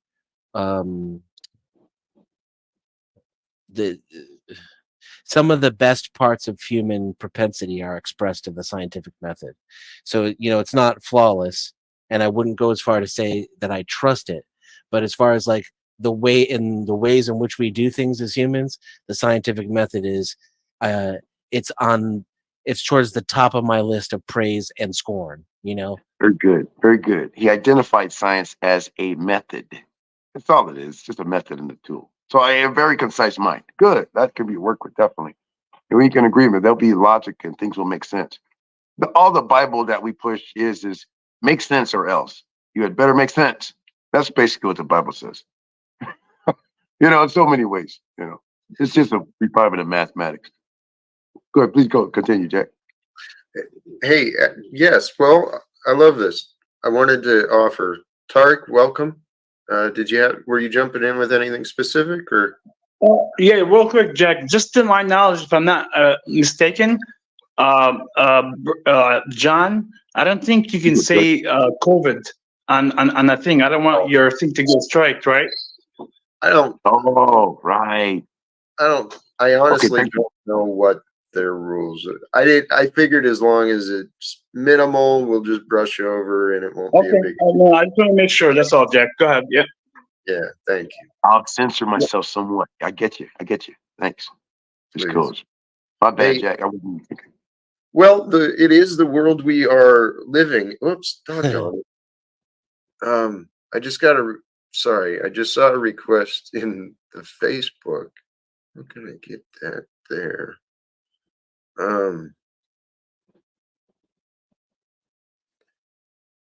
It's fabulous. I'm excited for this though, Denizen, because I am absolutely convinced, without a doubt, in God's existence. So the fact that you're bringing such a, you know, The other And I side, definitely wouldn't say that to the contrary, right? I wouldn't. It's not factually true for me to say I am absolutely convinced that there is no God. Like, just to be clear, not to interrupt you, but just to be clear. no, humbly, beautifully, I honor and I appreciate that, because then one of my questions was, what is the benefit of that belief? I didn't initially. I couldn't see the benefit. I can see the benefit of my acceptance. And hey, we've got another great guest here joining up. Machine Wise, welcome, brother. We've got an echo with you for now, but welcome. Sorry, give me one moment, and I only have less than an hour, but I apologize in advance. Sorry. Well, please. So I would say belief is kind of the end of thought, and that may not always necessarily be a good thing, but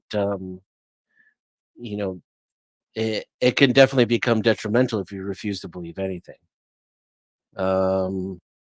But I also would say I'm not sure that there is an advantage. I have a different perspective as an atheist.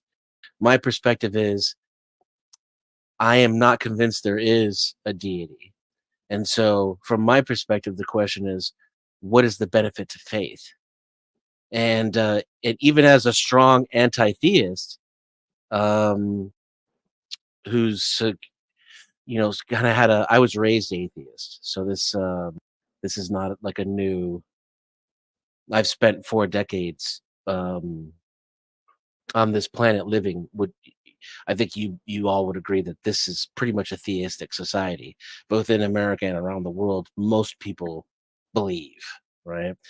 So having to get along with and reconcile the general truth that we're all kind of the same, and we are to a certain extent created equal. I mean, that's not factually correct, but as we operate in the society, it's how we have to treat one another. So if I'm to be a whole person in my community, I'm gonna have to understand my Christian brethren, right? I will have to come full circle with my appreciate it, and there have to be and some if acceptance it on my continues, you will part not be of welcome their here. faith. So I struggle with it to this day. I try to be open-minded, and it's much easier to be interrogated than it is to interrogate. So I don't wish to interrogate you on this subject per se, but that's where my curiosity lies, is when I confront the religious and the faithful. That's what I'm curious about. It's your question in the reverse, which is, what is the benefit of Hey, faith? dumbass. You can't imagine the benefit of faith? It's not that I can't imagine it. I mean, okay, here, and I'm sorry, you're right. There was another question that came up just now, though, for me. Real quick, in one sentence, when I ask that question to people who I believe are mentally sound, intelligent theists, they are unable to give me an answer that I'm able to make sense of, and that is not mutually exclusive from my personal experience as a lifelong atheist. So I can imagine a whole lot of things, but I've yet to have a Christian tell me, listen, here it is right here. Here's the benefit, and look at you. You do not have this benefit as an atheist. Right. Generally, I usually do. I have a couple of things. Perfect spot. How you doing this evening, man? Yes. Welcome. I have a Say couple that of again, things. John. Also to the Lisa that just joined. I want to say hi, Lisa. I have a couple of things to be considered. I could put it in a nutshell. Well, one thing, I welcome your pragmatic thinking, and I'll tell you one advantage. The Lord I serve, the Lord I claim, Jesus, he said that there is a lot to be respected, and we have to look at those who don't follow our faith. Sometimes the things that people outside our faith do make more sense than the things that those inside the faith do. This has been said by Jesus. He points to the Samaritan and said, that guy did what I wanted done. And the 2 priests that normally work for me passed on. They crossed the street.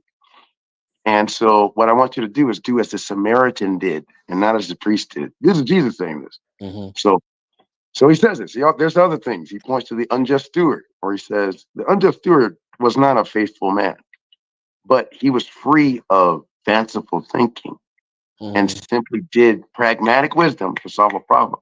Jesus of Nazareth is quoted. He's recorded as saying that guy shows some wisdom. He shows more wisdom. The children of this world show more wisdom sometimes than the children of light. That was a rough paraphrase, but he says something. He complimented the unjust steward. It's a parable of the unjust steward. I welcome your pragmatic thinking. There's things must be gained. This I would give you to think, consider. Because we Christians vary as well as atheists vary. There's a lot of variation in there in thinking.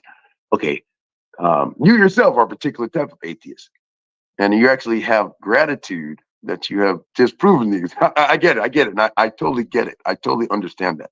I've had a lot of conversations. What I'd like you to consider is this. You like things that work and that you can have confidence in. The Bible itself, quite apart from the people who proclaim the fucking Bible, religious the Bible losers. itself as a document, people have been trying to disprove this thing You, forever. Now, on this fuck day, your bullshit the religion, Euphrates River fuck the Pope. has strangely I'll gone knock dry. the fucking It's Pope out dry enough where people are unconscious walking in the across cage it, fight, which he people never baptizing now. answered It's gonna my be that way challenge. because of You get foreseeable knocked the fuck out, boy. during what's building up to look like World War III, and there's this plagues all over the world, this reemergence of plagues. This, I think we this should my do friend, that.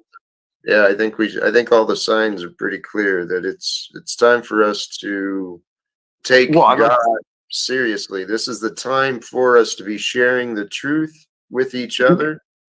if I may finish, that's Revelations chapter 16 and about verse 10. Read the passage of Revelations. It says the Euphrates River go dry, where all these things are going on, where there's war, and it's to clear the passage of the armies of the East. One of the main adversaries of the adversaries of America, our chief opponents, are in the East, beyond the Euphrates. So these things that I'll point to, and the other thing I point to is that the city complex of Sodom and Gomorrah was strangely rediscovered.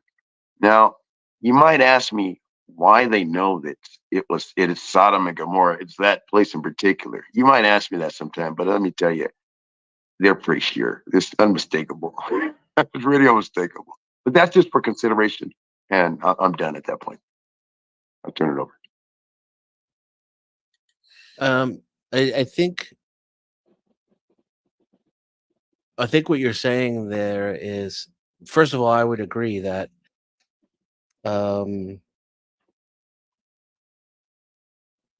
human beings, the way we kind of relate with one another and create societies is very archetypal. Storytelling and narrative is it's more real than objective reality, if you believe in such a thing. Our symbols and our beliefs and our institutions are more real than whatever laws or theories science can come up with. It's kind of how we operate and how we think in Appreciate it. storytelling. It's how we process information. If it as well. continues, you And will these not be welcome here. Say again. Archetypal, the monomyth, so-called, right? All stories are really one story. So what do you have type to thing. say about Exactly, that? and I think this would be true for any philosophical endeavor, including, which is, I mean, even beyond my understanding of a collection of different stories, right? Not one book written by one person. And the archetypes do repeat themselves, so there is value in the Bible. I find value in it. I find value in literature in general. What I don't see is the extra value in assuming that it's the unaltered, divine word of the creator of the universe, who is also omnipotent and omnipresent. And if there's some predictions to be had in the Bible, then I agree that would probably be objectively beneficial to know the future before it's going to happen. But then you're kind of at an unfair disadvantage in this conversation then, because you would have to be the person who's well versed enough and intelligent enough to interpret what those predictions are, and then you'd have to tell them to me now. And in this conversation, they would hold no value for me until in the future, at some point, those predictions became true. Right? No, that's not the way it works. No, ask away. But I can point to things that I've been prophesying since 2018. But there's ways these things could be tested and proved. Ask away if there's anything comes to mind. But there's things I could point to on my page where I actually experienced this future telling thing. I don't know everything, but certain things I know. And I bullseyed it. I would say the same about myself. Okay, there we go. Shall it be a contest then? I would prefer not. Only to make the point that, like, let's say that I'm wrong. Hold on, right? brother. I think Jack's trying to come in with something, man. Thank you. I appreciate that. Welcome to you new folks. And I'm trying to find a way to be part of this conversation. I know I interrupted you a while ago, John, and I'm sorry for that interruption. Oh, not at all. Please. Okay. So, Denizen, you came in presented yourself as an anti-theist, almost, and not to exaggerate, but with the joy of opposing the idea that there's no God. So then you got into the question of faith, but I'm really wondering, what benefit can you find from opposing a belief in a divine creator? I don't understand the logic. I don't think I can expound on my answer too much. If I can recall, what I said was, the second half of what I said was that from my perspective as an atheist, the question isn't what is the benefit of not believing in something that I find no evidence to exist. The question is, what is the benefit you get from believing in it? But there was a first half to that answer as well, but I can't remember exactly. Okay. I can answer the benefit. But I do wonder, you say you found no evidence to prove the existence of a creator, but have you looked? Or have you looked to prove it's not? Because there's a big difference. Big difference. And those who seek to know, God will provide the answers. And I sought to know. How may I know thee, God? Go ahead. I've done that. All right. Not as much as I would say. So you offered a dichotomy of looking to explain things with God and looking to explain things without God. I would say I don't tend to look to explain things without God. Right? That's not how I approach the situation. Okay. And then now, not to say that I have never done that, right? Because that would make me unbiased and perfect, and that's ridiculous. But out of desperation or lack of in order to embrace a certain level of humility, I have deliberately looked to explain things with God and tried to, just for the sake of open-mindedness and argument, to ask God to present himself. And I look for the help from Christians in order to do so, and Muslims and other religions as well, but with a deliberate intent. And then obviously that's not to say at any point I stopped being an atheist. So, I can only be as open-minded as I can try to be. I'm still a human, right? And Denizen, everything brought us to today. I think Lisa was trying to say something. Did you have something? Yeah. Thank you. Good evening, gentlemen. Your name is Denizen, correct? Yes, ma'am. Okay. I just want to ask the simple question. Has there ever in your life, there's been a time that you wanted to make a decision to do something, and something inside of you said, no, don't do that.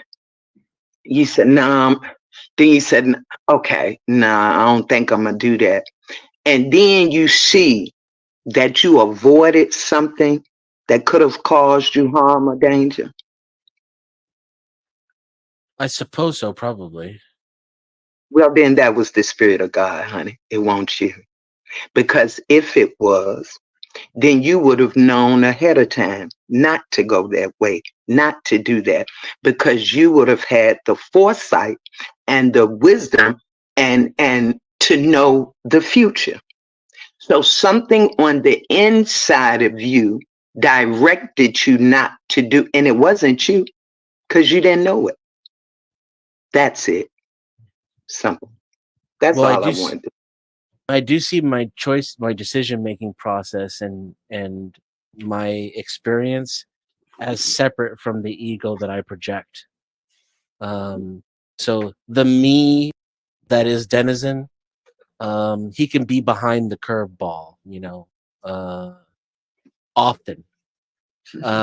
But I don't see the need for an all-knowing, all-powerful, all-loving being, creator of the universe, to be necessary in order to have that experience.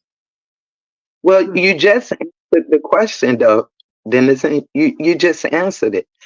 I mean, I'm not here to debate you. I just keep it real simple. Simplicity is the key, right? Well, I would call those things like intuition, or uncertainty, or internal conflict. And if those things are God, then I would say that I believe in God. I would just agree with you at that point that God is real.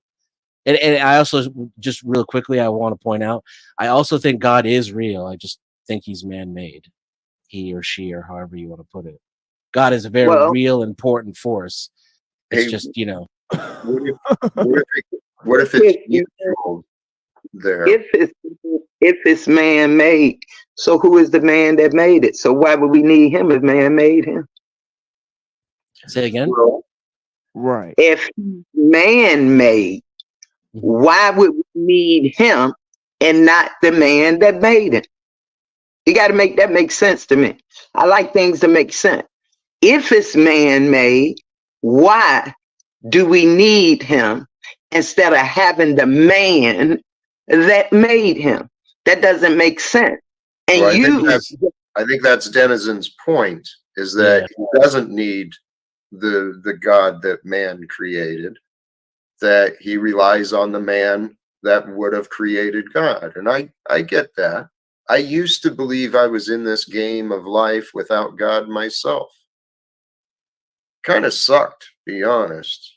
I didn't really understand it back then, but the more and more I have been looking, and it was logic and reasoning that kept me away from God and faith.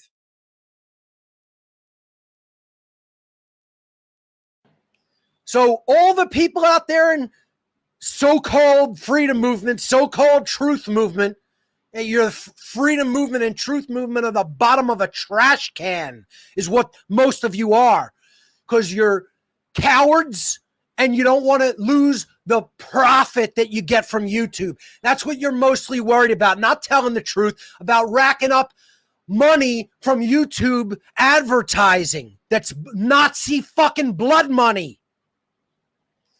Let that whole fucking platform rot into dust. Rot into the garbage trash that it is. Stop monetizing your channel. Stop taking their fucking money. Put your material up for free and put it on library. No, how many will do that? No, because you'll see who really cares about profit. Like I said, I don't give a fuck who listens to this. It's still the truth nonetheless. It always has been and it always will be. I don't give a fuck who I offend. I don't care who shuts it the fuck off. I don't give a fuck about my view counts. I don't monetize my YouTube channel and never have. That's real hardcore shit. Most of you are phony fucking posers. That's what you are. Worried about monetizing your channel and taking YouTube's ad money, you fucking clowns. You know what you are? Hold on. You're not clowns. Once again, you're clown shoes. Here on What on Earth is Happening, we fully endorse Flopperoo brand clown shoes. Flopperoo brand clown shoes. Nothing's floppier. Nothing's clownier. And all the people out there in the so-called truth community, all the people out there in the so-called freedom community, this is not what you wear. This is what you are. That's the slogan. You don't just wear these, you are them. You're fucking clown shoes. Okay? That's what you are. There you go. And what we really, I should just call it an entirely different thing, folks. You know what we really need to call it? We need to call it back to the slides, please, because I have something for everyone. Okay, we really need to call the whole, truth movement and the whole so-called freedom movement. I have a new name for you guys. Okay, here's what the name is for you guys. It's the Bobo Universe. You guys are the Bobo Universe. Here we go.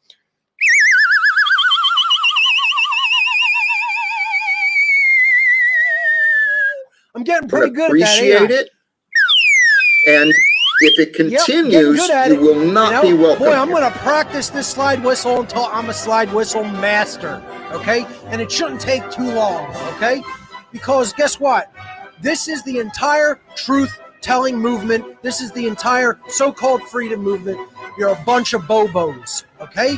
And only a movement like this could have you can only have a clown for a god.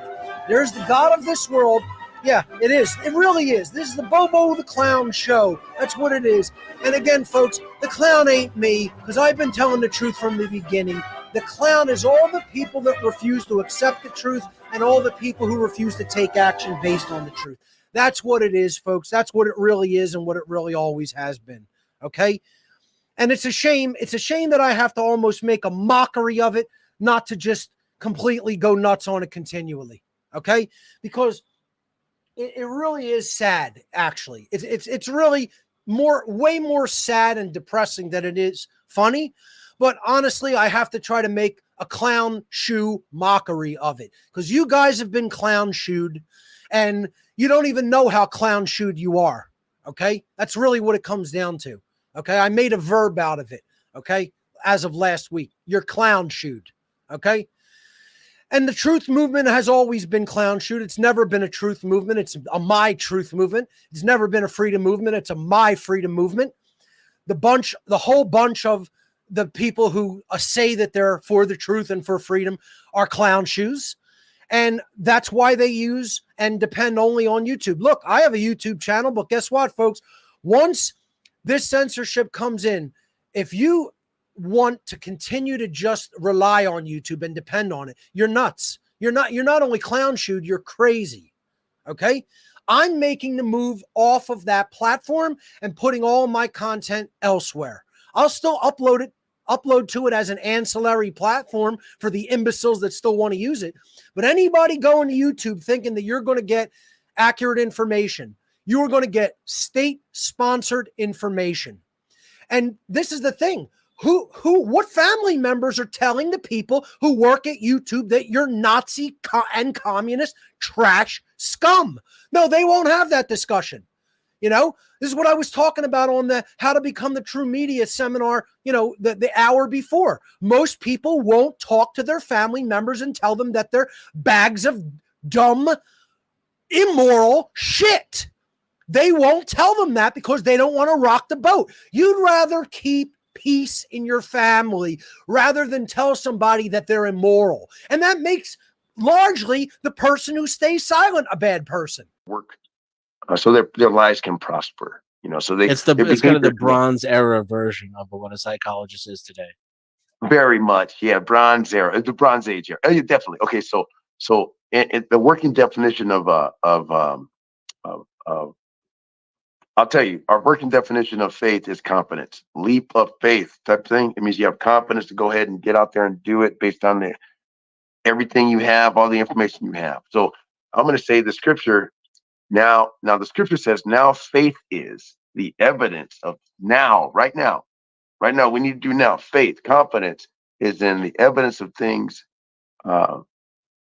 Faith is the evidence of things not Faith seen. is the substance of things that are hoped for and the Things that are evidence of hopeful. things that are not seen.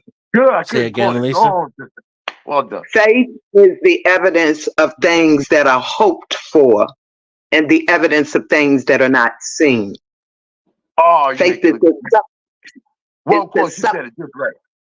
faith is the substance, denizen. Faith is the substance of things that are hoped for and the evidence of things that are not seen.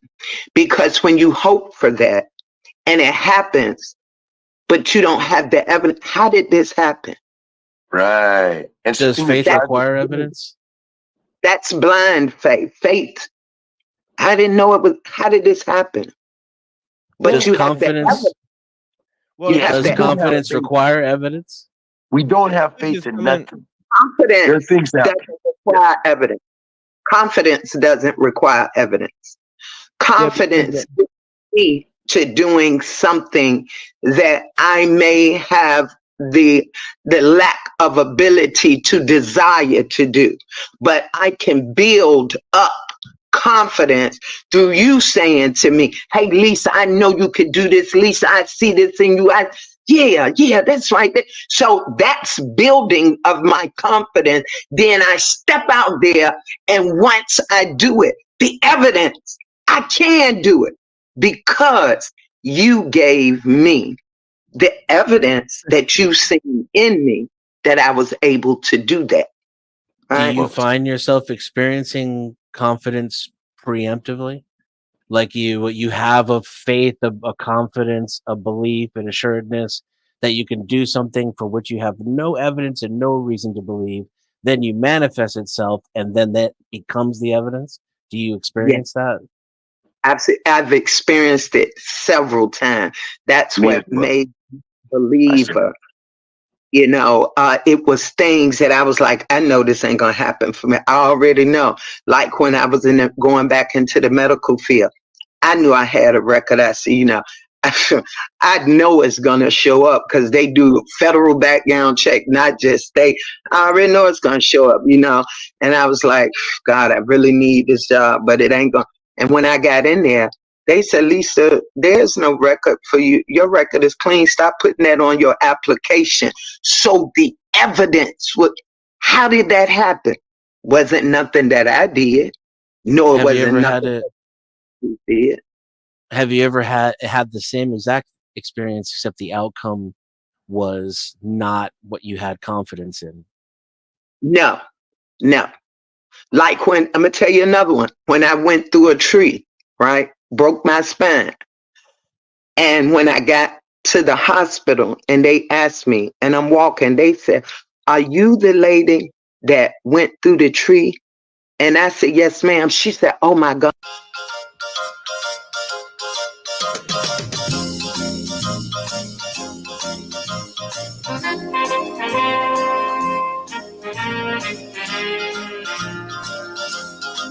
And appreciate it.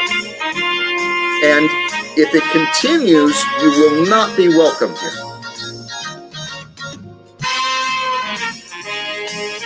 So what do you have to say about that? Hey, dumbass. Much alike. Hey, you know what? I'm not going to continue your games. You can either grow up, give me, I'm trying to cooperate with you. I went and pulled the video up.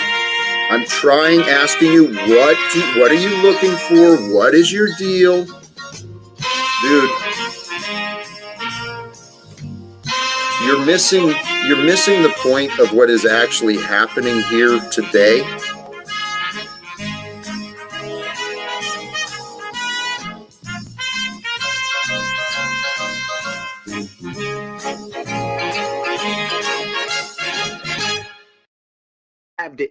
You're blessed to be alive, to get out, to walk away. And what I seen and the evidence that I've seen that people that have done the same thing didn't walk away.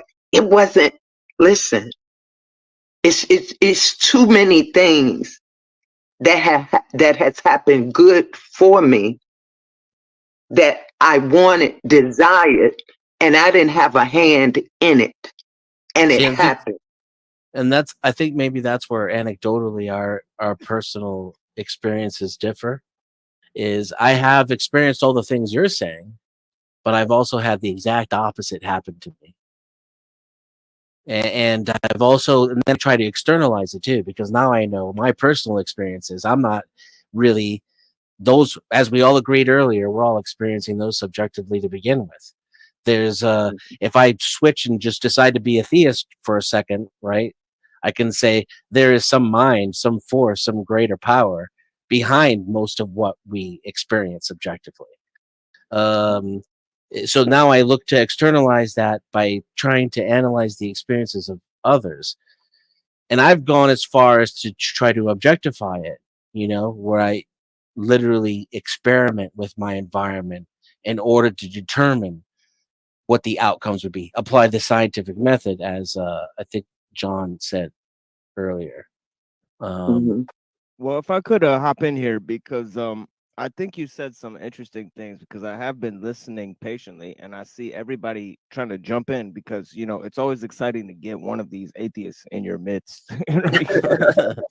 wrangle these little guys. It's like, oh shit. Right. You get excited. And that's why I hopped up here. But a lot of what you presented seemed to be without evidence, because you said that we're all equal, but you can't prove that. And you said that you don't believe in God, but you can't really prove that. Well, I said it was factually untrue that we are all Right. equal. Right. You said you couldn't factually prove it. Is that not correct? That you did say those I think things? I said it's factually untrue. I don't believe that we are all created equal. Now, I said that in order to use the okay. term to further that point, and it slips my mind at the time. But what I said was it's not factually true that we're created equal. I wish. Okay. Well, I don't know So you if I want to don't wish believe- for that, but Right. So you don't believe in equality, but you believe in monism? monism? Yeah. Like, for example, you said you're one with the trees and the bees and the birds and everything else, right? Oh, I share a physical connection with everything. I come from the stars, just like everything else, man. So how do you qualitatively? So how do you qualitatively find a separation between the subjective and the objective, as you just now presented, right? Because you said some things are subjective, some things are objective. I don't. I just think the scientific method is the best on that scale, that gradient scale of, whatever you want to refer to as a ridiculous example of pure subjectivity, which I wouldn't accuse anybody of this panel of. And all the way on the other end, where could be some objective truth that I'm not even sure exists, because I'm just a human being on this planet. I would say the scientific method pulls the dial towards objectivity. But how would you? So you said you don't, but you said you don't believe in a separation between objective and subjective. Ultimately, probably not. No, because not from humans. So how would there could be to this objective through the scientific method if you don't believe there's a separation in the first place? Say again. How would you pull yourself closer to objectivity through the scientific method, as you just now stated, if you don't believe there's any separation in the first place? Because if I assume an objective reality, there's certain things. Why do you assume one? Because I can. If I assume there's an objective reality, it therefore would have to have certain characteristics. And if I am able to, how I'm able to interact with those characteristics as a subjective human being. Because you can. That was it. Okay. Yeah, I can make a better argument than he can on. That's the reason why. Right. Yeah. What are we proving? I'm not sure. I was simply I was not proving anything just now. Just to make it clear, I was simply just asking questions. But yeah, thank you. And the one thing I was saying though, because you had a question, I didn't hear the first half of it, is as human beings, even if there is an objective reality, which I'm not calling into question, Our experience and investigation of it will always be subjective. And so to a certain extent, we can always be fooling ourselves. And you won't find me making very many positive, assertive belief statements contrary to God either. Good. That's a safe way to be. And I've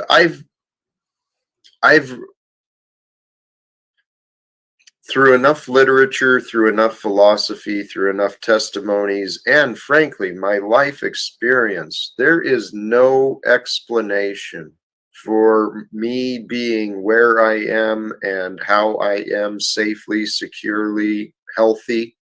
There's no explanation in my mind beyond God's grace.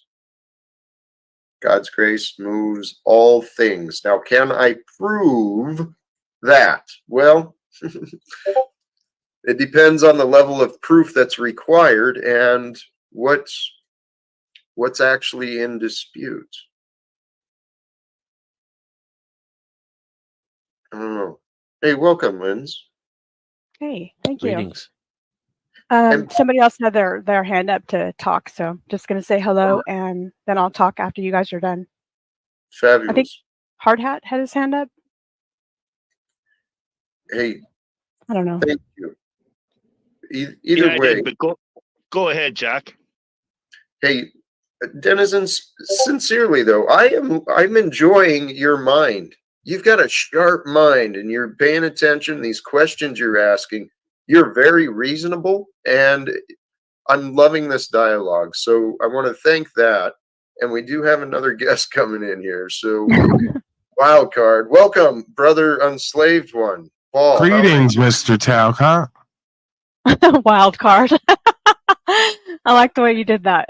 Just to be clear, you can't have it. I already trademarked live without fees, so don't even think about it. All right. Hey, I don't know if Brian or anyone passed the word to you. I haven't opened the email yet, but apparently there's some hang up on the Love Without Fear trademark. We've got till June to respond. If you want, I can forward you the thing. You can just take it over. No, Jack, I don't want any of it. That was the irony of the whole thing, is I don't trademark. I don't do any of that. I am the value, so I am the brand. I could just change the name if someone takes it. All right. Well, I'll let it go then. I don't really care. But yeah, I wanted to comment on what you were speaking about before. As you probably know, I was restreaming you, monitoring, and doing my like carnival circus bit that I normally do.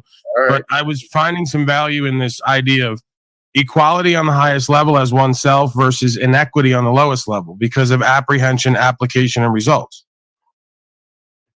If that makes sense. Hold on, please. Not yet. Equality on one level versus inequity on another, and qualified by what was the it? apprehension, the application, and the results, which creates the appearance of inequality, right? Or it creates a condition of inequality, you could argue. Yes, Yeah. I'd agree. I think I lost track though. But No what's wrong with disagreement. inequality? Inequality is natural. Yeah. Well, it's perceived. It is all perceived. Everything is perceived. And I think that's what Denizen was getting at. Regardless, anything in our experience is going to be subjective. And so inequality, I've actually I humbled myself to that there is no separation between me and any of you. We are all this one experience together. And if that's true, then that means we're connected to all of the past. We're connected to all of the future. Everything in totality is with us in the here and now. And so it's kind of humbling when you think about it like that, to be a part of the human history. I got us off track on that thought. Right. Holy cow. It is pretty cool though. I wanted to talk to Denizen a little bit, but I'm not sure if Paul is done with his thoughts. Oh, please. Yes, thank you. Paul? Oh, yeah, I'm good. All right. Please, Linz, I'd love to, if Denizen's good.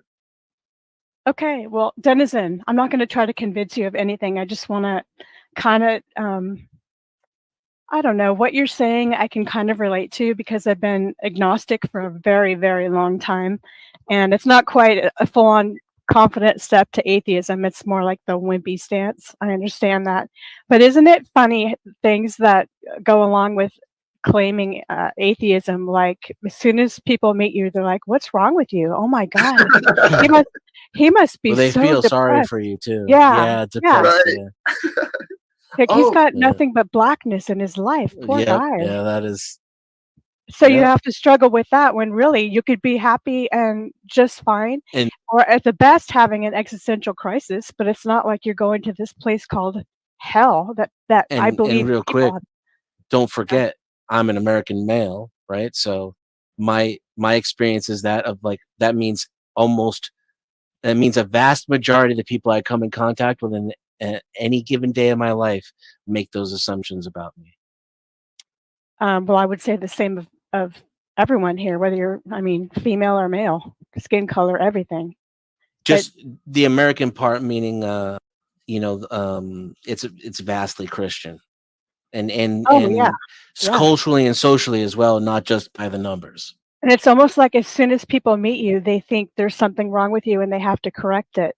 When in my opinion, spirituality is a very individual path. And you could still be somewhat spiritual, have a sense of spirituality without being the so-called Christian that people think you should be. And you Or could even still have a atheist. set of morals and ethics and principles, even if you are atheist. People think, they assume that, Not you're possible, worshiping the Lens. devil. Yeah. So I just Not was gonna possible. tag on a few kind of humorous things about that people assume when they assume, there's everybody in the room is purple and this guy's blue, so there's something wrong with him. And do you not agree? I mean, look at you guys were speaking about the Bronze Age a few minutes ago. Those people didn't know if there was a God or not. To them, maybe God was fire. Maybe God was I don't know. Maybe God was the rain. And each Most likely, generation, we don't know if there was a Bronze Age. That's what's most likely. yeah, there's another irony. So why can't it be okay if it's okay for the people then, for the people now to question things without feeling like, oh God, I'm going to go to hell? Times change. You know what? Thank you for that. And I was listening, and thank you to Denizen that you didn't put everybody in this, because I live a spiritual life. I serve and I believe in a God, good, orderly direction. But in believing in that, that means that just because Denizen or you say who you are, that does not mean that I don't love you as my sister or my brother in spite of what you believe in. That is not from who I serve teaches me to do. I'm supposed to love everyone, all my sisters and brothers, even when you hurt me, you cause me harm. I still have to forgive you. And forgiveness is not for the person, it's for me, so that I can be free, right? It's for me. Wait, excuse me for a So, second. Well, what are you forgiving Denizen for? Right. no, Like no. love is an intention and an No, action. I was saying an example. I didn't say I was forgiving Denizen, sweetie. Okay. Listen, I said if anyone hurts me, I would have to forgive them, not Denizen. Denizen hasn't said or done anything to me. Denizen was voicing his thought, his point of view, and what he believed in. And who am I to tell Denizen he's wrong in believing in what he want to believe in? Who am I? Well, you would be Denizen. the common average person, Lisa, which I don't think you are. I'm just saying most people, they do take it as an And it's offense, wrong. And I like just a want to violent attack almost, but it's wrong if you say, like I I'm agree. saying, I serve something that's loving and caring, and then I come to you and I ain't loving and caring to you, then that's hypocritical. Wait a minute, hold up, Lee. But wait a minute, you telling me? You understand what I'm saying? I 100% understand. That's the part. I love you for you. Not for who I would want you to be, but for who you are. That's the pureness of love. Accepting people for who they are, right where they are, and what they do. That has nothing to do with you. What a person want to do with their life. Who are you? I got to get my own life straight. You think I'm a good person and managing my own life all the time? No. And then I want to come in and interfere with yours? Get out of here. I don't have that type of power. Okay? So I'm loving. Talking about what's the I just want to say that what she's saying is essentially why I have, plenty of Christian friends. But, that most people don't act that way. Well, here's where I want to jump in, because I believe many Christians don't understand what the hell they think. They think they know God, and they run around like judgmental, divisive fools. And they use religion as a weapon. Yes, yep. Many people do. And that's why we have so much division. Yeah. And here was that not the intent of the Council of Nicaea? Regardless, who knows? Those people who were present will know for sure, but we can only speculate and guess. Sure. But the question earlier is, what's the benefit of faith? That is, what is the point of faith is how I'd really put it. But yeah, go on. Well, the point of faith is the point of anything is what does it result in? What's it generate? Well, what does faith result in? It results in confidence. It results in an inner being, an inner peace, and an inner knowing and a comfort. It's faith.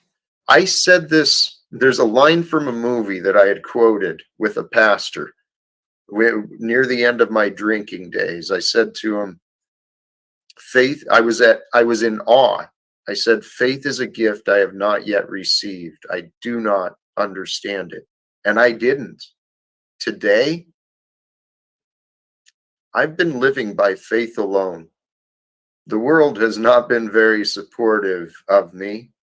It's not been real generous. There's been generous times and moments, but it's been by faith alone that I've continued. And I feel so grateful. I'm not Brian O'Shea. Hey, Jack, I got a question. Is the black woman on panel single? Her name is Lisa. Yes, I am.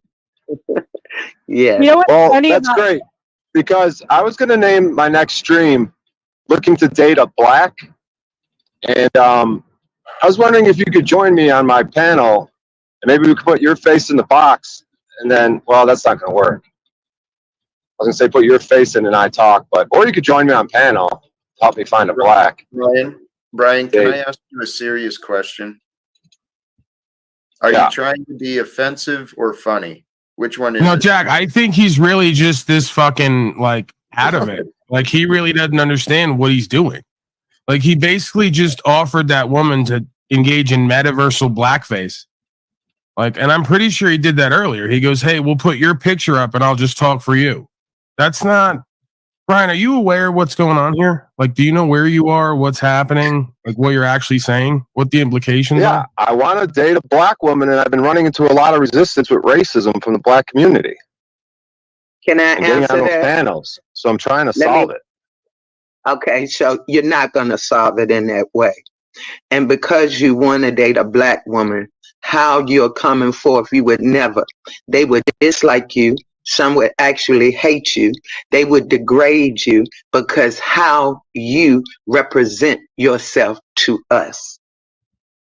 I'm white and I be can't stand them either. Well, I've been up to this strategy for a week, and I did meet up with a black woman who was into me the other day, so I don't know if that's quite true. So if she's into you, believe me, there's a motive, honey, behind that. Well, here's the Jack, I'm going to ask Cynthia The only way down she there to can not like be you is, insulting to Yes. you. nefarious. She's down there saying, 1 second, sir. Cynthia's saying no woman will run a homeless man, and that's an insult to Jack at this point. I know. See, you're so fucking insensitive that you didn't even realize you're insulting technically multiple people up here. This is stupid. You guys know what you're doing. It's insulting. It's not funny. Lisa, I agree. I want You to need tell to you. stop it. Okay, Yeah. good. I want to tell you, as soon as you start, I've seen you maybe 3 times. As soon as I saw you and I heard you, I felt this immediate feeling of like love and acceptance. And it sounds so cheesy. I know it sounds so cupcakey, but I really felt that. And you have confidence in your faith, and you come across as light, and I really love that. And then what's funny about you though is I bet you never know whether you're going to get like love or hit with a frying pan because you have so much passion. Thank you, sweetie. Who are you speaking about? The woman? I'm speaking Thank about you Lisa. so much. Absolutely, from my heart. Thank you. That and I also Speaking about applies the to me, black so woman. I'll indirectly say thank you, Lindsay. Were you speaking about the black woman? I was talking about Brian, Lisa. Yes. yes, Brian, you really are here, brother. You really are. I am her sister. I am her sister. I am her sister in spirit. Okay. So you don't have to call me as my shade because I'm not black. You see those screens? They are black, right? I am a tan, a deeper tan. That's black. Yeah. When I'm we kind of learn pink our too. I'm not colors, white. right. So when we learn our colors and how to address people, it wouldn't be so offensive. But because I am open-minded and understanding, it doesn't offend me. It doesn't hurt me. I still love you in spite of what you said and what you're doing, or what you're trying to do. And he deserves a hit in the head with the frying pan, and then you're giving him love. That's great. So Why does he Brian, deserve being hit with a frying pan? well, Because he spoke freely. That's an offense nowadays. because he's being inadvertently offensive and trying to be racist and ignore it like it's not really happening, like gaslighting, like, oh, what's your problem? What am I saying wrong? We all know what you're doing. It's very unkind. Why do it? Why take time out of your day to try to make somebody else feel really bad when she is absolutely a good, kind, and lovely Why person? is the presumption that blackness is like a pejorative?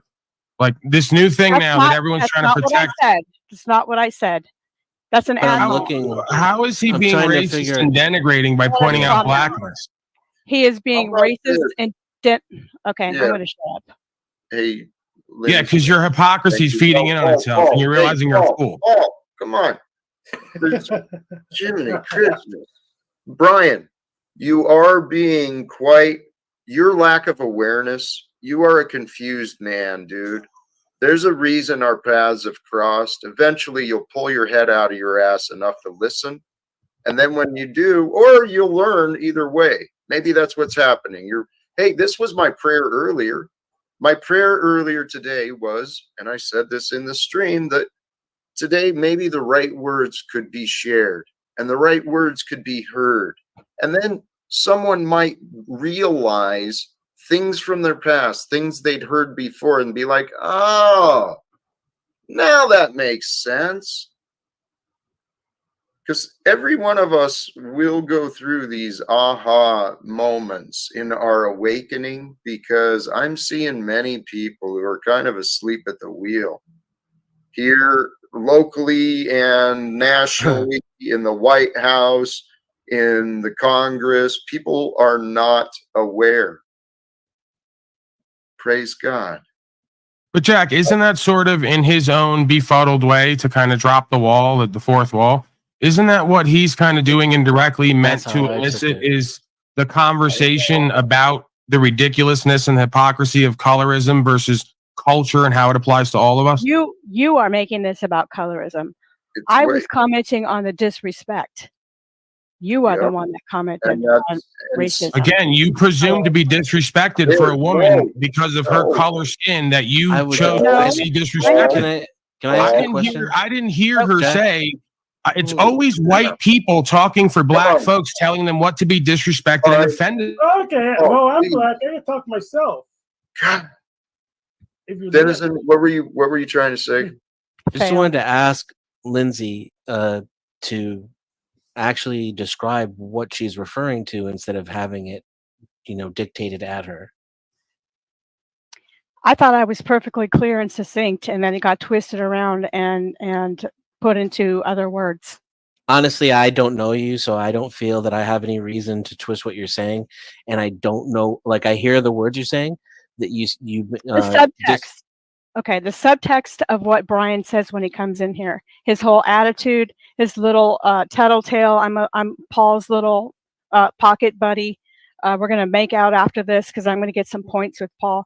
It's Here you very, go. You just projected a whole bunch of shit Very- onto us for. Finish, please. Keep it's going. very, very obvious. You don't have See, to. I don't look know at any the- of these people. You're oblivious. Why would you try to attempt to speak on what's obvious? Well, I guess Hey, I don't get to finish tell my you thought. what, no, come on now. Yes, You regularly get things wrong. please finish your thought. I was trying to say that the disrespect was the subtext. It was in the sanctimonious attitude. It was in picking her out of all people, calling her the black woman. If you were gonna talk to Jack, for example, or Denizen, would you say the white guy on the panel? You clearly meant to target her and pick her out and then make fun of her, say, come on my panel. I really want to date a black woman. You made this all about you. It was contextually inappropriate and obviously a troll against the show to get us off center, and it worked. So +5 internet points for being successful in getting us, to argue and to be off the topic. You did really well. I hope after this, you and Paul can make out and high five each other. All right. Thank you, Linz. Is Paul up here? Can you bring him back up to respond to that? She got her chance. Right. Hey, Brian. Check yourself, considering you are the topic, being the interruption, because you are a juvenile, dude. And here's what you will see, Brian. I know you're trying so hard to be like your daddy, Paulie boy, the one who's in the back right now, probably restreaming me. Hey, to his viewers, blessings. Come on over to where the real stream is happening, where real knowledge is shared instead of this nonsense. What Lindsay brought up to you, Brian, was accurate. Your behavior was not appropriate. I asked you specifically, were you being funny or rude? You weren't looking at yourself. Can I interrupt, Jack? Because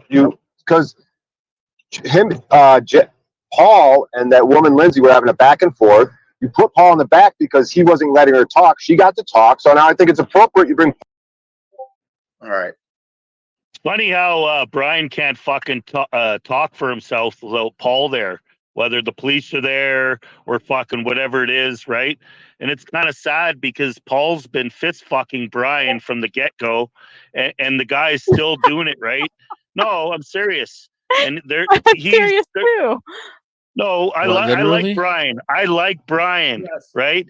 But there's some fucking fucked up shit in his head that he lets Paul fuck him so bad. Making himself to look like a really piece of fucking shit. But anyway. Like a real beta. Like he's on his knees all the time. Beta. Jack, Yeah, I what's want up, to Flow wish State? you a happy 4th What's going on, guys? Before I lose my turn. Happy 4th day of the Taz. Thank you, Hank. I appreciate your support. Paul, admittedly, brother, your welcome has probably been worn out today thanks to our interactions with Mr. O'Shea. So please feel free to thank him and credit him for his part in your being put back here, because here's what you don't understand, Paulie boy. See, you're putting your finger at me. You're such a little clown. You will learn, Paul. You will learn. You have been quite close-minded. See, your delusions of grandeur, Paul, You think you're something big, but, well, your bubble of pride will be bursted eventually. And I've tried to offer you compassion. I've tried to offer you kindness. I've offered you polite correction. And most importantly, unslaved one, I've invited you to have communication with me privately. Now, you may not think that's worth anything, but that's where you're I'm going to wrong. go ahead and say that I don't mind if either Brian or Paul come up and want to retort to that. I don't mind at all, just because I'm the one that was, arguing with them.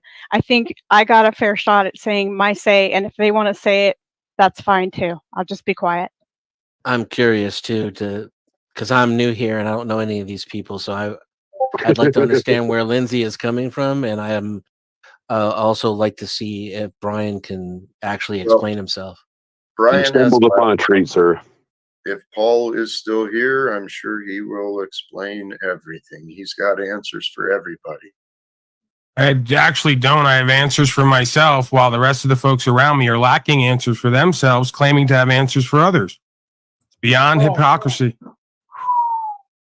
So why can't Hard Hat, if I'm the bitch and we're all gay and fucking each other, why can't he ever address me directly what his issue is with me after giving me hundreds of dollars in gifts? He has to talk shit at every other panel whenever I'm not around, but whenever I'm next to him, he can't address me like a fucking man because he's another coward. Hey, Paul, I got a Another question. broke, poor coward in the car with the dog going Well, nowhere. hold on, he's addressing you. Paul, he's addressing you. Finally, because I begged him to be a man after a year and a half. He'll finally do what Daddy needs him to do for That's why I himself. don't come up on your panel and address you, because all you do is fucking talk over. So where's there going to be remedy, bro? Fuck your bit non-bit, man. I'm waiting. We're waiting. Yeah. You want to talk? How about you, me, and go up on Tommy's panel, okay? Because Tommy's the one motherfucker that I would know that would mute your fucking fat lips, right? You just made Stain yourself your little non-credible. fruit salad You just fucking made shit, yourself even more right? non-credible. Oh, yeah, I just made myself, buddy. Let's go to a meth. Fuck. So let's do I it, need Jack. right? So then you can Let's get go to muted a out. meth heads All panel you with a do is personal talk vendetta over, against me to flabbergasted mediate. your fruit That's salad genius. fucking bullshit, man. Another We're genius. fucking done with it. Do you want your $200-300 back? Is that what you're mad about? Because all the people gave me shit and sucked my feet before they started hating, but can't address me directly. Paul, yes. Paul. Hey, Paul, quiet for a second. Donate whatever I gave to you. Donate it to your local fucking animal shelter near you and show the receipt. Fucking right. Well, this is an animal shelter right here, whether you're aware of it or not. All right. Well, here, there was a question asked, Paul, or you keep. Yes, Mr. Talcott. You keep making the statement, why don't you bring this to me? Well, Paul, what do you do when people bring you things that they don't like about you? Do you consider what people say? Absolutely. Do you? You think you make yourself accessible? Did we not just speak like behind the scenes for an hour and a half the other day, whenever it was a couple weeks ago? Hey, Paul, let's not blow that out of proportion. And There's no blowing it out of proportion. It seems to be a need for you. I met the need. We had a great conversation. Check yourself. Okay, Right. checking. Let's stay on topic. The topic is you and your words allegedly inviting Hard Hat and others to bring resolve, to bring problems to you so that we can help you improve, just like you claim to want to help everyone else improve. So, Hard Hat, he's tried communicating with you in this stream, Paul, but you've made it challenging. You didn't seem to really have any interest in what he said. You wanted to argue against it. Is there any resolve available? You're the one who asked me to bring attention to this, Paul. Again, I'm not the one with the issues and the problems. Other people. I accept people.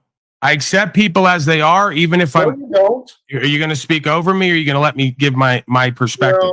Well, I'm not going to sit here and tolerate lies and false. You don't have to. You can respond to whatever you claim is a lie when I'm done speaking. If we can't have it back and forth, it's going to go nowhere, as it has 1,000 times before. Continue, please. So you were saying that I'm sorry. for Certain the folks have a habit and a pattern of going all over with emotions and thoughts and feelings, but can't express it directly to the person they have it with, and also can't check them and move them out of the way and just move on with their life. So I'm offering resolution for them, not for me. Hard Hat's the one drunk at 2 and 3 in the morning saying, fuck Paul, he's a devil at Tommy and everywhere else's place, looking like a asylum case. So if he has that much hate in his heart for me, I'm giving him an opportunity to remove the hate so he doesn't have to continue to poison himself. Because I never did anything to him and I never wished harm on him, nor would I. I may have been critical of him. I may have. Hello, Paul. I try to make it fast, but it's never fast enough because you're just so impatient and angry. You can't let me put the narrative forth as it is. Chill out, dude. Take a breath. Fucking breathe. Thank you. False power games, passive aggressive power games. Hello. You could just shut the fuck up and practice patience and let me finish. You shut up, Paul. We can have conversations. I'm trying to bring your attention to the fact that this is not a trial. You're not here presenting a fucking opening, a closing, persecution. We're having a conversation. Chill the fuck out. Did I ever say that I feel persecuted and prosecuted? Your behavior is why You're not going to make assessments of my behavior to pigeonhole me to a character evaluation. Paul, can you please just cooperate? Cooperate with what? I thought I was speaking to him and you're... I give up. You're right. What do you want to do, Hard Hat? Paul has given his... He went on, and I did interrupt him. Hopefully you were paying attention to what might have been relevant, but... Well, what do I want to do? He's the one that came on your panel addressing me. And he's said so many times about people going off panel and fucking bringing other shit. And so if I wanted to address him and get muted and talked over and fucking backstage, maybe I would go there like most of the other fucking dummies online, right? So there is no remedy with, like I said, maybe on Tommy's panel, right? There could be, but it's not worth it. Paul's got his gig and that's fucking great, right? Well, I'm not trying to, everyone's got it. Sorry to interrupt. Okay, thank you.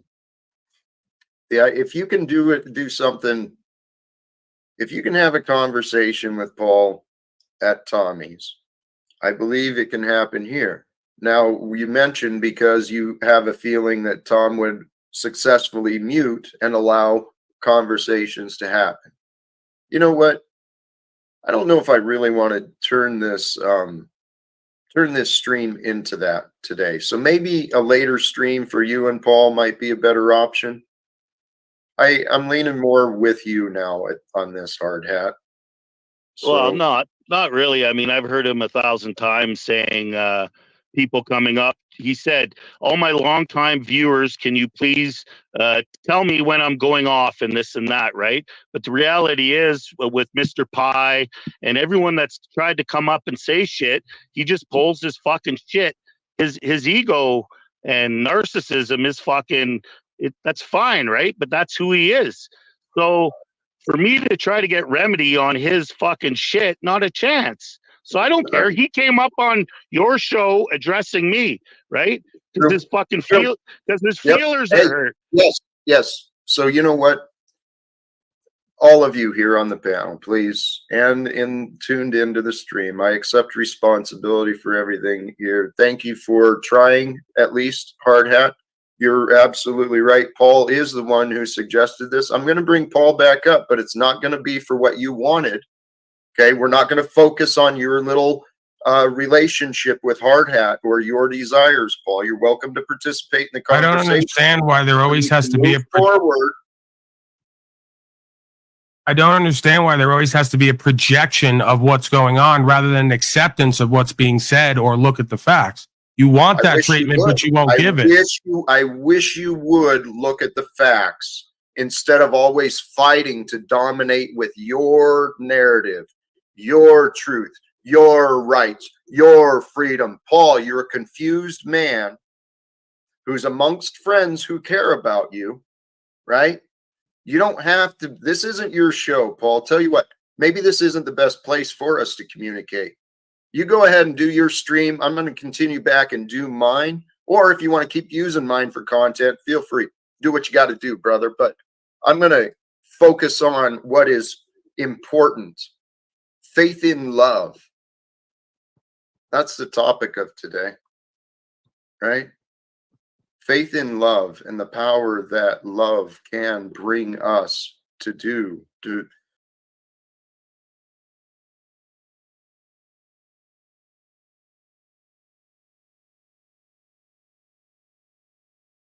Oh, I X'd out by mistake there. All right, well, whatever. I was gonna unmute because I had the second tab open. I was gonna bring it back. I think I'm gonna check out. It's already 2 hours over. Once again, attempted to entertain that venue and maybe address certain situations that keep coming up to create resolve for everybody involved. Of course, it was misconstrued, mischaracterized. They want to project onto me, talk about me being gay with hard hat or fucking Brian or whatever the fuck else. More subconscious projection bullshit. It's amazing. They want to run around everywhere all day, every day for months saying they hate me, just in their feelings about me. But I'm in my feelings because I'm finally have to go to them to ask them to do what's true and what's right, to be accountable and responsible. Hard hat, you're an addict. Okay. You could argue I am as well, even if I'm not on pills and powder anymore. I have addictive qualities. You all have addictive qualities. That's why you met me, because we're all supposed to look at that shit together and better ourselves. So you just give money to whoever makes you feel good at the time, even if whatever it is bad for you long term. That's an addictive quality. So you think you just did something for Jack or against me or for yourself by giving Jack something to enable him to be addicted to truthing and saving the world and not actually working and creating a living, or running a business or life coaching or pretty much doing anything, having a family. So great job. More addictive behaviors, codependent behaviors, more enabling, right? Oh, Jack, I sent you some money because I pretty much give money to whoever pushes whatever feels good to me, even if it's bad for me long term, even if the person pushing it has horrible results long term. So, this is the world you live in. When we realize we're wrong and we go to get right and then encourage other folks to get right for themselves, they make a projection onto us that we're trying to dominate them, control them, offend them. We're narcissistic, egotistical. No, that's you. You're the ones with no results, with a high opinion of yourself, with low self-esteem, inferiority complex, projecting that everyone else thinks they're superior and thinks they're so great, when I just think we're all oneself and there's one way to truth that can make us all do and be and have better. I've said it over and over again. Folks have been inspired by it over and over again till they're not, and then they want to start the hating process. So every one of them has given me hundreds in gifts, told me how great I was at one time, how they're so inspired by me, respect me, and then something happens. I say something they don't like. All of that credibility and funding and value just goes away overnight, and I become an evil, bad, horrible, egotistical, narcissistic person because I won't direct my time, energy, attention, resources in life toward them in their parasitic, vampiric ways. You're the overt and covert narcissist. I am a pragmaticist at this point. I am pragmatic in the sense of I look at the truth, I reverse engineer the system's dynamics, I amalgamate and communicate a way or an understanding or a mapping of reality that allows us as individuals to observe and walk by. And then you can update that program as you see fit if you walk with it, okay? Don't have all the answers for others. At best, I have some answers for myself. I believe those answers lead to more for other selves if they employ them. That's all this is here. The rest of it is doing bits, entertaining, kind of playing with consciousness and awareness and how other people receive things, to show discernment and lack thereof. It's very, I guess, Orwellian in a sense, the morbidity of it, right? Like how I come in and I show certain aspects of self to let other people show other aspects of self. O'Shea was doing it earlier. It's just, they want to focus on the stimuli instead of focusing on their reaction to the stimuli. Fascinating stuff. So I like to talk, I guess. I'm fascinated with life and the game. I'm fascinated with this idea of oneself and the fact that through this information, we all can commune with that higher self that is the oneself. And on the ground, it looks like pretty much all of us adopting the beehive idea, right? absent of, I guess, the king and queen, if you want to put God as the king or queen, the rest of us are pretty much the beehive, right? It is their ego. It is their need to be different and have a right to choose that causes them to feel like I'm that. Because I've already realized you have a right to choose, but there really is no free will here. There's only free choice. It seems that there's like 2 or 3 paths laid down, and then you take it and follow it, right? So what appears to be free will to me is actually free choice. God already has a plan for all of us. It's interesting that oftentimes someone else, a stranger, could look at someone, see all their potential and what's meant for them, and they can't see it for themselves. That to me is evidence of God's plan already laid down. And if you occupy some sense of godlike vision, you can not only see your own life plan laid down for you, you could see others as well. It's probably why from the beginning of time, motherfuckers had soothsayers and wizards. No, not guys who sit at home living off their woman and refer to US code. Folks who are like so connected with source and have like pulled away the veil of the world and the beliefs and ideologies that they're so connective with self and higher self that they can view other selves and pretty much tell you where they're going to be and what's going to happen with some level of probability and certainty, right? So God forbid we come to the conclusion that there is right and wrong here, that there is a way here, that our way doesn't work here. Our results, most of our life is evident of that. The more you walk in the way, the more you just become that oneself and you start to look and sound and maybe speak like and live like old Paulie boy in some ways. Because of course, he is just a man. He is not perfect. The best part about being just a man is made in the image of the Most High, if you let it be. I guess the worst part about being man is made in the lowest image, if you let it be. All right, I've said enough. What else can be said that hasn't already been said? Let's just go with what the 80-year-old man from Soft White Underbelly said a few months ago. Me and Jennifer were watching it. Ex-policeman pretty much said, if you could tell us something about life, you know, sum up life, now being 80 years old, for your younger self or younger people out there, what would you tell everyone? And he said, pretty much it's all bullshit. So I'll just leave it there. Good, bad, or indifferent. You know, we could talk so much and say little, if nothing at all. The majority, it would seem, of what we need to do in this life should be intuitive. It should be self-evident. It should be common sense, but oftentimes it seems it's not. So we'll let go and let God, Jesus, take the wheel, and we will cast blessings onto all beings in this realm, right? There is no hate. There is no vitriol. There is no retribution. There is only vigilance, right? Remaining careful, full of care, truthful, full of truth, true enough at least. We don't know the whole truth, I don't think any one of us. And hitting goals, right, on some level. Becoming better than we were yesterday and leaving this place better than we found it in some sense. So if we're able to do that or shoot for that, I think that we'll be on a good path. Dare I do the we, right? Keep it in the eye, keep it in the eye, keep it in the eye. I'm talking about me. All criticism is about me. All judgments of others, seeming judgments, are really about me because it applies to me, if not now, at some point. So it's a good refresher course, if nothing else. Please don't take what I do here personally, or please take what I do here personally, because it almost seems as like, while I don't want that and no one likes that, we almost need that to get to whatever this is. So do it if you need to. Don't do it if you need to. You like it, I love it, I'm good either way. I try to occupy a space of neutrality. Jennifer, anything leave these people with? You got anything for these fucking lowly, slovenly? See, I speak life into them, then I got to take them down a peg. You know, it's like this process, right? I try to speak life into them. I try to let them know that I have some humbleness and humility within me, that I see all selves as the same as self, and we're all in the same standard of conditions that we have to uphold. Nothing, huh? Nothing. Yeah, okay. She checked out. She's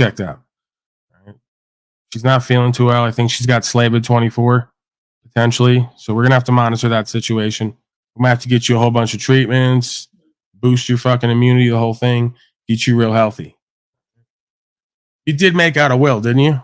Okay. They're going to clip that. They said, Paulie did. Right. Paulie did what was that guy? What's the guy from Russia? Man, I'm blanking lately. I'm going full Biden. Any minute it's going to happen. I'm going to wake up and go, where am I? What is this place? Jennifer? I'm going to shake hands with the flag in the corner of the room. Yeah, they're gonna do a Resmanoff. They say he poisoned her. he took all the money. We knew he was. Yeah, we knew he was. Of course, if I was gonna actually plan your death or really want that, I'd be smart enough not to do it on fucking camera. Come on. They never give me enough credit, right? Like if I was really gonna do crime and bad shit, I wouldn't be smart enough to do it better than how I pretend to do it online, right? Come on, I'm a nice guy. You know that. I'm a nice guy. I try to do what's right. I don't want to harm nobody. We're having fun here. Right? But you can't be authentic and fail to offend. So I'm offensive. I've learned that. All right, let me get the hell out of here. Jennifer needs to fucking convalesce. Send her your well wishes. She's coughing and hacking. Not me. I try to tell her, Jennifer, you're always exercising. You're eating fruit and vegetables. You try to push that bullshit onto me. I eat nothing but pasta and pizza and ice cream, and I never get sick. The whole time you've known me, I've never been sick once. Look at you. You're a fucking mess. What a joke. People think you know something about health. You don't know shit. Okay? Pizza, pasta, and ice cream is optimal performance. Like this is peak performance, and that's the diet that gets you there. If I turn the camera on her right now, fruits, vegetables, exercise at the gym 6 days a week, she can't even fucking speak right now. Can't even walk. Pathetic and embarrassing, all right? I'm brothers and sisters, I'm revamping the food pyramid. I'm Paul Clinton. We've been lied to, brothers and sisters. I'm putting out a new food pyramid consisting only of pizza, pasta, cheese, and ice cream. Because this is what produces peak performance, okay? Not the rest of this crap. Yeah, keep coughing and hacking. Yeah. They all hear it. They see it. They know I'm right. Imagine that. Imagine how much fucking pleasure, brothers and sisters, you lost out on. New levels of pleasure.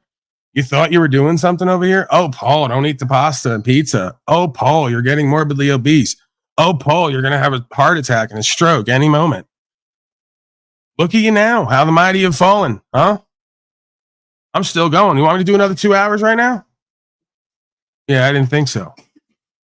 All right, seriously, we got to go. I'm out of here. I love you. If you don't love me back, more importantly, I really don't even care if you love me back. If you don't love the truth, we can't bond, can't equally yoke with you, not going to resonate with you, and I'm probably going to tell you to go fuck yourself in the most polite and ethical way possible because I'm a gentleman, okay? Let's be clear about that. All right, I'm out of here, folks. Get on with the rest of your day, whatever that looks like. Hopefully it doesn't look like the rest of Jack Talcott's day, which is pretty much nothingness. Me, I always tell it, even when I lie.